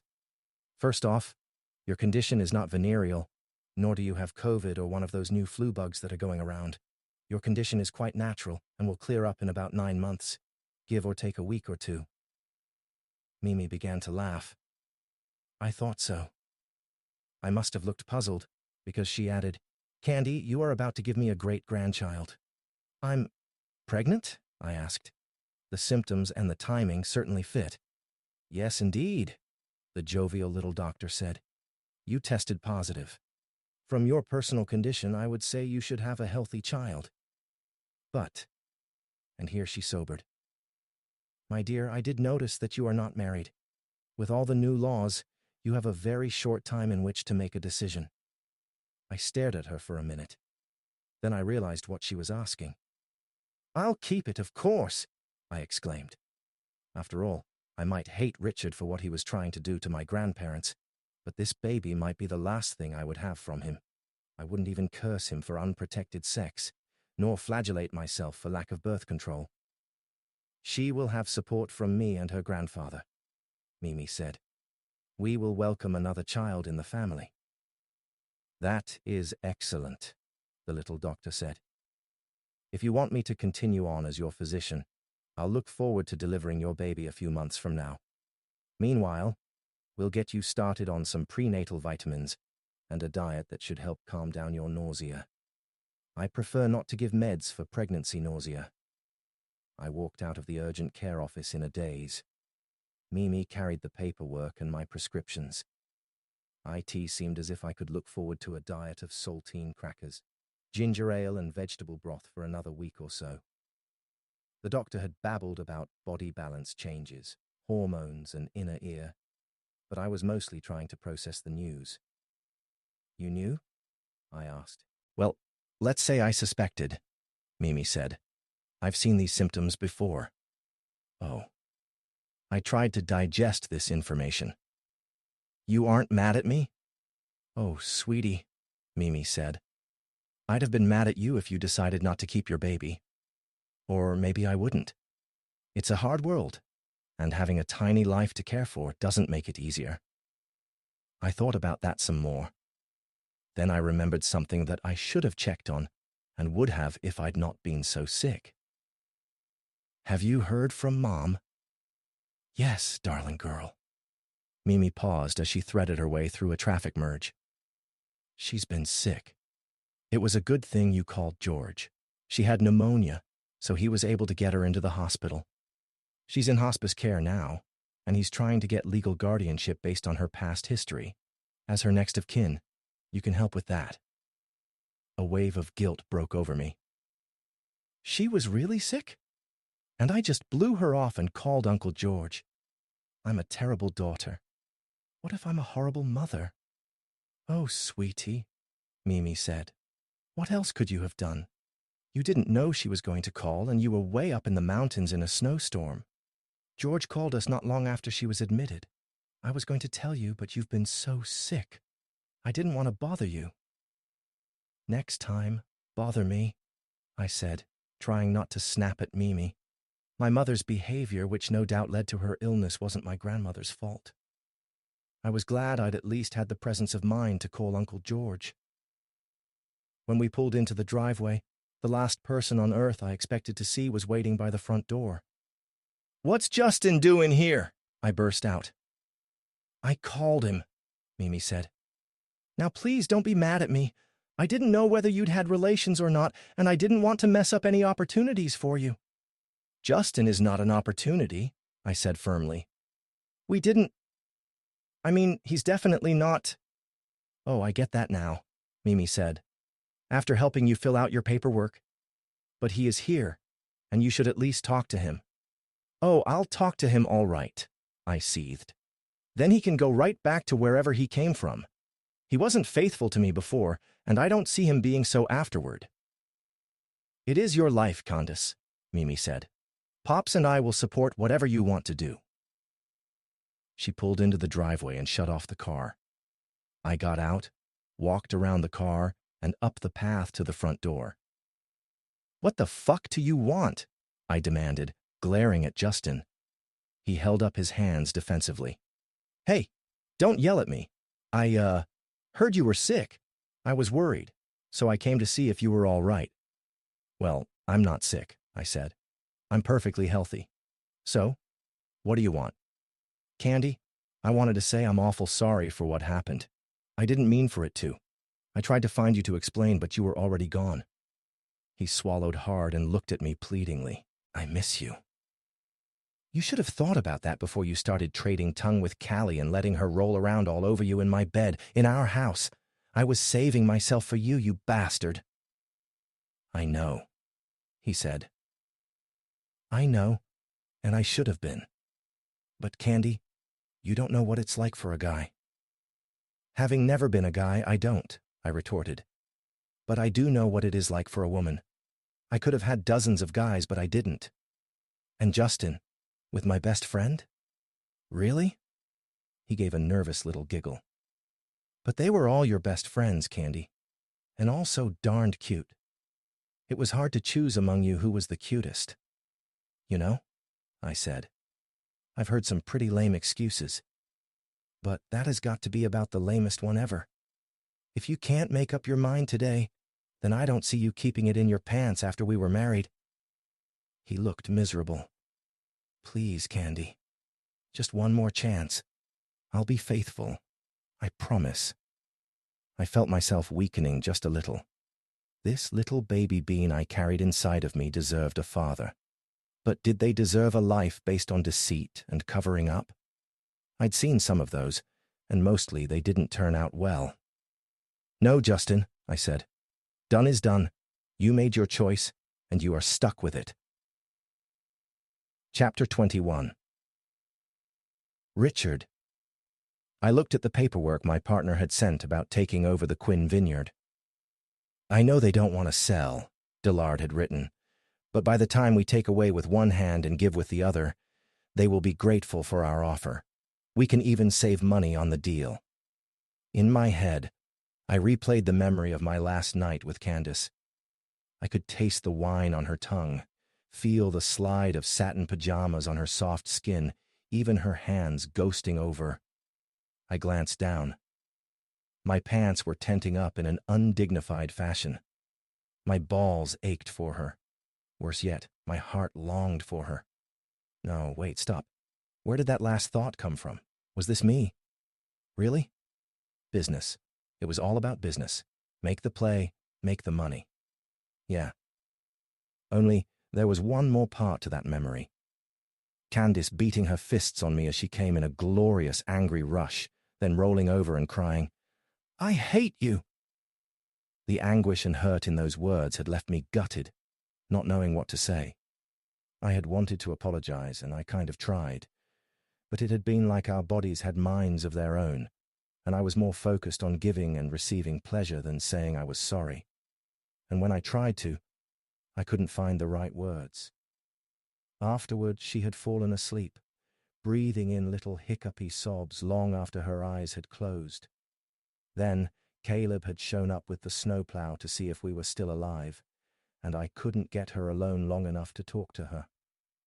There was a common saying that love and hate were close kin, and that was why so many of the great old tales tangled them up together.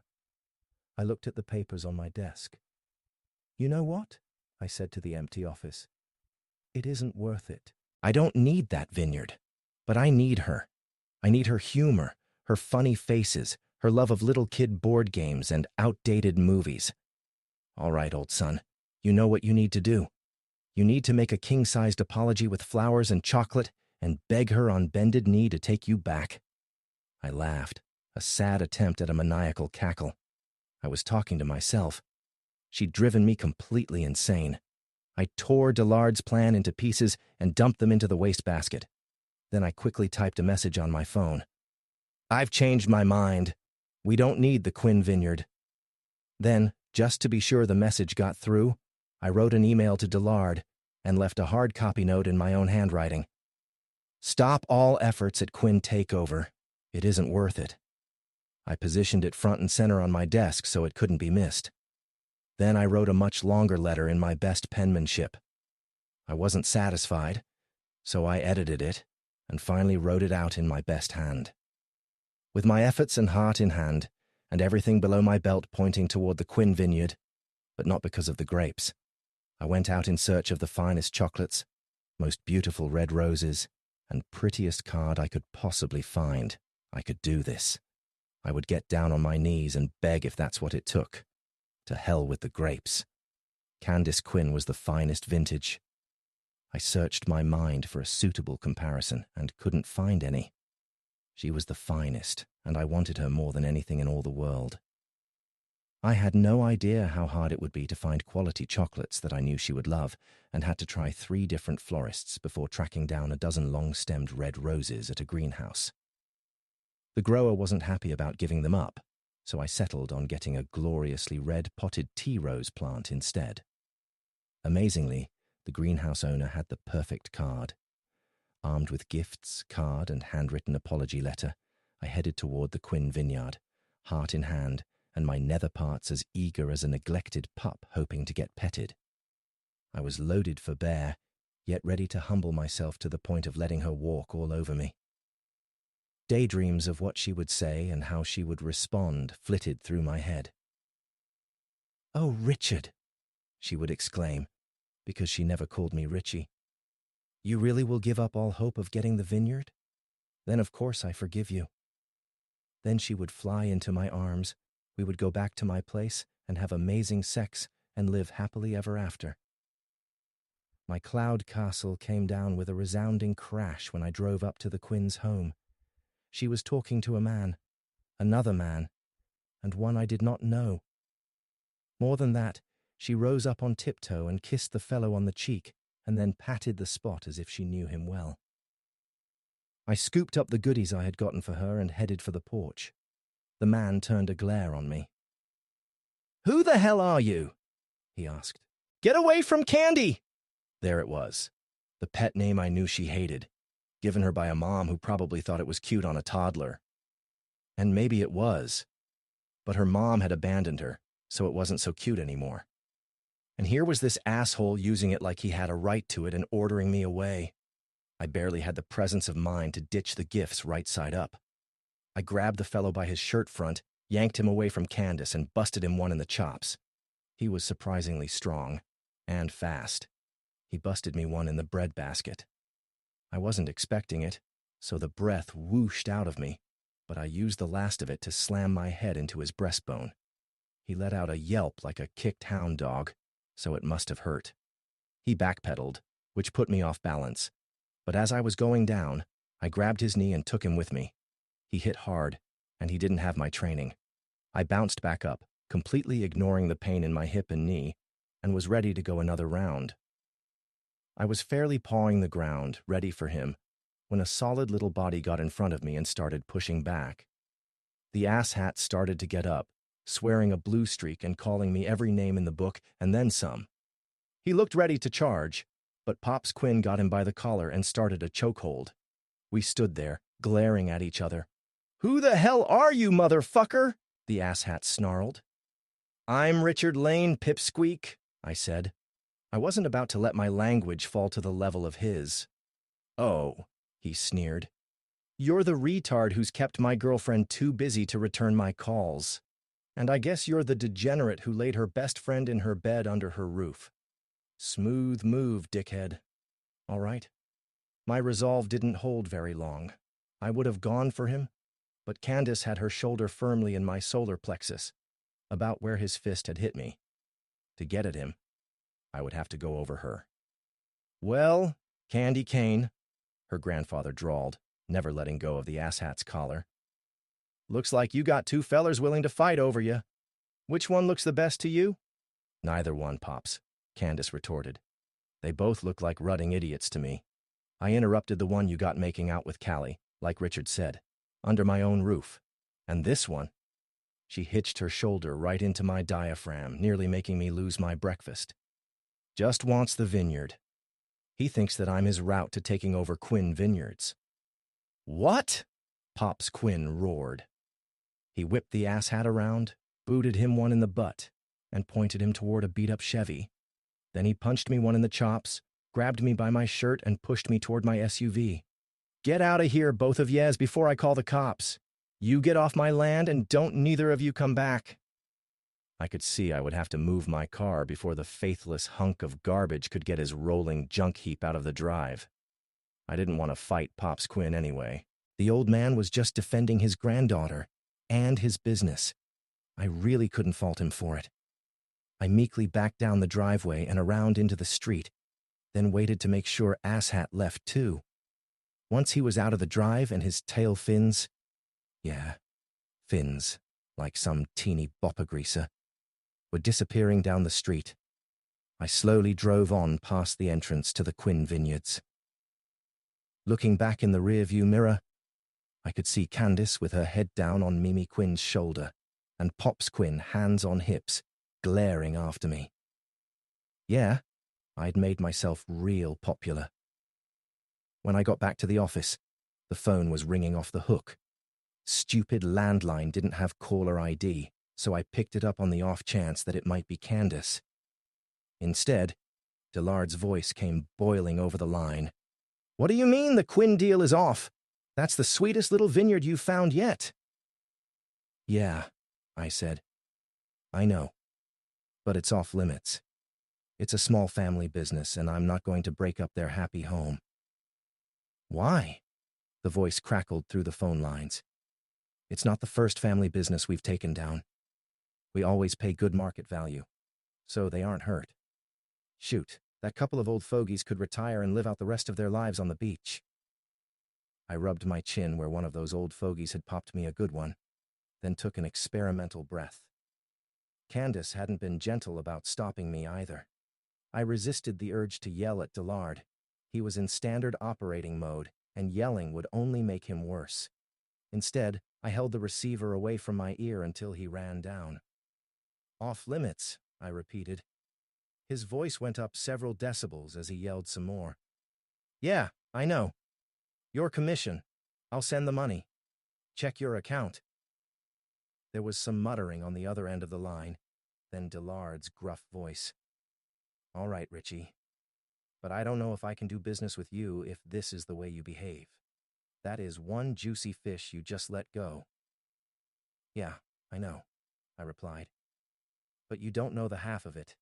Just let it go, Dillard." "Not all the fish are keepers." After he hung up, I slumped in my chair. This had been an expensive month. First the wedding, then the impromptu trip to the cabin, and now the biggest blow of all, giving Dillard a hefty commission on a deal we didn't close. "Fine way to do business, Richard," I muttered to myself. Dillard had been my business advisor since I drew my first NFL paycheck.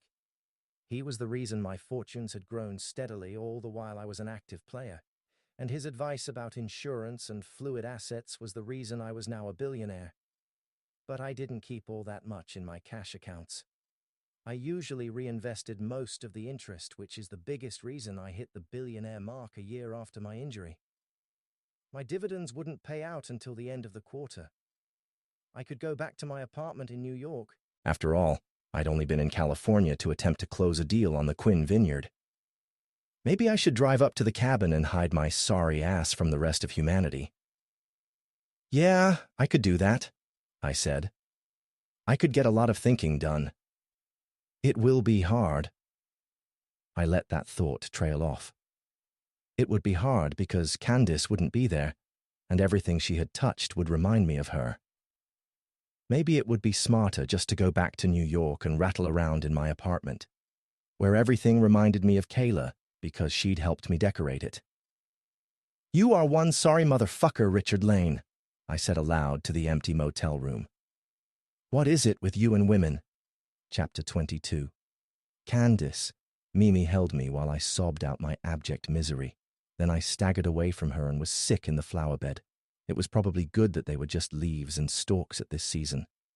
Then Mimi and Pops were there, one on either side of me, guiding me to where I could sit on the step and catch my breath. Mimi went inside and brought back a ginger ale. She sat down beside me while Pops went off to do something, maybe to vent his anger because I could tell that he was still hot on my behalf.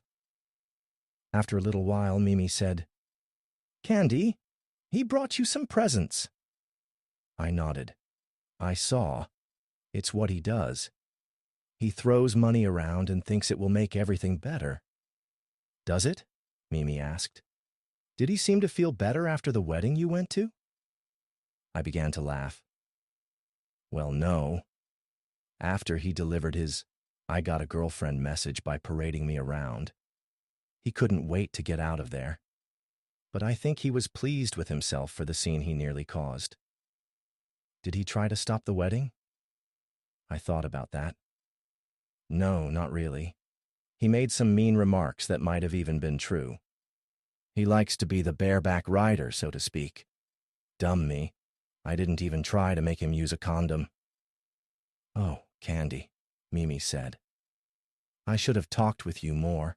Should have realized your mom wouldn't tell you anything useful. And I probably wouldn't have listened to her if she had, I replied, scrubbing at my face with the heel of my hand. Anyway, he can be very persuasive. Oh, I'm sure he can, Mimi said. Let's look at what he left for you anyway. I'd really rather not, I said listlessly. I want to go lie down for a while, then call Uncle George to see how Mom is doing. With that, I walked into the house and go to my room. I flopped on the bed, staring at the ceiling. My life was completely and totally fucked up. Mimi and Pops would give me a job, and we would all love the baby. But the poor little thing wouldn't have a father, just a grandpop. Then there was Mom. Would she have gotten sick if I'd gone back to her place instead of running away to California? I took out my cell phone and dialed Uncle George's number. George Butterman. He answered the phone. Hi, I said. It's Candy. How's Mom? She's somewhat better, he said. They've got her hooked up to tubes and monitors and I don't know what all, but she's breathing on her own and she ate some soup. She's asking for you all the time, Candy. Then I knew what I needed to do. Mimi and Pops would help me, I was sure of it. Maybe they could even help me come up with some sort of remote work.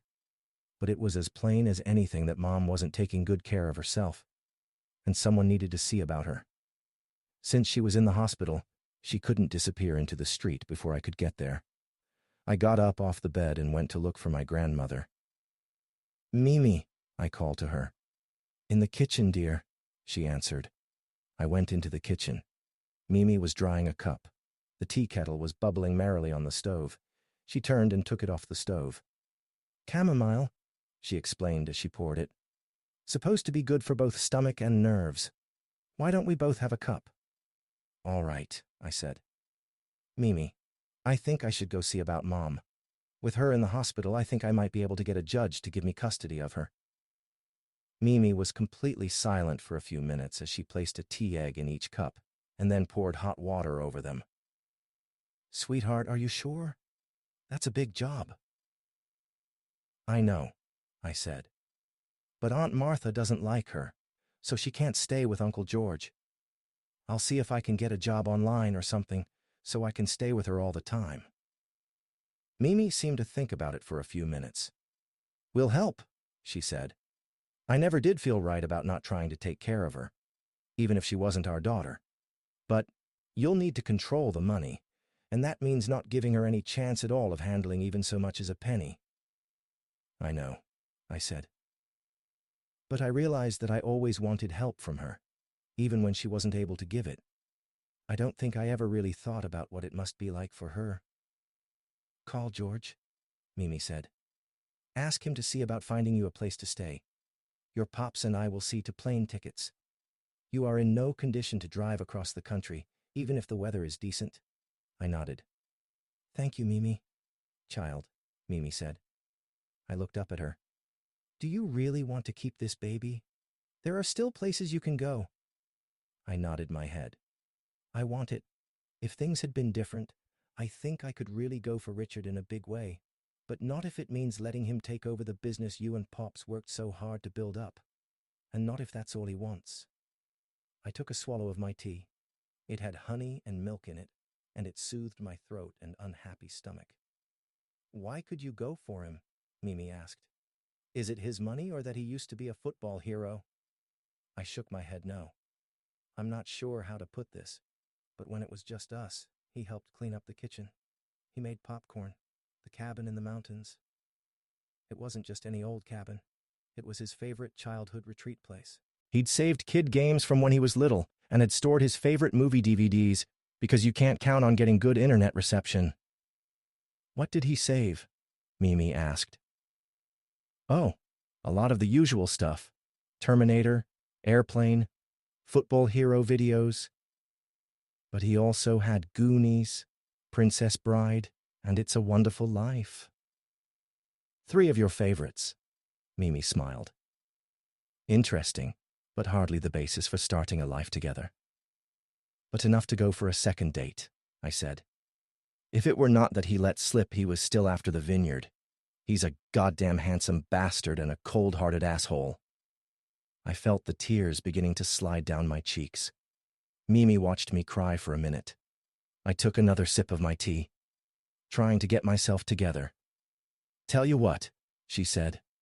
"I think we need to make those plane tickets round trip and find a way to bring your mother back here. We tried before, but maybe things will be different now that you are older. There's a cottage where we usually house a temporary harvest worker. You could stay there." "Thanks, Mimi. Not worrying about rent would help for sure, and I'd have Mila for moral support as well as you and Pops." "Let's see if we can make it happen," Mimi said. Then she nodded at the pot of crimson tea roses. "By the way, there's something to be said for a man who sends a potted plant instead of cut flowers. Maybe you shouldn't write him off just yet." I shook my head. "Mimi, I see what you are doing there, but I was never anything important or special to him. It was a way to get to you and Pops, and to get back at his fiancée." Mimi clicked her tongue. "Well, well.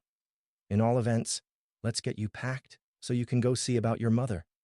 When your father was alive, she was a good and caring parent. If she's asking for you, you should go to her." I looked out over the wing of the airplane.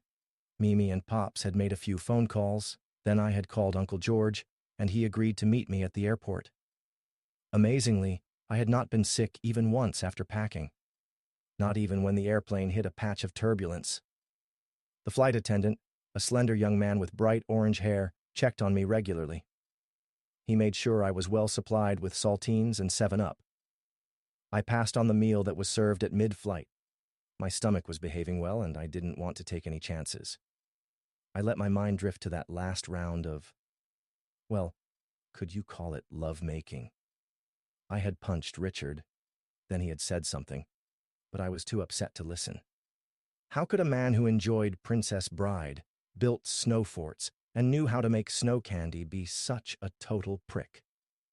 Pops had once said that many people separate their business dealings from their personal life. He'd explained that it was a way for people from ruthless stockbrokers to soldiers and assassins to have something resembling a normal life when they were not at work. But how can they do that? I had protested. Just because they shut off the emotions doesn't undo the things that they have done. No, it doesn't, Pops had said. That's why I like growing grapes, and why I focus more on body and flavor than alcohol content in my wine. Because of Mom? I had asked. Pops had shaken his head. No. I'd started paying attention to making a good flavored wine long before your father was a teen. Your mom didn't always have a problem with drinking wine. That happened after your father was taken from us and after her accident. I wondered how Mom was holding up. Would she check herself out of the hospital and take off before I can get there? The clouds outside the window of the plane reminded me of the meringue she used to layer over lemon pie. I loved lemon pie, but I hated meringue. To me, it tasted like rubber. Maybe getting back with Mom will be like lemon pie. We could throw away the browned egg whites off the top and enjoy the good lemon pudding and graham cracker crust underneath. This thought made for a happy daydream I could indulge in while the plane droned across the route that had taken me nearly 4 days by car. I imagined sitting down beside her bed and having her smile at me like she used to when I was a kid, and brought her burned toast and tea for Mother's Day. Maybe I was still a kid hoping for a mom who would take care of me. Chapter 23. Richard, I sat on an uncomfortable chrome and black leather couch. Across a glass and chrome coffee table sat Dillard in a black and chrome chair. "So, tell me again," he said. "Why exactly is it that we shouldn't pull the financial legs out from under Quinn Vineyards?" I stared at him. Then I looked around the apartment. Kayla had furnished it. The carpet was white, the walls were white, the chairs and couch were black leather and chrome. The coffee table and end tables were glass and chrome. The only touches of color were a Mondrian-style painting done in primary colors that were outlined in black and a red silk rose placed in a crystal vase in the center of the coffee table. I hated it. I hated it when she did it, even though I thought I loved her, and I hated it even more now because it looked like Kayla and not like Candy. And I had no idea how to explain to Dillard why I just could not do to Pops Quinn what we'd done to other small business owners. Or why I felt ashamed of some of the things we had done in the name of just doing business.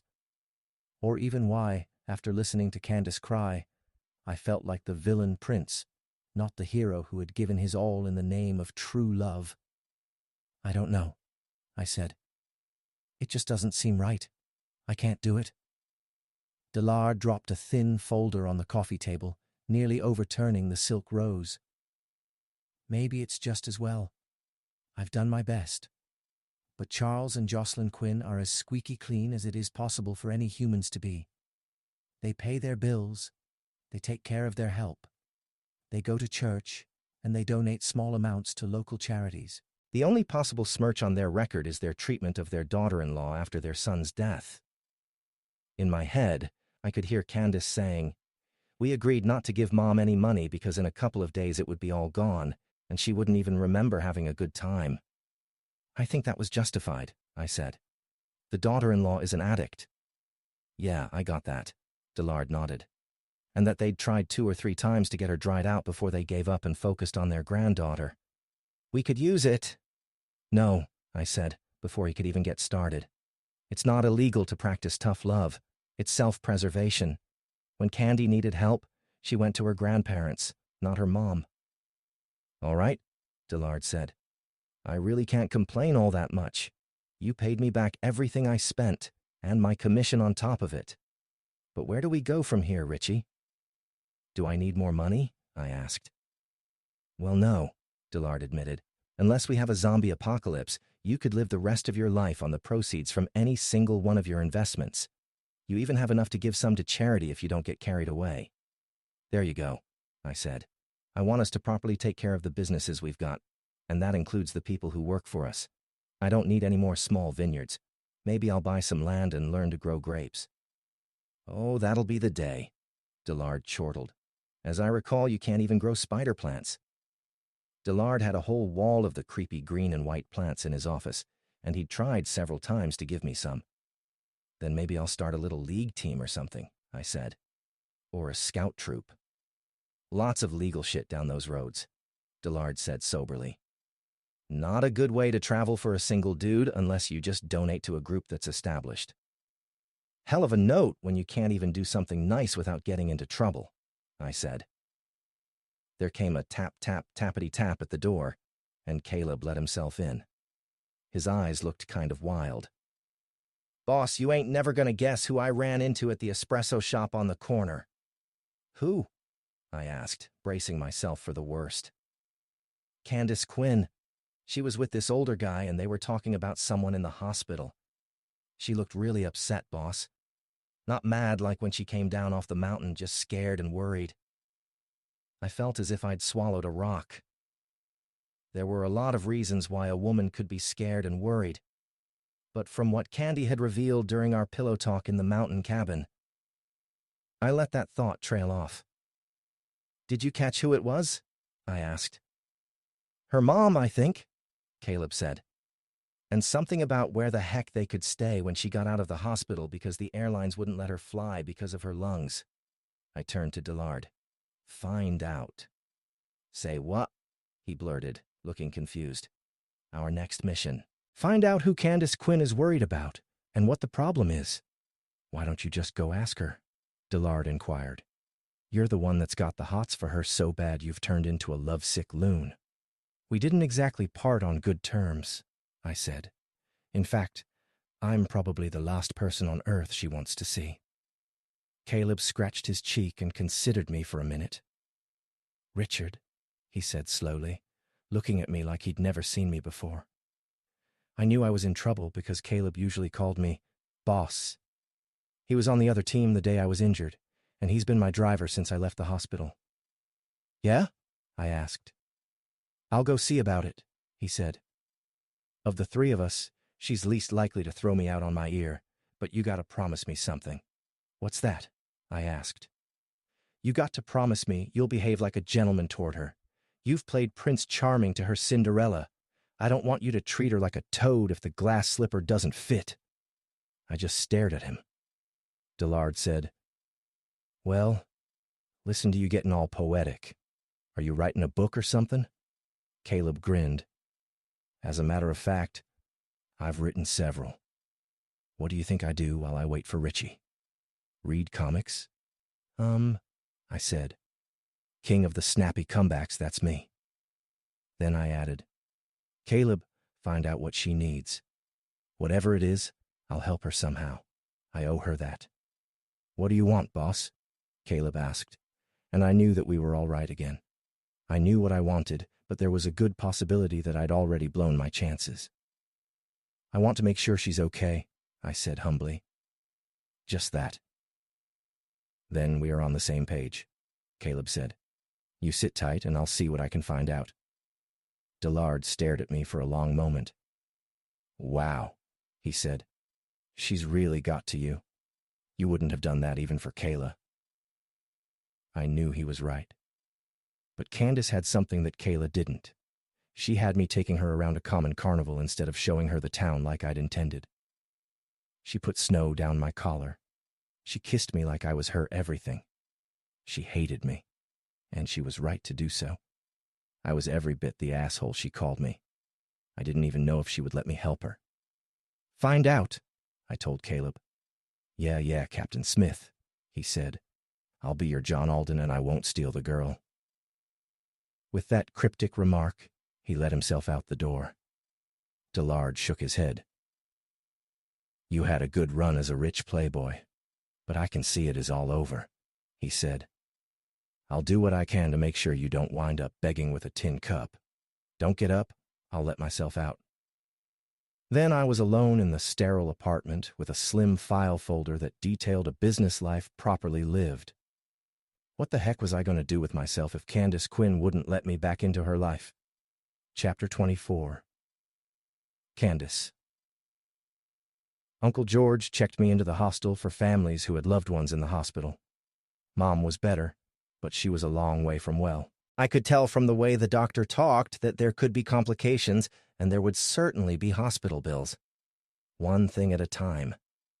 She knew me, and she almost sounded like the mom who used to bake me cookies and take me to cheerleading practice. I'd take you home, Uncle George said, but Martha won't hear of it. She figures you are a flake just like your mom. Thinking back on my time in New York, living with Justin, I was not sure I could argue with her assessment. Parties, booze, wild weekends. But she wasn't quite right. I'd always been in school, or had a job, or both. The other was just my way of getting through the times in between my work shifts and class schedules. But now I am pregnant. A single mom, just like Aunt Martha had predicted time and time again. Uncle George made a deposit at the front desk, in case I wanted to order room service or something.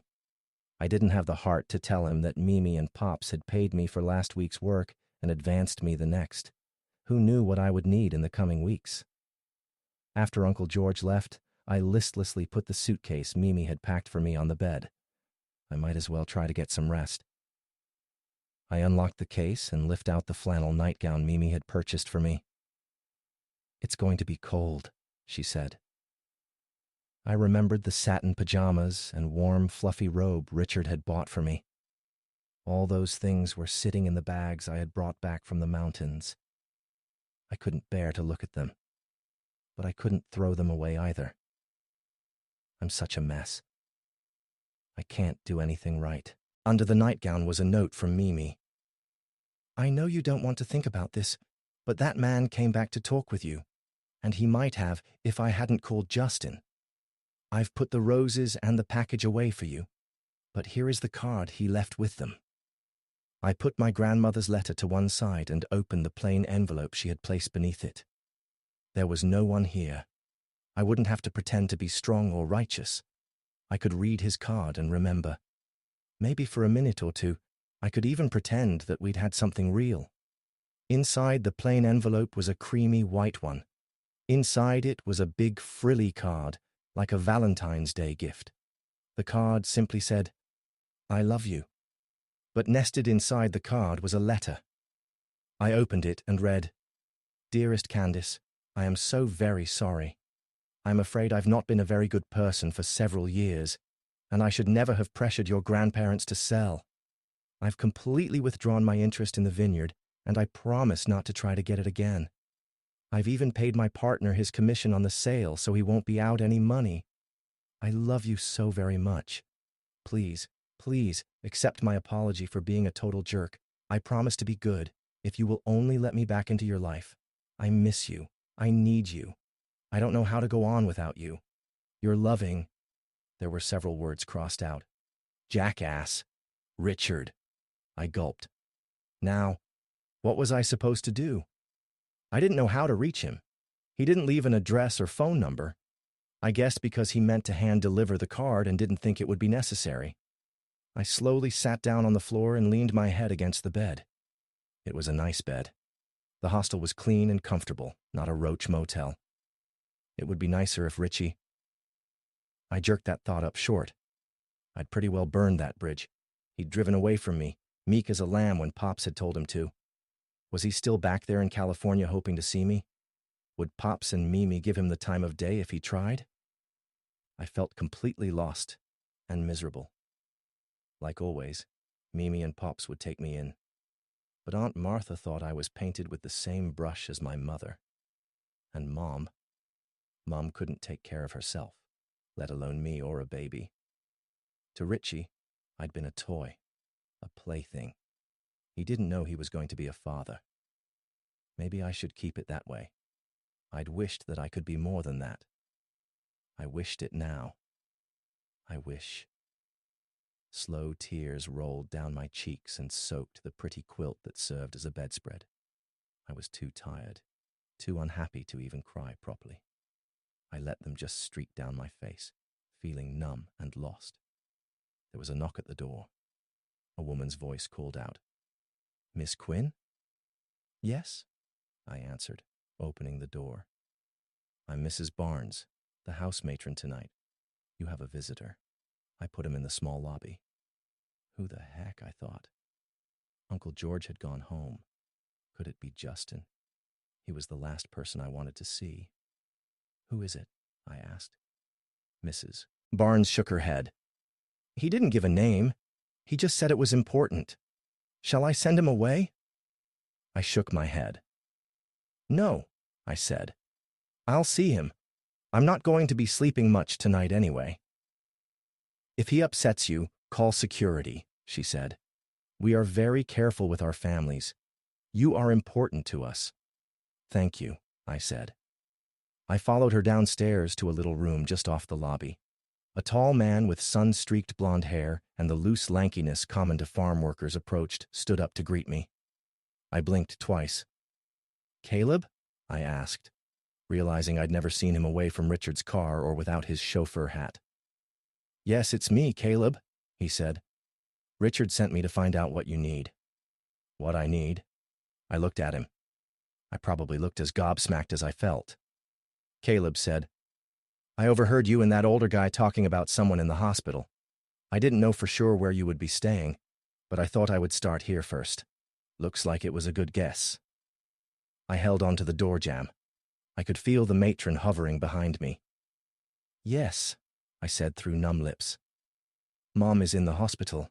She has pneumonia." "Richie says you hate him," Caleb remarked calmly, watching my face. "I did say I hated him," I agreed. "Pops and Mimi have worked too long and too hard on the vineyard and our specialty wines to just give it all up." "I thought it might be something like that," Caleb said. "His business partner is a real hard-ass about commissions. I walked in on them. Dillard said he paid him what he would have gotten, and the boss looks pretty much like a kicked pup." "Do you really hate him?" I thought about it. "No," I said. "And he wrote this sweet apology letter. I need to talk to him, but I don't know how to reach him." "Well, weep no more, my lady," Caleb said. "If you don't mind riding in my rattle-trap instead of a limo, I can take you straight to him." "You trust this guy?" the matron asked. "Yes," I said. "He's—" I stopped. I didn't know how to explain. "He's a driver for someone I know." The matron looked at me as if she didn't quite believe what I was saying. She pressed a card into my hand. "If you have any trouble at all, you call this number," she said. "There's help on the other end of the line." I glanced at it and realized she'd handed me the card for an abused person's hotline. I feel embarrassed and grateful all at the same time. "I'll be all right," I said. Caleb bundled me into a rusty orange Honda Civic, and we hurried into a part of town that I'd never seen before. Tall, gleaming buildings make canyons out of the streets. "Wow," I said. Just wow. "Richard lives here?" Caleb drove into an underground parking garage. "Yep, I'll walk up with you. Sometimes the garage and elevator aren't all that safe. You'd think as much as this place costs, it would have better building security." We didn't see anyone on the way up. I stared around me in shock. Even the elevator screamed money. At the door of the apartment, Caleb knocked before using a key card on the door. "Richie," he called out, "I brought you someone." "I don't want to see," Richard shouted back, coming through an inner doorway. He stood still and just stared. "I read your letter," I said. "I didn't know where to find you, but Caleb showed up looking for me." Richard looked over my shoulder, and I glanced behind me. Already ducked out. Richard sighed. "That's Caleb. Come on in. Let's sit down and talk." I followed him, marveling at the off-white deep pile carpet, chrome and leather living room suite, and the big picture window that looked out over the city. "This is your place?" I blurted. "Yeah," he said. "Or to be more exact, it was mine and Kayla's. That was before she left me at the altar. I'm thinking about letting it go." "Which means exactly what?" I asked, perching on the edge of a square-cut leather and chrome chair. "It means that since my lease is up at the end of the month, I'll move out. It isn't really my taste." Richard sat down on a chair as if he was afraid it might break under him. "Were you serious about not buying Pop's and Mimi's place?" I felt as if I had turned into a question machine, kind of like one of those fortune-telling kiosks. Put in a quarter, ask a question like, "Does he love me?" and get back a little card that has a pithy saying. Only the questions I was asking and the answers I was getting could affect both our lives forever.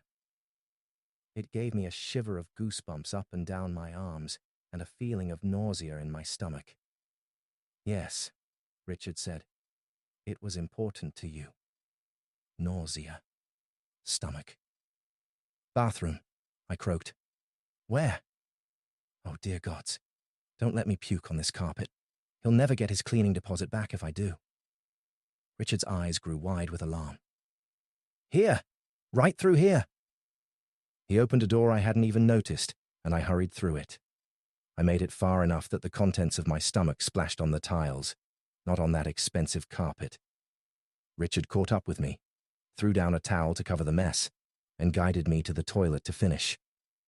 When I was done, he set me on a stool, wet a cloth, and wiped my face. "Are you sick? Have you been drinking?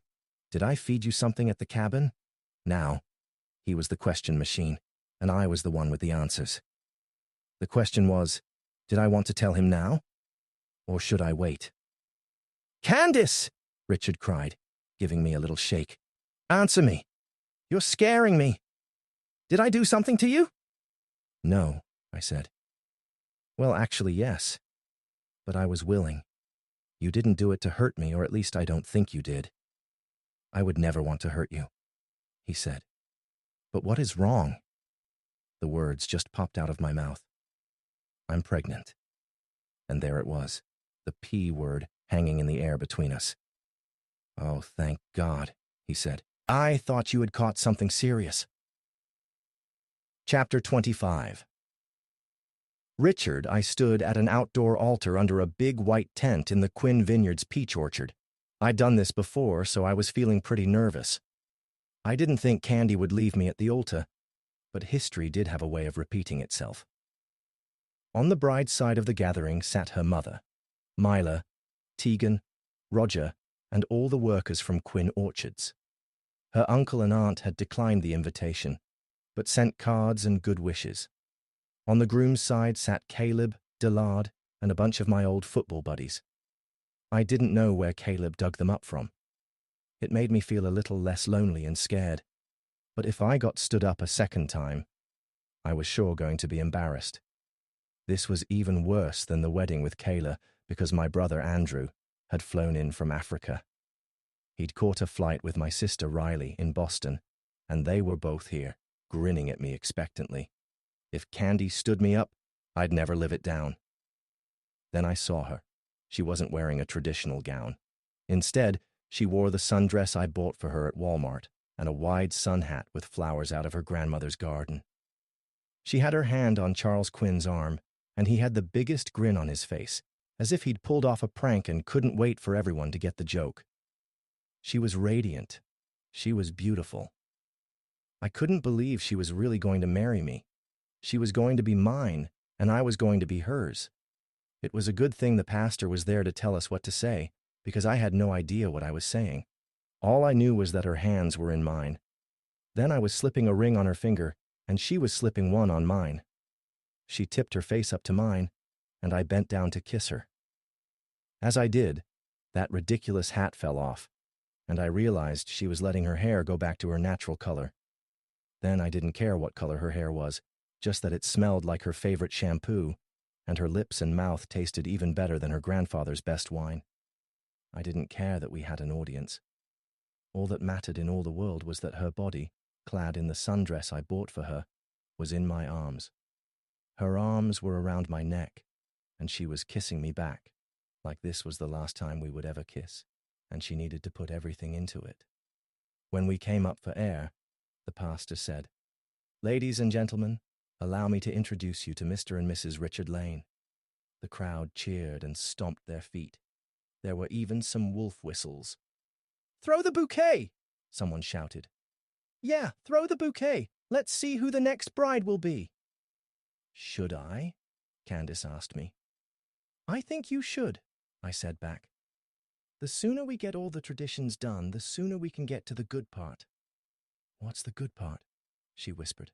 I almost blurted out, "You, me, naked."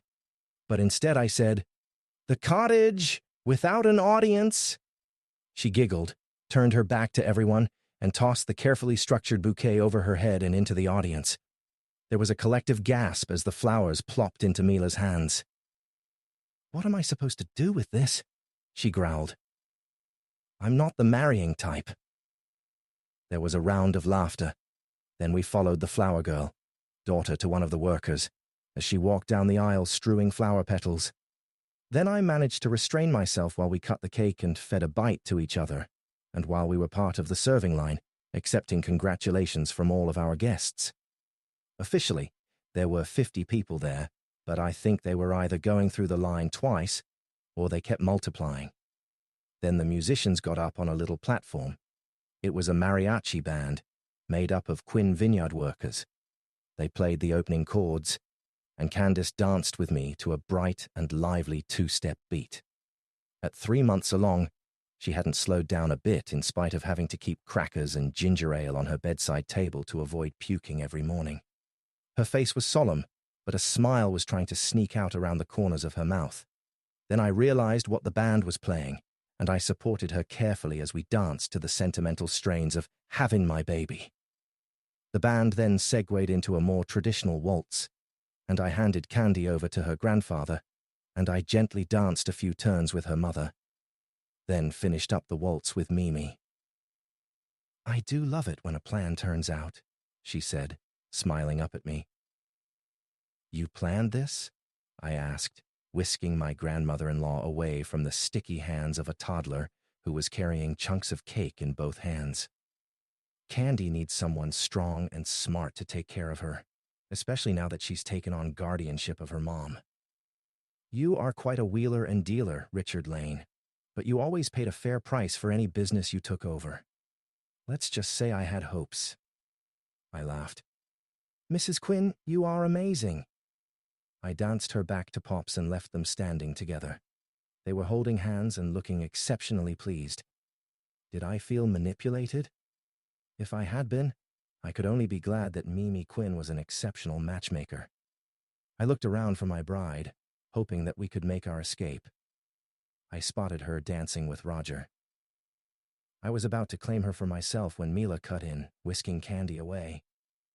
Tegan claimed me, and Roger asked the flower girl to dance. That was a charming sight. The tall young man gravely and politely spinning the little girl through the dance figures. Then they all made a game of keeping us away from each other, until finally Candy was returned to me. She was flushed from exercise and giggling from some joke told her by her previous partner. "Have we been good long enough? Can we run away now?" I whispered in her ear. "I think so," she whispered back. "Go dance with Mila so she can complain about catching the bouquet, and I'll go powder my nose. Meet me behind the tent in about 10 minutes. I really do need to go." Mila just grinned at me when I claimed a dance from her and cheerfully waltzed me around behind the beverage cart and out a side entrance I hadn't noticed. Candace waited for me. My heart, and other things, warmed when I saw her. "Better run for it, kids," Mila whispered. "Someone was talking about a shivaree. You'll want to get ahead of that." Officially, we were going to be staying in an adorable cottage at the bottom end of the vineyard, but the only people who would be there tonight would be my mother-in-law, Mila, and Tegan. My stretch limo waited at the bottom of the vineyard in the big delivery lot. Someone or several someones had found it. Tin cans trailed off the bumper. "Just married" was written in soap on the back window. Caleb waited for us. He propped up the dummies in the back seat, dimmed the windows, and nodded toward his little orange Honda Civic that was parked inconspicuously under the wide branches of a walnut tree. We took off in one direction, while he took off in the other, driving slowly past the revelers. I pulled a ball cap over my head, and Candace ducked down in her seat. When we reached a long stretch of desert highway, she asked, "Do you think it's safe now?" "I think so," I said. She sat up and looked out at the dry landscape. Windmills and long, low banks of solar collectors could be seen here and there. "How long?" she asked. "I slept through last time." "About 3 hours," I reply. "Want to pull over and get something to eat? Or you can go ahead and catch a nap. The Honda isn't as comfortable as the Jeep we rented, but I don't think Caleb is going to mind having the loan of the limo for the weekend." "Nap," she said. "My tummy is behaving itself now, but I do seem to sleep a lot. And we were up late last night. The girls wanted to give me a good send-off." "Rest, then," I said, my libido now happy to just have her nearby. At last, we made it to my great-grandfather's log cabin. Caleb had slipped in earlier in the week to make sure it was well provisioned. I parked the Honda, went up and unlocked the door. I glanced in. Everything was spit and polished, but homey and welcoming. The Murphy bed was open and made up with a bright patchwork quilt. Trust Caleb to think of everything. I left the door open and went back down to the Honda. Candy was just waking up. I scooped her up in my arms. She was no lightweight, especially with 3 months of baby inside her. But I managed. She wound her arms around my neck. "I can walk," she protested. "Richie, you'll hurt yourself." I made it up the steps onto the porch, across the threshold, and set her down inside the cabin. "Mine," I growled at her. "You are now officially claimed." She laughed, tipped her face up to me, and we kissed. It was a proper kiss, full of promises, care, and a lot of desire. Her lips tasted like her grandfather's full-bodied red wine and wedding cake. She smelled like her wedding bouquet of orange blossoms and her favorite shampoo. The cotton of her sundress was crisp, her embrace warm and soft. Her baby bump was barely noticeable, just a slight rounding. I was ready to go, but she gently reminded me, "Go make sure the car is secure, then close the door behind you." When I returned, she had changed out of her sundress and was lying on the bed wearing the baby doll pajamas I had purchased when we were there before. The crop top left her midriff bare, and the shorts' leg satin bottoms were cut high, making her legs look long and beautiful. I knelt beside the bed and ran my hand down her side, reveling in the warmth of her skin, the roughness of the lace top, and the silky smoothness of the panty. I slipped 2 fingers beneath the bottoms. She was warm, moist, and ready. She reached for me, trying to pull me up beside her. Instead, I pulled her to the edge of the bed, letting her knees bend over the bright quilt surface so her toes touched the floor. She shivered with anticipation as I slowly slid the satin PJ bottoms down her thighs and dropped them onto the floor. This opened her to me. She was beautiful, like an orchid. Her skin was flushed with excitement. She started to sit up, but I caught her hands, gently keeping her in place. I ran my tongue up her inner folds. She tasted like fruit and flowers. It was almost too much for her. She clamped her legs around me, trying to get more of my tongue, lifting herself to me, opening more. She was amazing and wanton, and it was all I could do not to simply take her without further preamble. But this was our first time as husband and wife, and I wanted her to remember it with pleasure. She cried out my name and accused me of torturing her. Inspired by her cries, I snaked a pillow off the bed, tucked it under my knees, and undid my trousers to release my erection. I had never been more ready. I could not wait any longer. Kneeling beside the bed, we were perfectly matched, key to the doorway of delight. I slid in slowly. She was more than ready. Her intake of breath was all I needed by way of encouragement. I withdrew slowly, and she tried to follow me. I slid in again. I maintained careful control, beginning a steady rhythm to which she responded eagerly. We moved together in perfect unison until we spilled over the edge into an orgasm as one. Afterward, I climbed up onto the bed and held her in my arms. She kissed the bottom of my jaw, reminding me of how she kept me from making a total jackass of myself at Kayla's wedding. "I love you," I said. "I love you, Candace Lane. I'll love you forever and always. And I love you, Richard Lane, forever and light years beyond that." We lay together, softly touching, gently kissing, exploring, loving and sharing each other until we fell asleep in each other's arms. Chapter 26. Candice. We sat together on the edge of the sand near the beach. The hotel, which was only 15 minutes from the state-of-the-art birthing studio where we were tentatively signed up for a room, loomed up behind us. Below us, water lapped the edges of the sand. We had gone for a walk earlier and were now relaxing. I was stretched out on a chaise lounge with my feet up. Richard sat on a stool beside me and rubbed my feet. We had drinks with little umbrellas in them, but no alcohol. I had a Shirley Temple, and Richard had a Sprite with a twist of lemon, because now was not the time for either of us to indulge. I almost purred when Richard hit a good spot. My feet had hurt almost non-stop for the last 3 weeks. "Oh, you have about 100 years to stop that," I said. "We didn't walk too far?" he asked. I shook my head. "My back hurts, but it started hurting yesterday.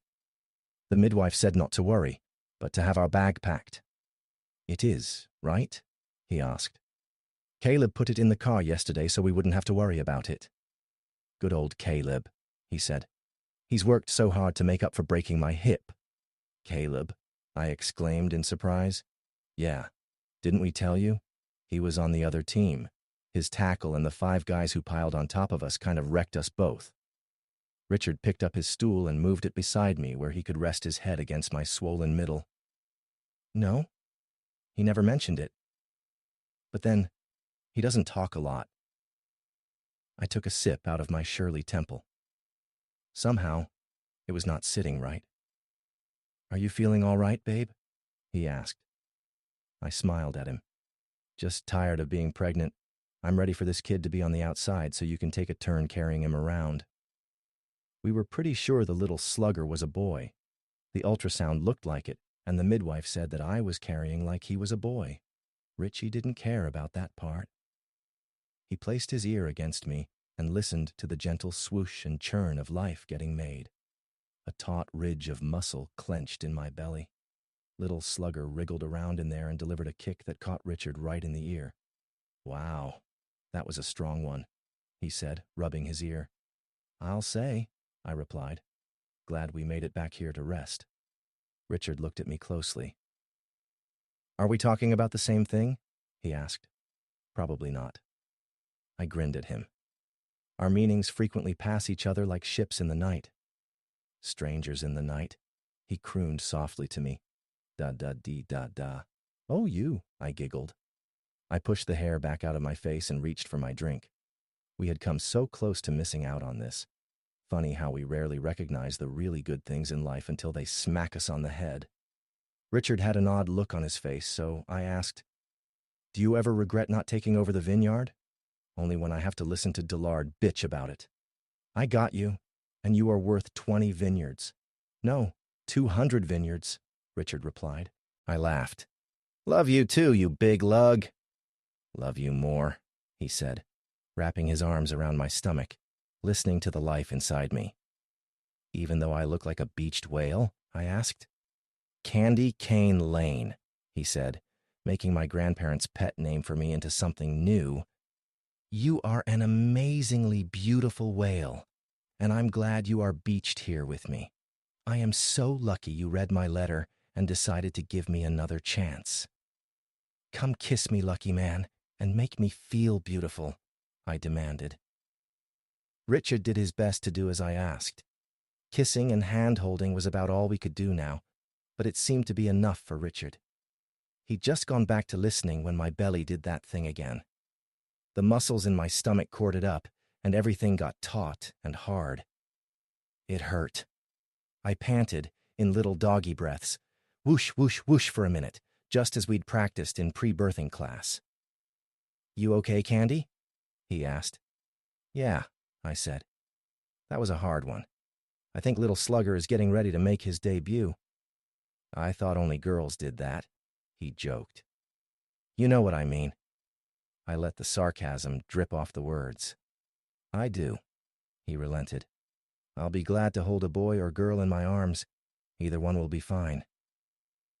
I don't much care if it's a rhinoceros, I grumbled. I'm tired of being pregnant. He kissed me tenderly, but it was plain that there was only one way through this. Unfortunately, Richard couldn't do it for me. Can I rub something for you? He asked. Maybe send for some ice chips. Can we lay this lounger down flat so you can rub my back? She asked. And ice chips don't sound bad. I pressed the service button and ordered a cup of ice. Then I carefully lowered the back of the lounge so I could help her turn to her side to rub her back. If my investments fail, I can get a job as a masseur, he joked, beginning slow circles over my lower back. His hand was warm and comforting, and he was finding just where it hurt the most. I don't think you should worry about a job, I said. Why is that? He asked, pouring a little lotion in his hand to help it glide over my skin. I've retired as an entrepreneur, and I've got a wife with a baby on the way. Because Pops and Mimi are deeding the vineyard over to me, and I'm going to need a business manager, I said coyly. Richard stopped rubbing in complete surprise. You're kidding, right? Nope, I said, turning to look up at him. We all signed papers yesterday. It's official. Pops and Mimi are going to retire. Richard just sat there for a minute or two, the massage oil dripping from his hand. I don't know what to say. After, well, everything, I'm going to wind up running the vineyard? Yep, I said, rolling over as far as I could. Don't stop rubbing. Richard began to laugh. He laughed until tears ran down his face. The total irony of it all, he says. His laughter was contagious. I giggled. And then I laughed. And then we were both laughing like total loons until another contraction hit. When it stopped, I said, Funny, isn't it? How things turn out sometimes. I didn't even think I was in line to inherit the vineyard. Who else would there be? He asked. I have cousins, I said. I'll admit that none of them seem to have taken an interest in the vineyard. When Pops realized that what you really wanted was to have a vineyard of your own, and to make excellent wine, he was completely won over. Richard sat there for a minute. I can't believe it, he said. Then a horrible thought seemed to hit him. Candy, he said, panic on his face. I married you for you, and I would still feel lucky, without the vineyard or even without the baby. I can't begin to tell you how horrible I felt when you told me you hated me. And I felt lost and abandoned, and like you were just using me," I said softly. "Love doesn't happen all at once, but I was sure falling for you. And I for you," he replied, bending to kiss the part side of my face. "Who else would brave the hammer with me, then go up in the mountains and make snow candy? No one, that's who. You are one in a million." "Do you really?" I started to ask. Then I was hit with a really hard contraction that had my complete attention. When the contraction eased off, he said, "I really love you, really truly love you. You are the best thing that has ever come into my life. Better than anything I could hope for in the future." Something that had been knotted up in me seemed to relax. "Are you sorry that we are having a baby now?" He shook his head and began to gather up our things into the beach bag I had brought along. "Nope. Babies happen when they decide to happen. I'm glad you caught up with me, so I didn't miss out on this. I love you, and I will love our baby even more than I do now just as soon as he is here." "And I love you, Richard," I replied, struggling to sit up. He steadied me, the bag slung over one shoulder. As I stood, there was a sort of whoosh, and water began to soak the sand. "I think it's time," I said, feeling embarrassed as fluid filled my sandals. "Looks like it," he said. "Caleb's got the car waiting and he has called ahead to the birthing center. Our room is confirmed." Then he helped me walk up the bank and settle into the car, and Caleb drove the big limo toward our happily ever after future.